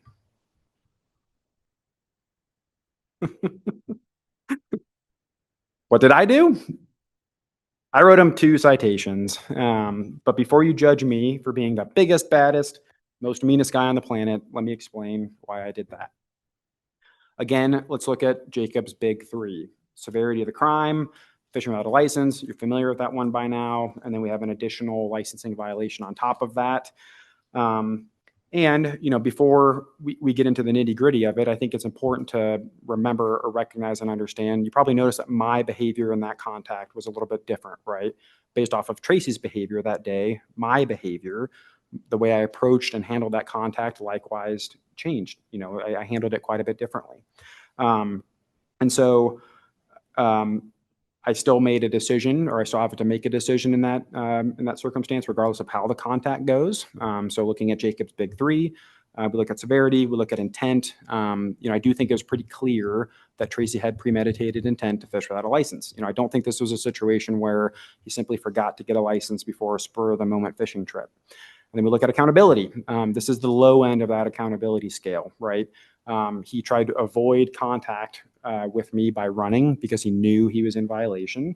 And then when I confronted him with asking for a license, he initially lied and said that he had a license, just didn't have it with him. He wasn't the most forthcoming about the fact that he'd been using too many fishing poles or using 2 fishing poles. So he did not take full accountability for his actions. So based on all of those factors, I gave him not 1, but 2 citations. But I think Tracy actually is a really good example of officer discretion as a tool to change behavior. So I gave him 2 citations that day. I actually ended up running into Tracy a couple weeks after that. Again, he was fishing at Fernand Lake in the exact same spot, believe it or not.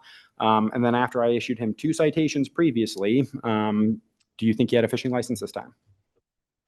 No, he did not. So I issued Tracy 2 more citations because, again, his behavior had not changed. I gave him 2 more citations. And you know what? A couple weeks after that, I ran into Tracy for a 3rd time, again, fishing at Fernand Lake in the exact same spot and using 2 fishing poles. And again, he was fishing without a license and without a 2-pole permit. So Tracy got 2 more citations because his behavior still had not changed. If you're keeping score, simple math there, that is 6 citations for Tracy. But actually this time, when I contacted him, Tracy had an active warrant for his arrest. So Tracy had failed to appear in court for his first fish without license citation, from the citation that I issued him from the video that you just watched. So because Tracy failed to comply with the court obligations, a Kootenai County judge issued a warrant for his physical arrest to compel him to comply. And it was just Tracy's luck that the officer that happened to run into him with an active arrest warrant was the same officer that issued him the initial citation, this guy. So because of the warrant, Tracy spent that night in jail. And you know what? When Tracy got out, he went and purchased a 2024 resident fishing license. Now that, Mr. Chairman, Commissioners, Director Fredericks, I would argue is gaining compliance by changing behavior using the least amount of enforcement action that is necessary.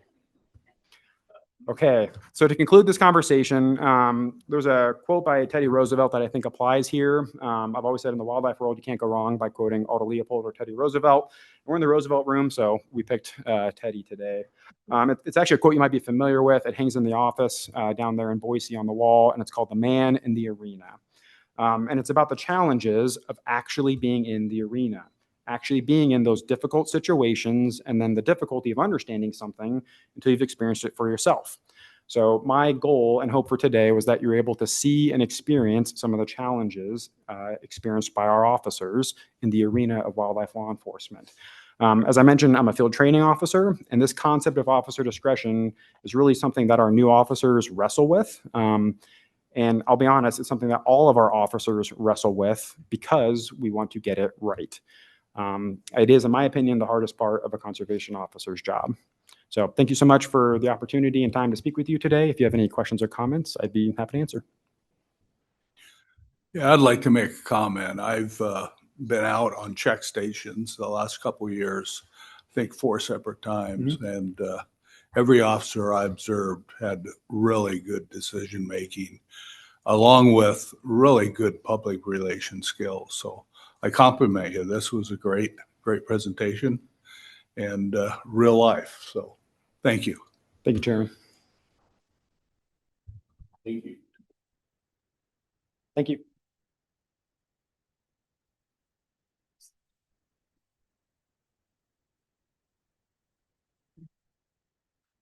We'll go ahead and break now for lunch and be back at 1 o'clock.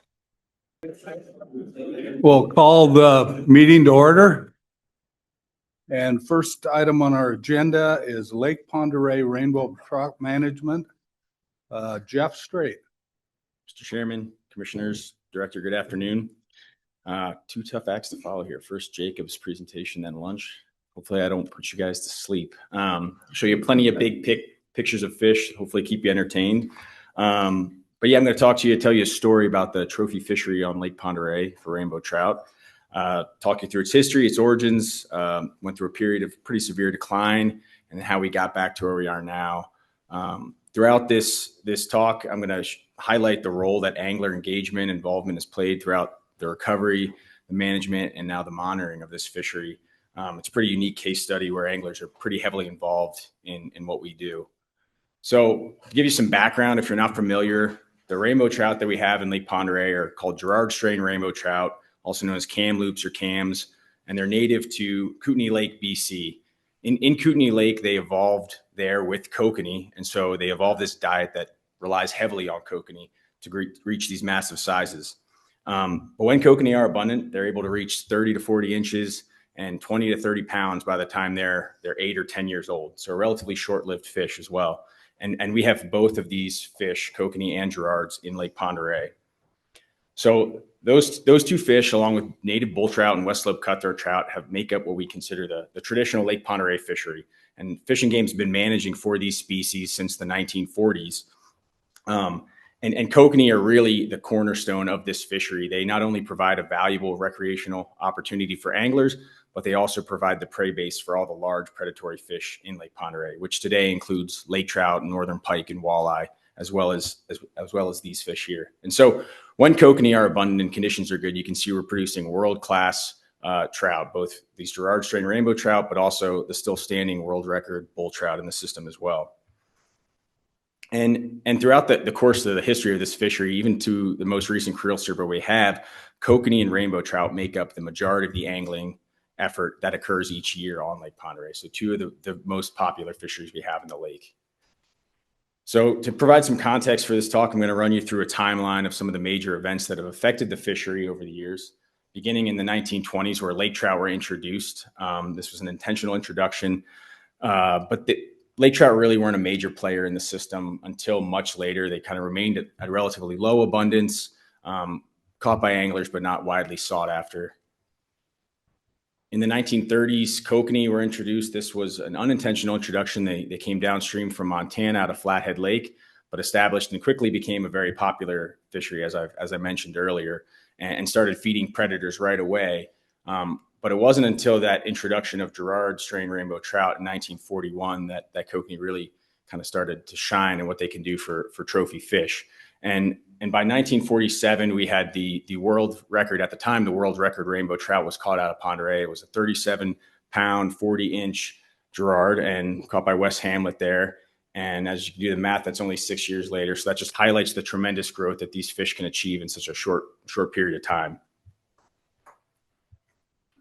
So between that fish and just the quality of fishing that had occurred in the 40s and 50s through the 60s, Pend Oreille started to gain this reputation as this world-class trophy fishery, and a tradition developed within the fishing club that operates on the lake to award patches like the one shown here to their members when they catch a fish that's 25 pounds or greater.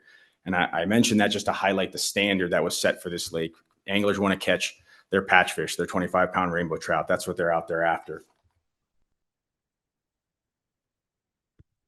So the fishery operated pretty well. I mean, kokanee were stable, rainbow fishing was good for the next several decades. It really wasn't until the 1960s that the system got its next major player, and that was the establishment of mysis shrimp. They're tiny shrimp, less than an inch long, and they were introduced as a food source for kokanee.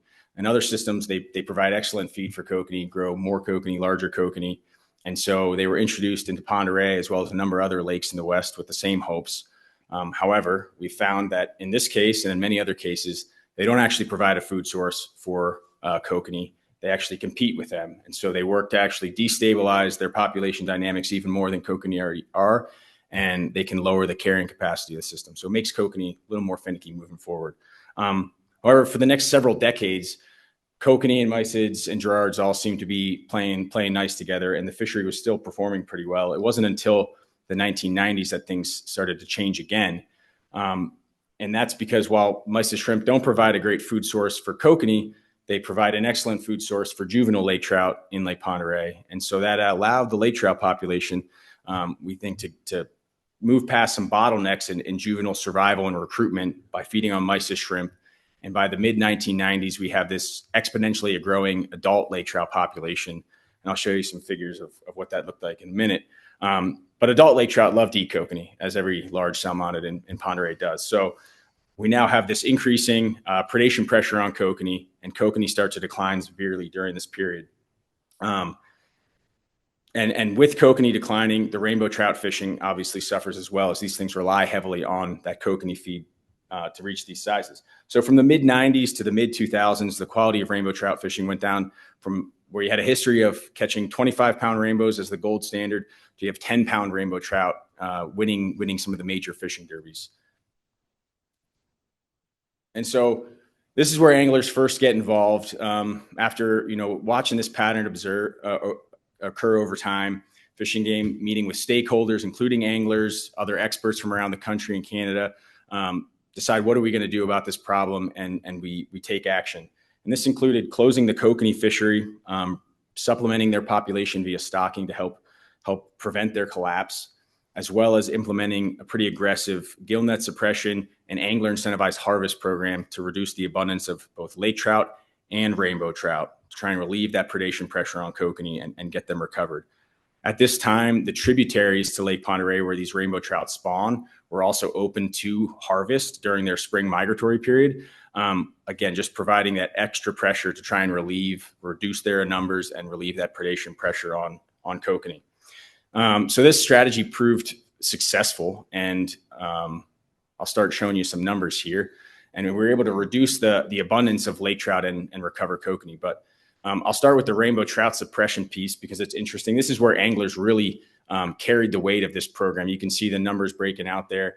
From 2006 to 2012, anglers removed 51,000 rainbow trout, and our gill net program removed relatively few compared to that. These fish don't get caught in gill nets very well. So this is an interesting case where we got anglers were not super eager to kill this rainbow trout, as you might imagine. This is the fish they love. They value this more than anything else. But to their credit, they were able to get on board. $15 a head bounty kind of helped them along. But they got on board and they killed a lot of rainbow trout and helped relieve that predation pressure on kokanee. The other piece of the puzzle was lake trout predation. And between gill nets and angling, we were able to drive this exponentially growing lake trout population down to now currently the levels are about what they were in the 90s. And some modeling that had been done in the early 2000s suggested that we wanted to get them down to the levels of the number of lake trout that were in the system in the 90s. And so you can see from this figure by 2021, we're kind of in that range, and we're getting pretty close to getting lake trout down to those levels we really want them at. At the same time that we're driving lake trout down and killing all those rainbow trout, we see that kokanee over time, this orange line, they're recovering, and they make this pretty good recovery by 2013. and we've been able to sustain that level of kokanee production in the system since. So providing that angling opportunity as well as the prey base that needed to grow these large trophy fish in Pend Oreille. So with lake trout on the steep decline, kokanee seemingly recovered by 2013, we figured it was time to return to our traditional regulations.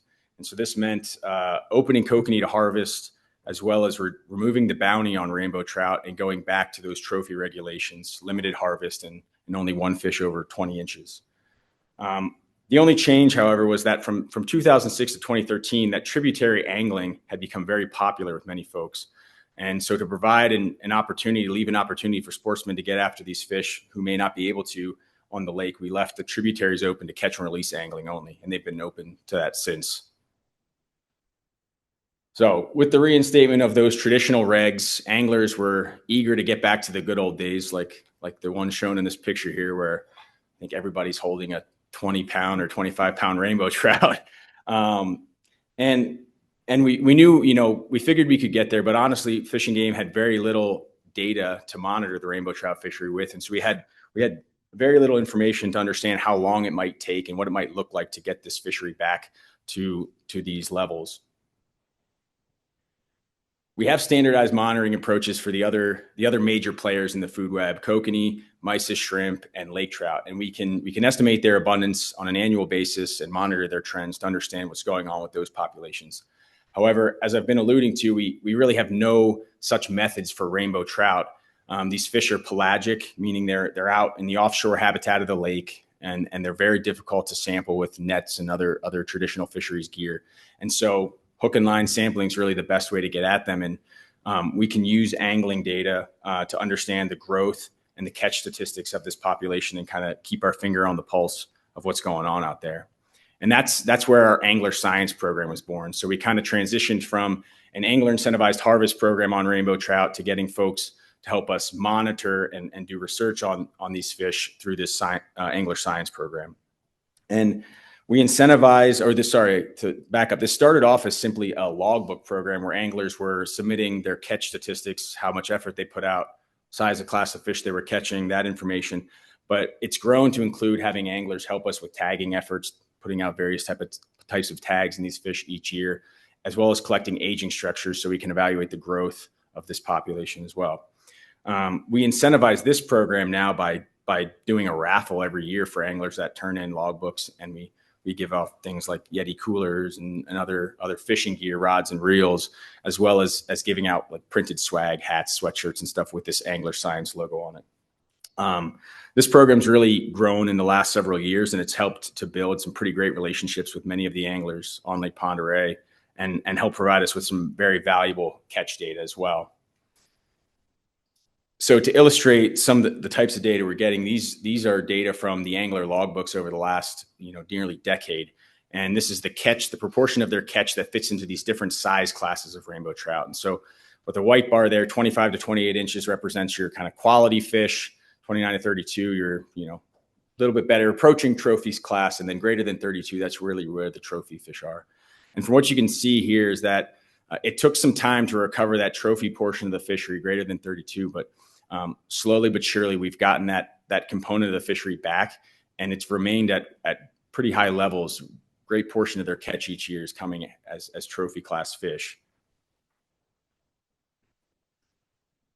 So the next piece of the puzzle is rainbow trout growth. We have anglers that will help us collect these aging structures, and this picture here illustrates that. They're taking a pectoral fin ray off this rainbow trout, which will allow us to estimate the age and the growth of that fish.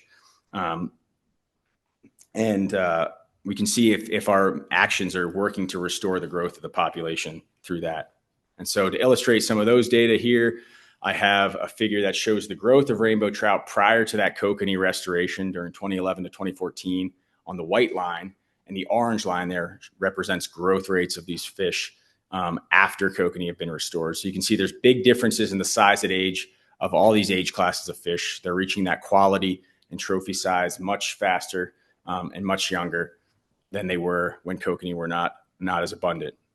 And I talk a lot about weights. This fishery is measured in terms of weight. So to kind of give you a picture, what we're seeing currently, fish out there today that are 25 inches or 6 to 9 pounds on average.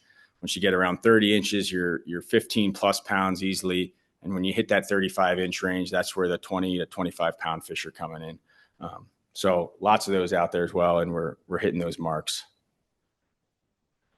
Another way that we monitor this fishery is through the release of these external Floyd tags, they're called. And each of these tags has a unique number on it, as well as information as to where to report this tag back to Fish and Game. And so we work with anglers. Anglers, again, are very important in this part. We have anglers out there that are trained, that are releasing these tags every year, along with our staff trained to do so. And when these tags are recaptured by anglers and reported, we can estimate things like the harvest rate of the fishery and fishery participation. And so over the last 5 years or so, we've released over 1,900 of these tags into the system. And from that information, we've gathered that harvest is really low. Most anglers are practicing catch and release out there. And so we can be confident that angler harvest has very little influence over the fish population.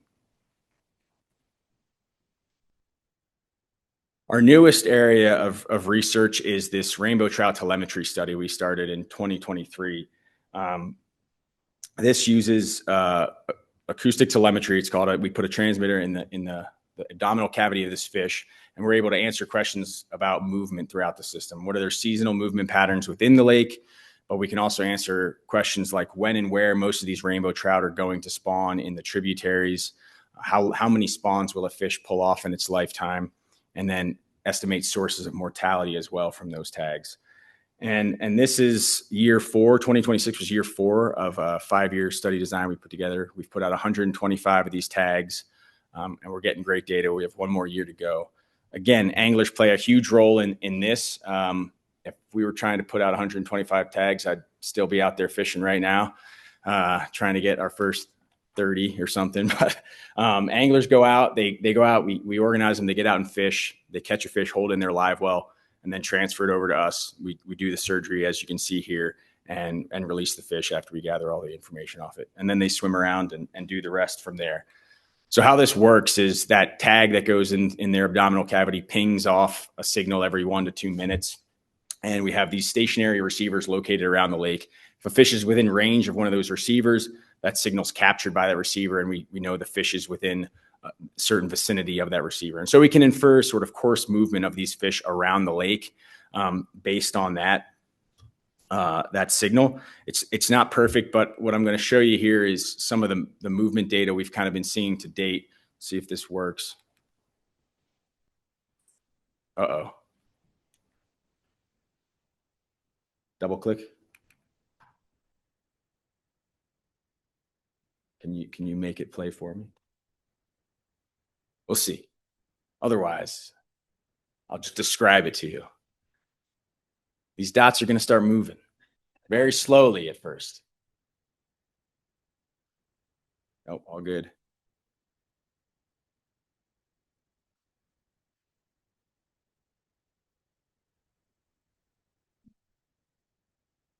It was awesome. Yeah. No, yeah. Well, they're out there. They're out there. We detected them at least once. If not, I can move past it. It's all good. I can describe it. So don't put me on the spot. I'm not good with jokes on the spot. I should have planned one ahead of time. No, it's very basic movement information we're learning right now, but we're going to learn a lot more. But what we'll see on this map, if it ever pops up and plays, is that the fish in the winter are occupying much smaller habitats. They're not moving a ton around the lake. They're just staying in these smaller zones within the lake. And then when the water starts to warm up in the spring, their movement kind of, oh, are we getting it back? Is it going to play?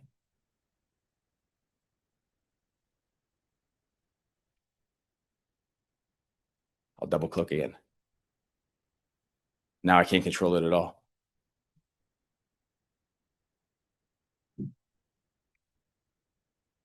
All right. Anyway, when the water warms up, the fish move around the entire lake. I'll go back so I can you can see the map. So the fish are concentrated in that lower end. And when water temperatures start to warm up in the spring, they start occupying lots of the lake, and they're moving around very quickly. Within days and weeks, they're covering the entire lake. It's pretty amazing to see. It's a bummer that didn't work. But then when the water temperatures start to cool down again in the fall, we see their movements really slow down again. They kind of occupy smaller portions of the lake and just kind of, it seems like, moving around in smaller areas before the water warms back up again. So that's just a taste of the kind of thing we're learning. We're going to learn a lot more, like I said, about their seasonal movements into the tributaries. Anyway, from minus the video that didn't play, I think from the data I just showed you, it's pretty clear that we've been able to recover this trophy fishery and sustain its quality over the last, 6 years or more. This is the only trophy Girard rainbow trout fishery in the country. And it's arguably one of the best trophy rainbow trout fisheries in the world in its current state. So there's probably no other lake in the world that's producing the number of 20-pound rainbow trout that Pend Oreille is currently. So the key to this fishery is consistent kokanee production and managing the number of predators. And you can see from our lake trout numbers, we've been able to do that successfully.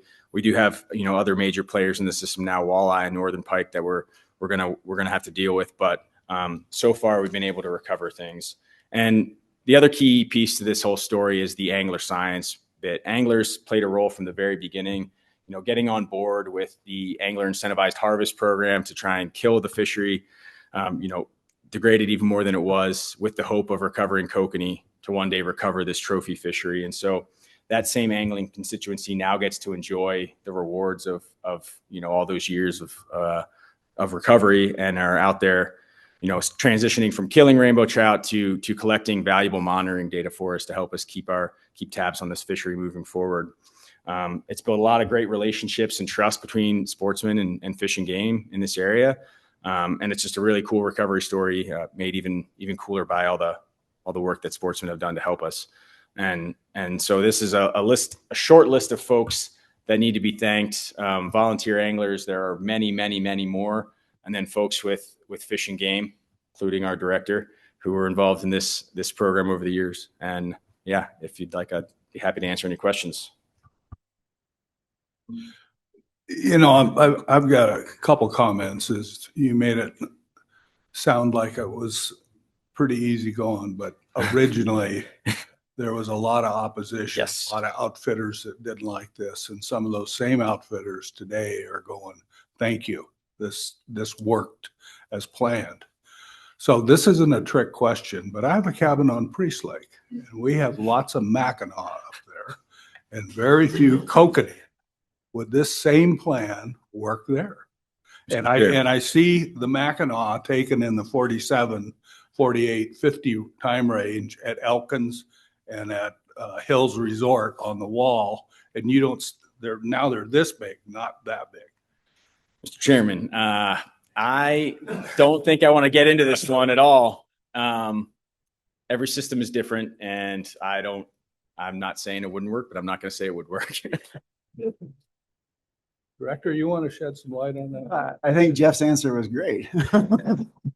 No, we went through, that was one of the things I had the opportunity to do when I was a fish manager up here, is on the heels of the emerging success of Pend Oreille, a lot of interest in could we do the same thing with Priest. And one thing, and Jeff talked a lot about the angler buy-in, the support. This would not have happened without the support of anglers, and a very, very, very tough pill for them to swallow, to get them to kill essentially every rainbow they caught, when before you couldn't pay them to keep one. So could you get that same level of support on Priest? It's a lot different. It is a lot different. There are people up there that are very passionate about the lake trout fishery. There are people that made the case that, well, we do have, it does bring a diversity of fishery opportunities to the Panhandle, because you have what we have in Pend Oreille now, which is very unique. But then we have something in Priest Lake that we don't have anywhere else in the Panhandle. So I'm not saying that either of those is the right way to look at it, but you do have a very different dynamic and set of circumstances in Priest. And the other thing that you would have to have is a funding source. And so I want to acknowledge our funding partners here, Avista through the mitigation program, and then Bonneville Power, which has contributed to this very expensive recovery effort. It's money well spent because the value of the fishery is many times over what we invest on an annual basis. But this has not been cheap work. And we don't have the similar type of a situation in Priest Lake. And so could you do it? Yeah, if there was very, very strong public support, which we're not there yet. And if we had a dedicated funding source, essentially for decades. You don't do it and then for 5 years and then you're done. It's a long-term major commitment. Yeah. And I don't see the Mackinac fishermen that I know of don't throw them back. They eat them. That's the big thing with Mackinac. So if they could get paid and eat them both, I can't see why they wouldn't enjoy a program like that.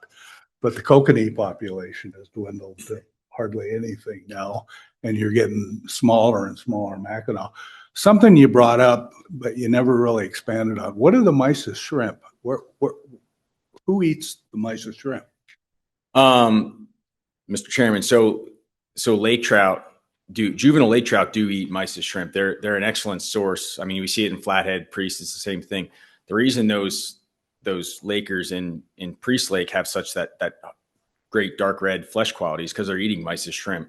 So they are an excellent food source. They just don't elicit the same growth rates, I think, as you get from eating kokanee because they're just a way bigger meal.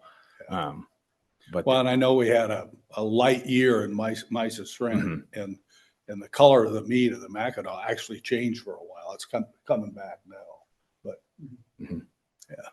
Well, something to think about. Thank you. Good presentation.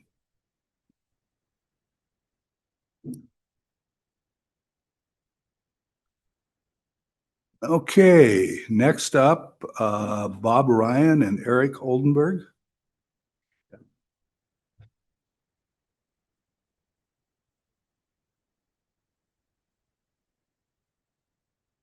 Don't have a joke for you either. I've a good dad joke, but I won't share it with you.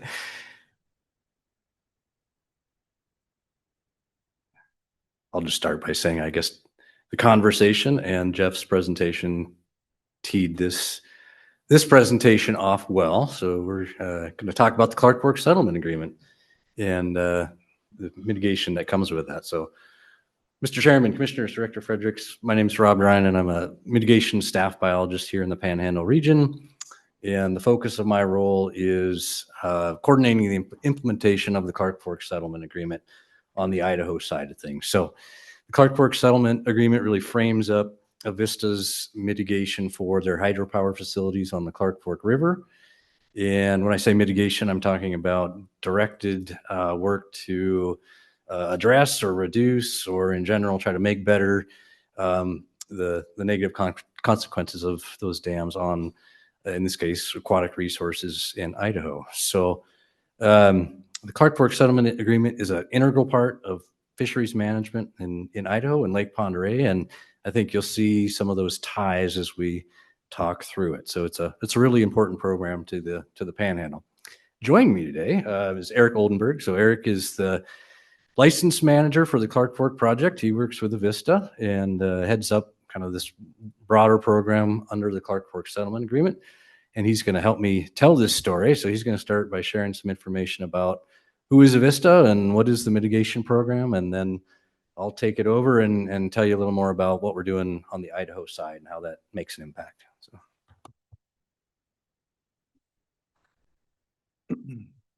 Yeah, Mr. Chairman, Commissioners, and Director Fredericks, thank you for having me today. I'm excited to be here to explain a little bit about the Clark Fork Settlement Agreement and the work we're doing in the basin.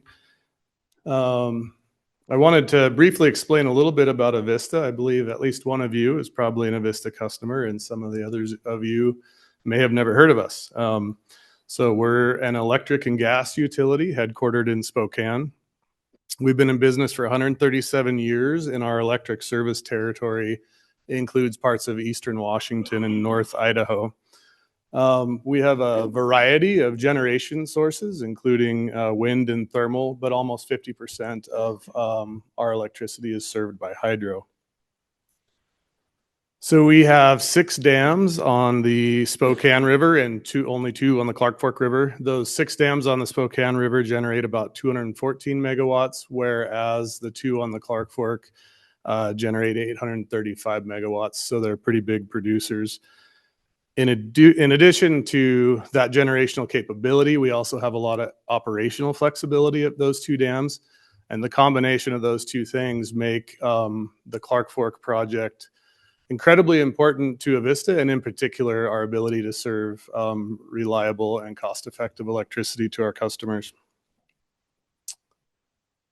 Just a little bit, when I say the Clark Fork project, that's comprised of the 2 dams, Knox and Rapids and Cabinet Gorge. Cabinet Gorge is located 10 miles upstream of Lake Pend Oreille, about a third of a mile from the Montana border. And then Knoxon is located 19 miles upriver in Montana. Both of these dams were constructed in the 1950s. They create relatively large reservoirs and support popular recreational fisheries.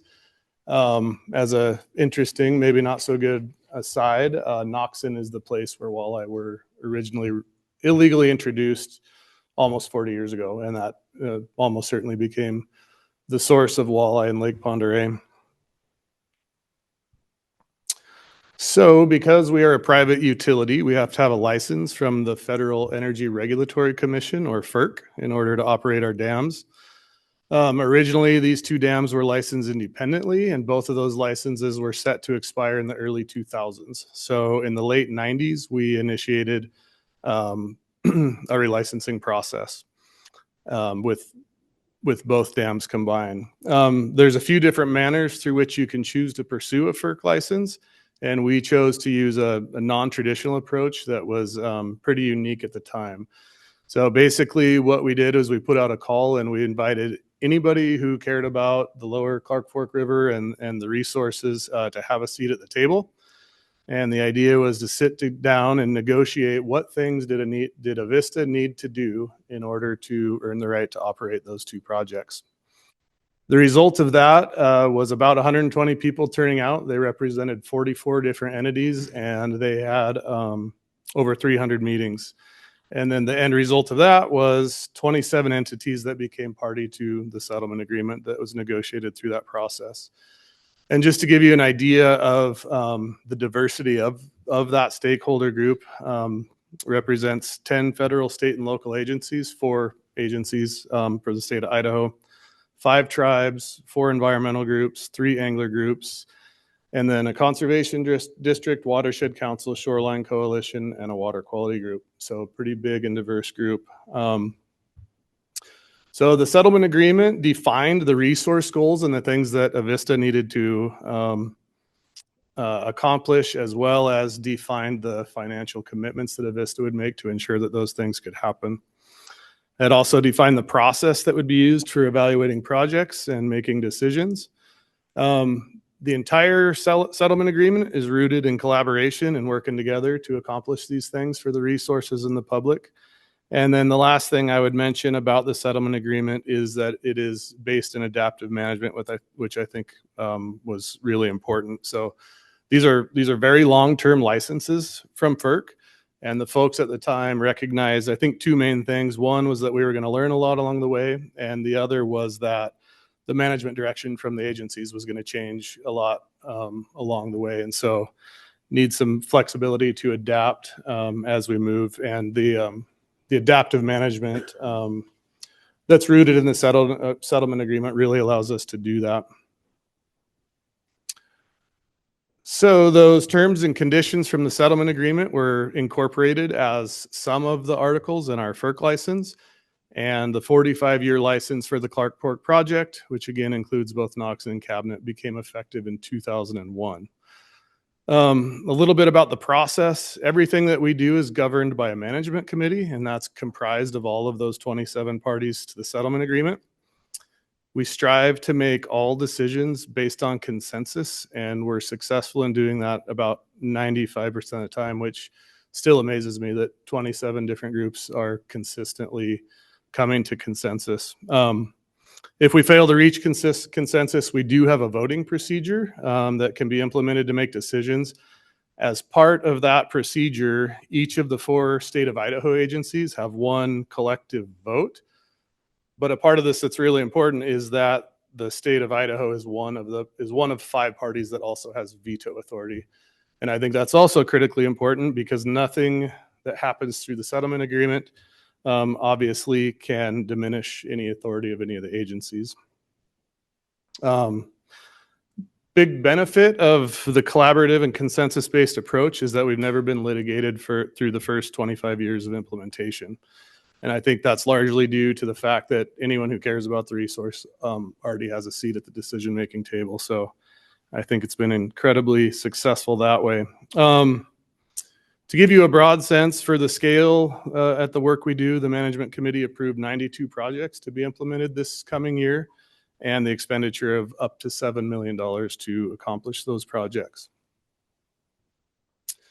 So a little bit more of what the settlement agreement is all about. Obviously, we're utilizing a public resource to produce electricity for the benefit of our customers. And as with all forms of energy production, there's some unintended effects associated with operating the dams. If I were to sum up kind of those effects that we have at Noxon and Cabinet, I could fit most of them into 3 major categories. The first is very straightforward. It's just blocked fish passage. The second would be the effects of fluctuating flows out of the dams and fluctuating water surface elevations in the reservoirs, which can have effects that are both aquatic and terrestrial, but that can also impact the public's ability to get out and enjoy those resources. And so those are the things we are working to address and to try and stay away from the terminology, but through the settlement agreement that established what are referred to as protection, mitigation, and enhancement measures to address each of those things. So the general idea, Rob alluded to it, but it's to fix the things we can and then to otherwise do good things to offset those effects that we can't directly fix. So these are the major protection, mitigation, and enhancement measures that are in the settlement agreement. And Rob and I are going to give you a quick overview of some of the work going on within just 4 of these that we thought would be of most interest to you, which includes fish passage, habitat work in the Idaho streams, bull trout protection and education program, and then the work that we do to address total dissolved gas. And I just realized I skipped the third effect, didn't I? Which is water quality, that's a pretty important one for us. Our most pronounced water quality effect is out of Cabinet Gorge Dam when we have to spill water. So we can put about 40,000 CFS of water through the turbines. In the spring, when more water is coming down the river than that, we have to spill. And when we spill, air can become entrained in the water at concentrations that can become harmful to fish. So that's probably our single biggest mitigation program. That's what helps support the suppression effort that we just heard about, and among other programs that Rob's going to talk about. Last thing I would note here is we're just going to highlight a little bit of this. Probably about 50% of the work that we do occurs in the state of Idaho and the other 50% in Montana. And then Avista funds all this work, but a lot of partners implement it. So Avista is we implemented quite a bit of the work. Idaho Fish and Game implements a lot of the work. Some of the other state agencies do. And we hire some contractors to help accomplish all these things as well. So we're going to shift gears a little bit and just talk about a couple of specific projects. I'm just going to hit on one and then turn it over to Rob. But I did want to briefly talk about our fish passage program. This one is focused primarily on bull trout, and that's because bull trout are the species that are most affected by blocked passage. So most of the bull trout in the system want to be adfluvial, meaning spawn and rear in small streams, but then get to Lake Pend Oreille to grow to maturity. Like salmon, these fish have a really high degree of site fidelity, meaning they want to get back and spawn in the same place that they hatched. So for those fish that want to spawn in the Montana tributaries, upstream passage it does completely block fish passage unless we get in and do some facilitated transport. And then similarly, for the juveniles that are coming out, if we let them come out of the Montana streams on their own and try to get back to Pend Oreille, a lot of those would die in the reservoirs. And so that's kind of the premise for this program, as we get in and capture these fish and get them truck rides as adults up to Montana and as juveniles back to Lake Pend Oreille. One thing to note is that we do have 3 interdam reaches in the area. So between and above our 2 dams, but also Thompson Falls Dam, which is upstream of Noxon. And so because the returning adults are coming to Cabinet Gorge, we're catching them, we're giving them a truck ride. We need to know at a minimum which interdam reach is going to be connected to their tributary of origin. We determine that 2 ways. One is that a lot of the fish we had previously captured at juveniles, given them a truck ride to Pend Oreille, they also got a tag, so we can scan those fish and simply look them up and we know where home is for that fish. We do have a meaningful number of fish, though, that are untagged. And so over the years, we've worked with partners to develop a rapid response genetic testing program, genetic assignment program. So again, back to that high level of site fidelity, because these fish have such a strong desire to spawn the same place they hatch, they're all related to a pretty high degree. So that means we can go in genetically and tell fish from each stream apart from each other. And we can do that with about 95% accuracy of assignment to the correct tributary and about 99% accuracy of assignment to the correct interdam reach. So I think we're doing a pretty good job of getting them back where they belong. Just briefly on how we catch them, we recently completed the construction of a pretty big fish trap at Cabinet Gorge. That's what you see on the top right there. That's operated from March into early October.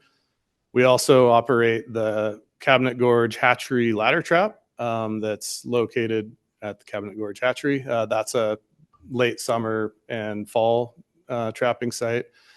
And then on the juvenile side, we have a variety of methods we use to catch them in the stream, come out migrating from the streams in the spring. We have a permanent weir trap at the lower end of one of our tributaries. We'll go in and use stream electrofishing, and we also use a host of temporary traps. An ATV. No, Mr. Which photo? Sorry. Oh, yeah, it's a little barge that has a generator and a rectifier for stream electrofishing. They don't let us get away with that in Montana either. Yeah. And with that, I'm going to turn it over to Rob to talk about some of the programs and projects going on in Idaho.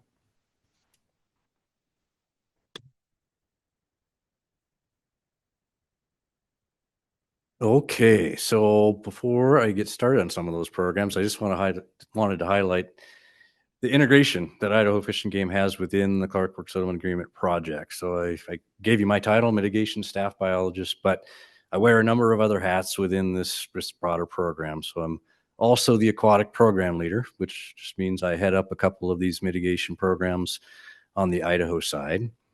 In that role, I'm also an aquatic implementation team member. So the AIT, as we call it, is a group of stakeholders that are strategizing on how best to use these mitigation dollars and put them on the ground all throughout the project area. And there's a number of representatives there on that team, including Idaho Fish and Game, Avista, Montana Fish, Wildlife and Parks, and the U.S. Fish and Wildlife Service. So I'm also a member of the Water Resources Technical Advisory Committee and the Terrestrial Resources Technical Advisory Committee. And both of these groups provide kind of a technical oversight of all the proposed projects that come to the mitigation table, all the things people want to do. We kind of give them the formal review before the management committee gets to see them. So the point of this is, again, that we're highly integrated in this process and helping shape what mitigation looks like. And this isn't by accident. So when the settlement agreement was being formed, Idaho Fish and Game worked with Avista to come up with this Idaho program leader role. They identified that there was a need for such a role to help Avista be successful in meeting their mitigation commitments, but also a benefit to the state to be able to shape what mitigation looks like on the ground. And so in support of that, Avista actually funds that position outside of the mitigation pot, just to make sure that role is being met. So I am going to talk about a number of programs we're implementing in Idaho. I'll start with these three: the Tributary Habitat Acquisition and Enhancement Program, the Total Dissolved Gas Mitigation and Monitoring Program, and then the Fishery Resource Monitoring, Enhancement, and Management Programs. And to begin with this Tributary Habitat Acquisition Enhancement Program, I've just highlighted this figure, which is the hydrograph below Cabinet Gorge Dam. And this is actually from June of last year. And the main thing I want to point out here is that flow below the dam changes rapidly. As you can see, it's tens of thousands of cubic feet per second per day. It's always in flux. And this is by design. It allows Avista to follow power production with needs from the people out there who use that electricity. So it's good for meeting regional power demand, but poses a real challenge to fish. So essentially the quality and quantity of the fish habitat there in the river is always in flux, and that leads to fewer fish in the river. Just can't support as many fish because of that loss of quality and quantity. And I guess because of that, this mitigation fund is set up to do good work for fish in other places. So this focuses on improving and restoring habitat in tributaries outside of the Clark Fork River to try to enhance recruitment for the broader system. And two ways that we do that. One of the main ways is through directly improving or restoring tributary habitat. So projects that focus on fish passage. So for example, making sure that fish can get to all the available habitat in a stream, making sure there's no blockages in the way. Projects that improve habitat complexity. So making sure all the parts and pieces of a stream that a fish needs to be successful are there and abundant in place. And then in some cases, projects are focused on just ensuring that streams have the ability to function as they naturally would, have the space and the room to move and to develop over time as streams typically do. So one thing these all have in common is that they're all generally highly engineered, and they all involve physical construction in the stream. So it's not a four-wheeler, but we do put in heavy equipment in the stream to physically move and change what the stream looks like to make it better for fish.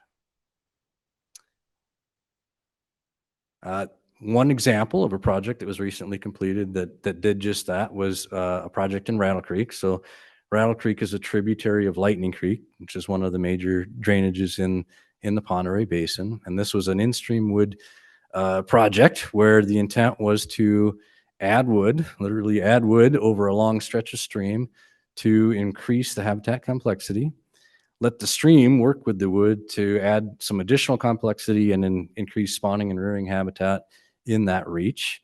And then in the long term, the hope is that the stream will function differently, confine its channel, and reduce some of the issues that we have there with seasonal dewatering of the stream. So a little inset photo I have there is a section of the stream that's essentially dried up, and that can happen in August in many years just because of some of the challenges that have occurred there in the Rattle Creek drainage.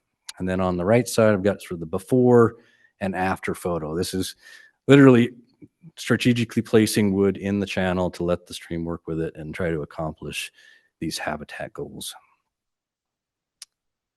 The other way that we use this program is to conserve lands that occur in really important basins around the Pend Oreille Basin. So this is doing things like acquiring property through fee title purchase and placing conservation easements on important properties where these streams travel through that are valuable for the fish in the Pend Oreille Basin. So in the course of the settlement agreement projects thus far, about 1,200 acres have been conserved, or incorporating around 7 miles of stream.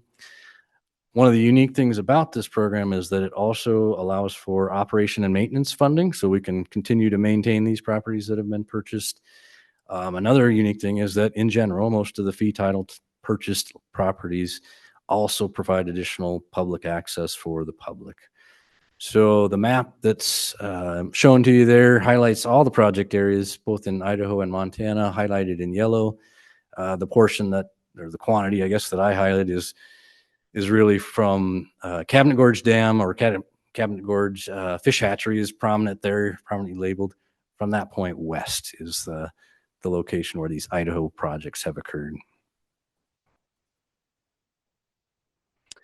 All right, so one of the other major mitigation programs that Eric highlighted was the Total Dissolved Gas Mitigation and Monitoring Program, and this relates to the impact on water quality below Cabinet Gorge Dam. So Eric mentioned that air gets trapped in the water when they spill, and when that happens, it can cause direct trauma to fish. So these photos that are inset there just show what that trauma can look like. It's called gas bubble trauma. Essentially, it's that pressurized gas gets forced into the tissue of the fish, and if that trauma is severe enough, it can cause additional mortality that reduces the overall abundance of fish where they're impacted. And these impacts, or at least elevated total dissolved gas when it's really high, can be detected through the Clark Fork River, through Lake Pend Oreille, and even down into Washington along the Pend Oreille River. So it can extend quite a ways. So to mitigate for that impact, the focus of this program has largely been on benefiting native fish and ensuring that we have quality fishing opportunities in Lake Pend Oreille. So a lot of the work has been done in Lake Pend Oreille itself or adjacent waters. And one thing that's really unique about this is that it's very flexible. A lot of the projects that are completed through this work are driven by the management direction set by the Idaho Fish and Game. So we're doing good work, and we're really in step with what Idaho Fish and Game is hoping to get done here. Some of these photos and some of the fisheries are things that Jeff was speaking to, and I think you'll recognize some of the important projects that have been completed using funds through this mitigation program. So the lake trout suppression program that Jeff mentioned, netting lake trout from the lake to support kokanee and the predators that live in the lake that we want to fish on that rely on kokanee. The walleye assessment program aimed at trying to understand what tools we have to manage walleye in Lake Pend Oreille and reduce their impact to kokanee and those other fishes that are important. The angler incentive program, so incentivizing lake trout and walleye harvest for anglers to encourage them to get out there and help us on this effort, as well as a variety of applied research and monitoring efforts focused on bull trout, fish movements, genetics, cutthroat abundance, and even fishery performance through angler surveys. So a wide variety of things occurring. So we're doing a lot of good work, but it's really important that we understand what that impact is and how we can use it to guide work down the road. So the Fishery Resource Monitoring Enhancement and Management Program is integrated to help us do just that. So a lot of the monitoring work that we're doing in this case is focused on tributaries or the Clark Fork River. For example, we do bull trout red counts that help us understand how many bull trout are out there spawning in some of our streams. Another good example of one of these monitoring projects is our tributary monitoring effort. So on the left side of the screen, I've got a map with a bunch of tributaries highlighted. These are all important tributaries around the Pend Oreille Basin and locations where we're monitoring fish, trying to understand their abundance. And we've done this over a fairly long period of time. About 15 years of monitoring has occurred. And in that time, we've been able to make sort of the rotation through all these streams 3 times. So we've got a pretty good handle on what's going on in the streams in that window of time. And there's one really interesting outcome of that, and that's highlighted on the figure on the right. And that's the average density of fish in these streams. So the figure just highlights that collectively among all streams for some of the target fish that we're keeping track of. So bull trout, West Slope cutthroat trout, rainbow trout, and then rainbow cutthroat hybrids. And what stands out in this is that average densities collectively within those 3 rounds of sampling that we did are remarkably stable. So we're doing good work in maintaining the abundance of fish in these tributaries over time, and hopefully we'll continue to do that or even improve that. And this is really important because all those bull trout, all those cutthroat, all those rainbow trout that people are fishing for in Lake Pend Oreille start their life in these tributaries. So maintaining consistent or improving recruitment from the tributaries is critical for making fishing good and continuing to do that in Lake Pend Oreille. So I'll round it off with just a highlight of our education and enforcement program. We're lucky to have an officer that's funded through the Vista Mitigation Program. Dakota Smith's our guy. He is our dedicated Lake Pend Oreille officer, and he spends a lot of his time, in addition to doing normal enforcement activities, talking with people. So he's out there educating people about native fish in the basin. He also spends a lot of time on the water talking to anglers and letting them know about what management programs are going on in the lake, answering questions, and then of course, enforcing the laws that go along with those. So just want to highlight again, a lot of good things are occurring here. It's highly integrated in the management of Lake Pend Oreille, but it's also incredibly collaborative. So a lot of people doing good work. All these projects aren't just done under the umbrella of Idaho Fish and Game, but a variety of other stakeholders are helping us get these things done on the ground. And these logos just highlight a collection of some of those working on a number of projects here with us in Idaho. And with that, I think Eric and I are happy to take any questions if you have them. I've got one question. It's probably really silly, but the part where when you spill water and you get air in it, can you take it from the bottom of the dam? I mean, like a cold water bypass where you wouldn't create, or is that, I mean, that's probably a stupid question. Let the investigator. Mr. Chairman, yeah, that's a great question. So there's really 2 components to that TDG program, and one was looking at abatement options. That was the preferred course of action. How can we strip TDG out of the water, whether that's bypassing, whether that's, and so we actually did in the early years. It's kind of counterintuitive, but what they did, they call them dragon's teeth. We put baffle blocks on the spillway, on the spill bays themselves, and they break that water up. The reason total dissolved gas is a challenge at Cabinet Gorge is you probably saw the picture Rob had of all the white water that it just looks like very aerated water. And you can have that and not have a lot of gas entrainment. The problem at Cabinet Gorge is you get that violence and the water then plunges deep. And when water plunges deep and comes out of solution deep, then it creates a lasting challenge with total dissolved gas. So did look at a lot of options, looked at bypass channels. And ultimately what the management committee decided was we pursued a number of those fixes. We were able to successfully reduce TDG by, it's probably not a meaningful number, but 6 or 8% from what used to be the peaks, but still at levels that are not okay. And so we have a pretty aggressive mitigation program, like we discussed, to try and do other good things to otherwise offset the negative effects that could happen to those populations. But yeah, great question. Any other questions? Thank you. Very informative.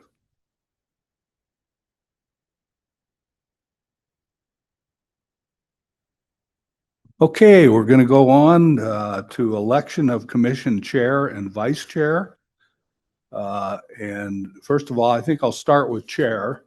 And I want the other commissioners to know that I received an email from our current vice chair, Jordan Charette, who's ill and is at home, and he would accept the position if nominated and elected and would be honored. So I just want you to know that. And with that, I'll open it up for nominations. Mr. Chairman, first of all, thank you for serving as the chair for the last year. I think you've done an exceptional job, and all your hard work is much appreciated. And knowing Jordan the way that I know him, I feel like that he would do a fantastic job sitting in your seat. So with that, I would like to nominate Commissioner Charette for chairman of the commission. Thank you. I'd like to second that nomination. Commissioner Murphy, seconds. Any discussion? All in favor signify by saying aye. Aye. Motion carries. Vice Chair. Nominations are now open for Vice Chair. Mr. Chairman, it'd be my pleasure to nominate Commissioner Mike Roach for Vice Chair. Okay, any further discussion? Sounds like a railroad job. All in favor signify by saying aye. Aye. Any opposed? Well, that didn't take long. We're done.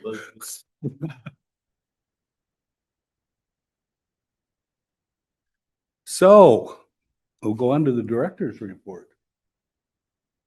Thank you, Mr. Chairman. I will keep it pretty brief, but just touch on a couple of highlights. You got Chief Oswald's summary of our budget picture, so I won't get into that, but I will note that right now is our application period for controlled hunts for deer, elk, pronghorn, fall bear, and fall turkey and swan. So that is happening, and they are dealing with that in the licensing program. In the Communications Bureau report that you can look through, at the very end, there is a summary of viewership of these commission meetings. So probably it's crossed your mind from time to time. You wonder how many people are actually watching live or watching the recordings. So we began streaming these meetings in 2023 and then making the recordings available afterward. And in 2023, we had over 4,500 people view our commission meetings. In 2024, it was about 3,300 people. Last year, over 11,500. I don't know if they're individual people, but yeah, something.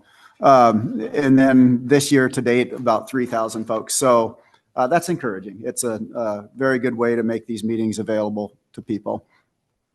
In the Enforcement Bureau, our Special Investigations Unit is organizing the Western Wildlife Investigators Conference, which is scheduled for June in McCall. And that conference will host investigators from several Western states and Canadian provinces and focus on education, wildlife trafficking, and emerging investigative trends. So proud of the guys for organizing and hosting that. There's a good summary of a unlawful case of take of 7 mature whitetail bucks dating back to 2024 that's coming to a close with sentencing of some folks in the Panhandle. So good to see some pretty stiff penalties associated with that, and the good work of the officers being recognized. In the Engineering Bureau, as always, there's a great summary of all the different projects that the Engineering Bureau is overseeing. A couple of note, the Pocatello Regional Office, the design is complete. We've got a contractor selected, and our construction on the Pocatello office expansion is going to begin here very, very shortly. And similarly with the Salmon Regional Office remodel and expansion, that's scheduled to start in July of this year as well. So great to see those projects coming to fruition.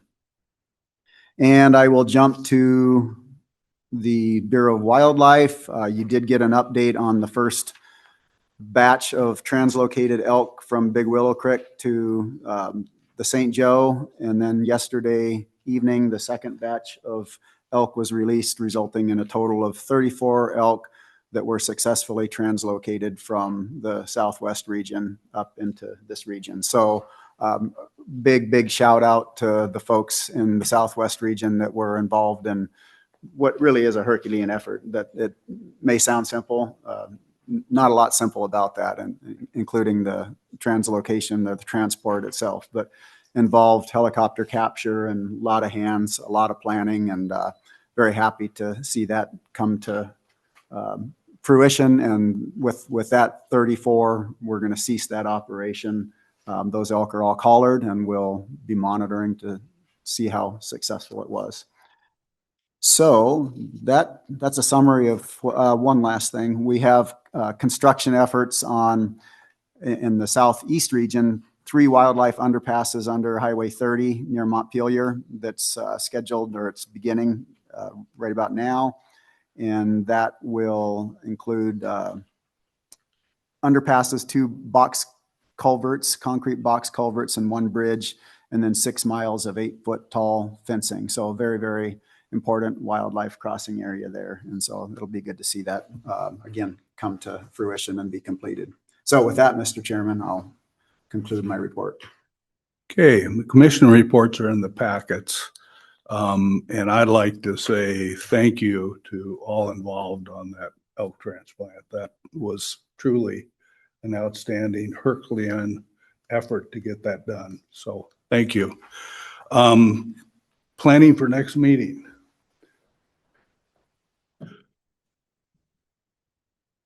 Thank you, Elizabeth. July 15th, we'll have a field tour and a public meeting on the 15th, and then the 16th will be our business meeting, and that will be in the Jerome Regional Office.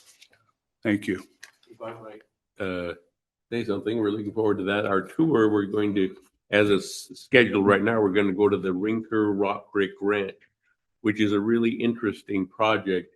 It's an individual drainage. It's so there. It isn't coming from anywhere else. There's moose, elk, deer, pronghorns, sage grouse. They've done a lot of water projects, you know, the Beaver Dam aqueducts to put the water out, and I think the people will enjoy that tour. I think it's a great effort, and we go through there once in a while just to see what's going on. So, thanks. Okay. Looking for a motion for executive session.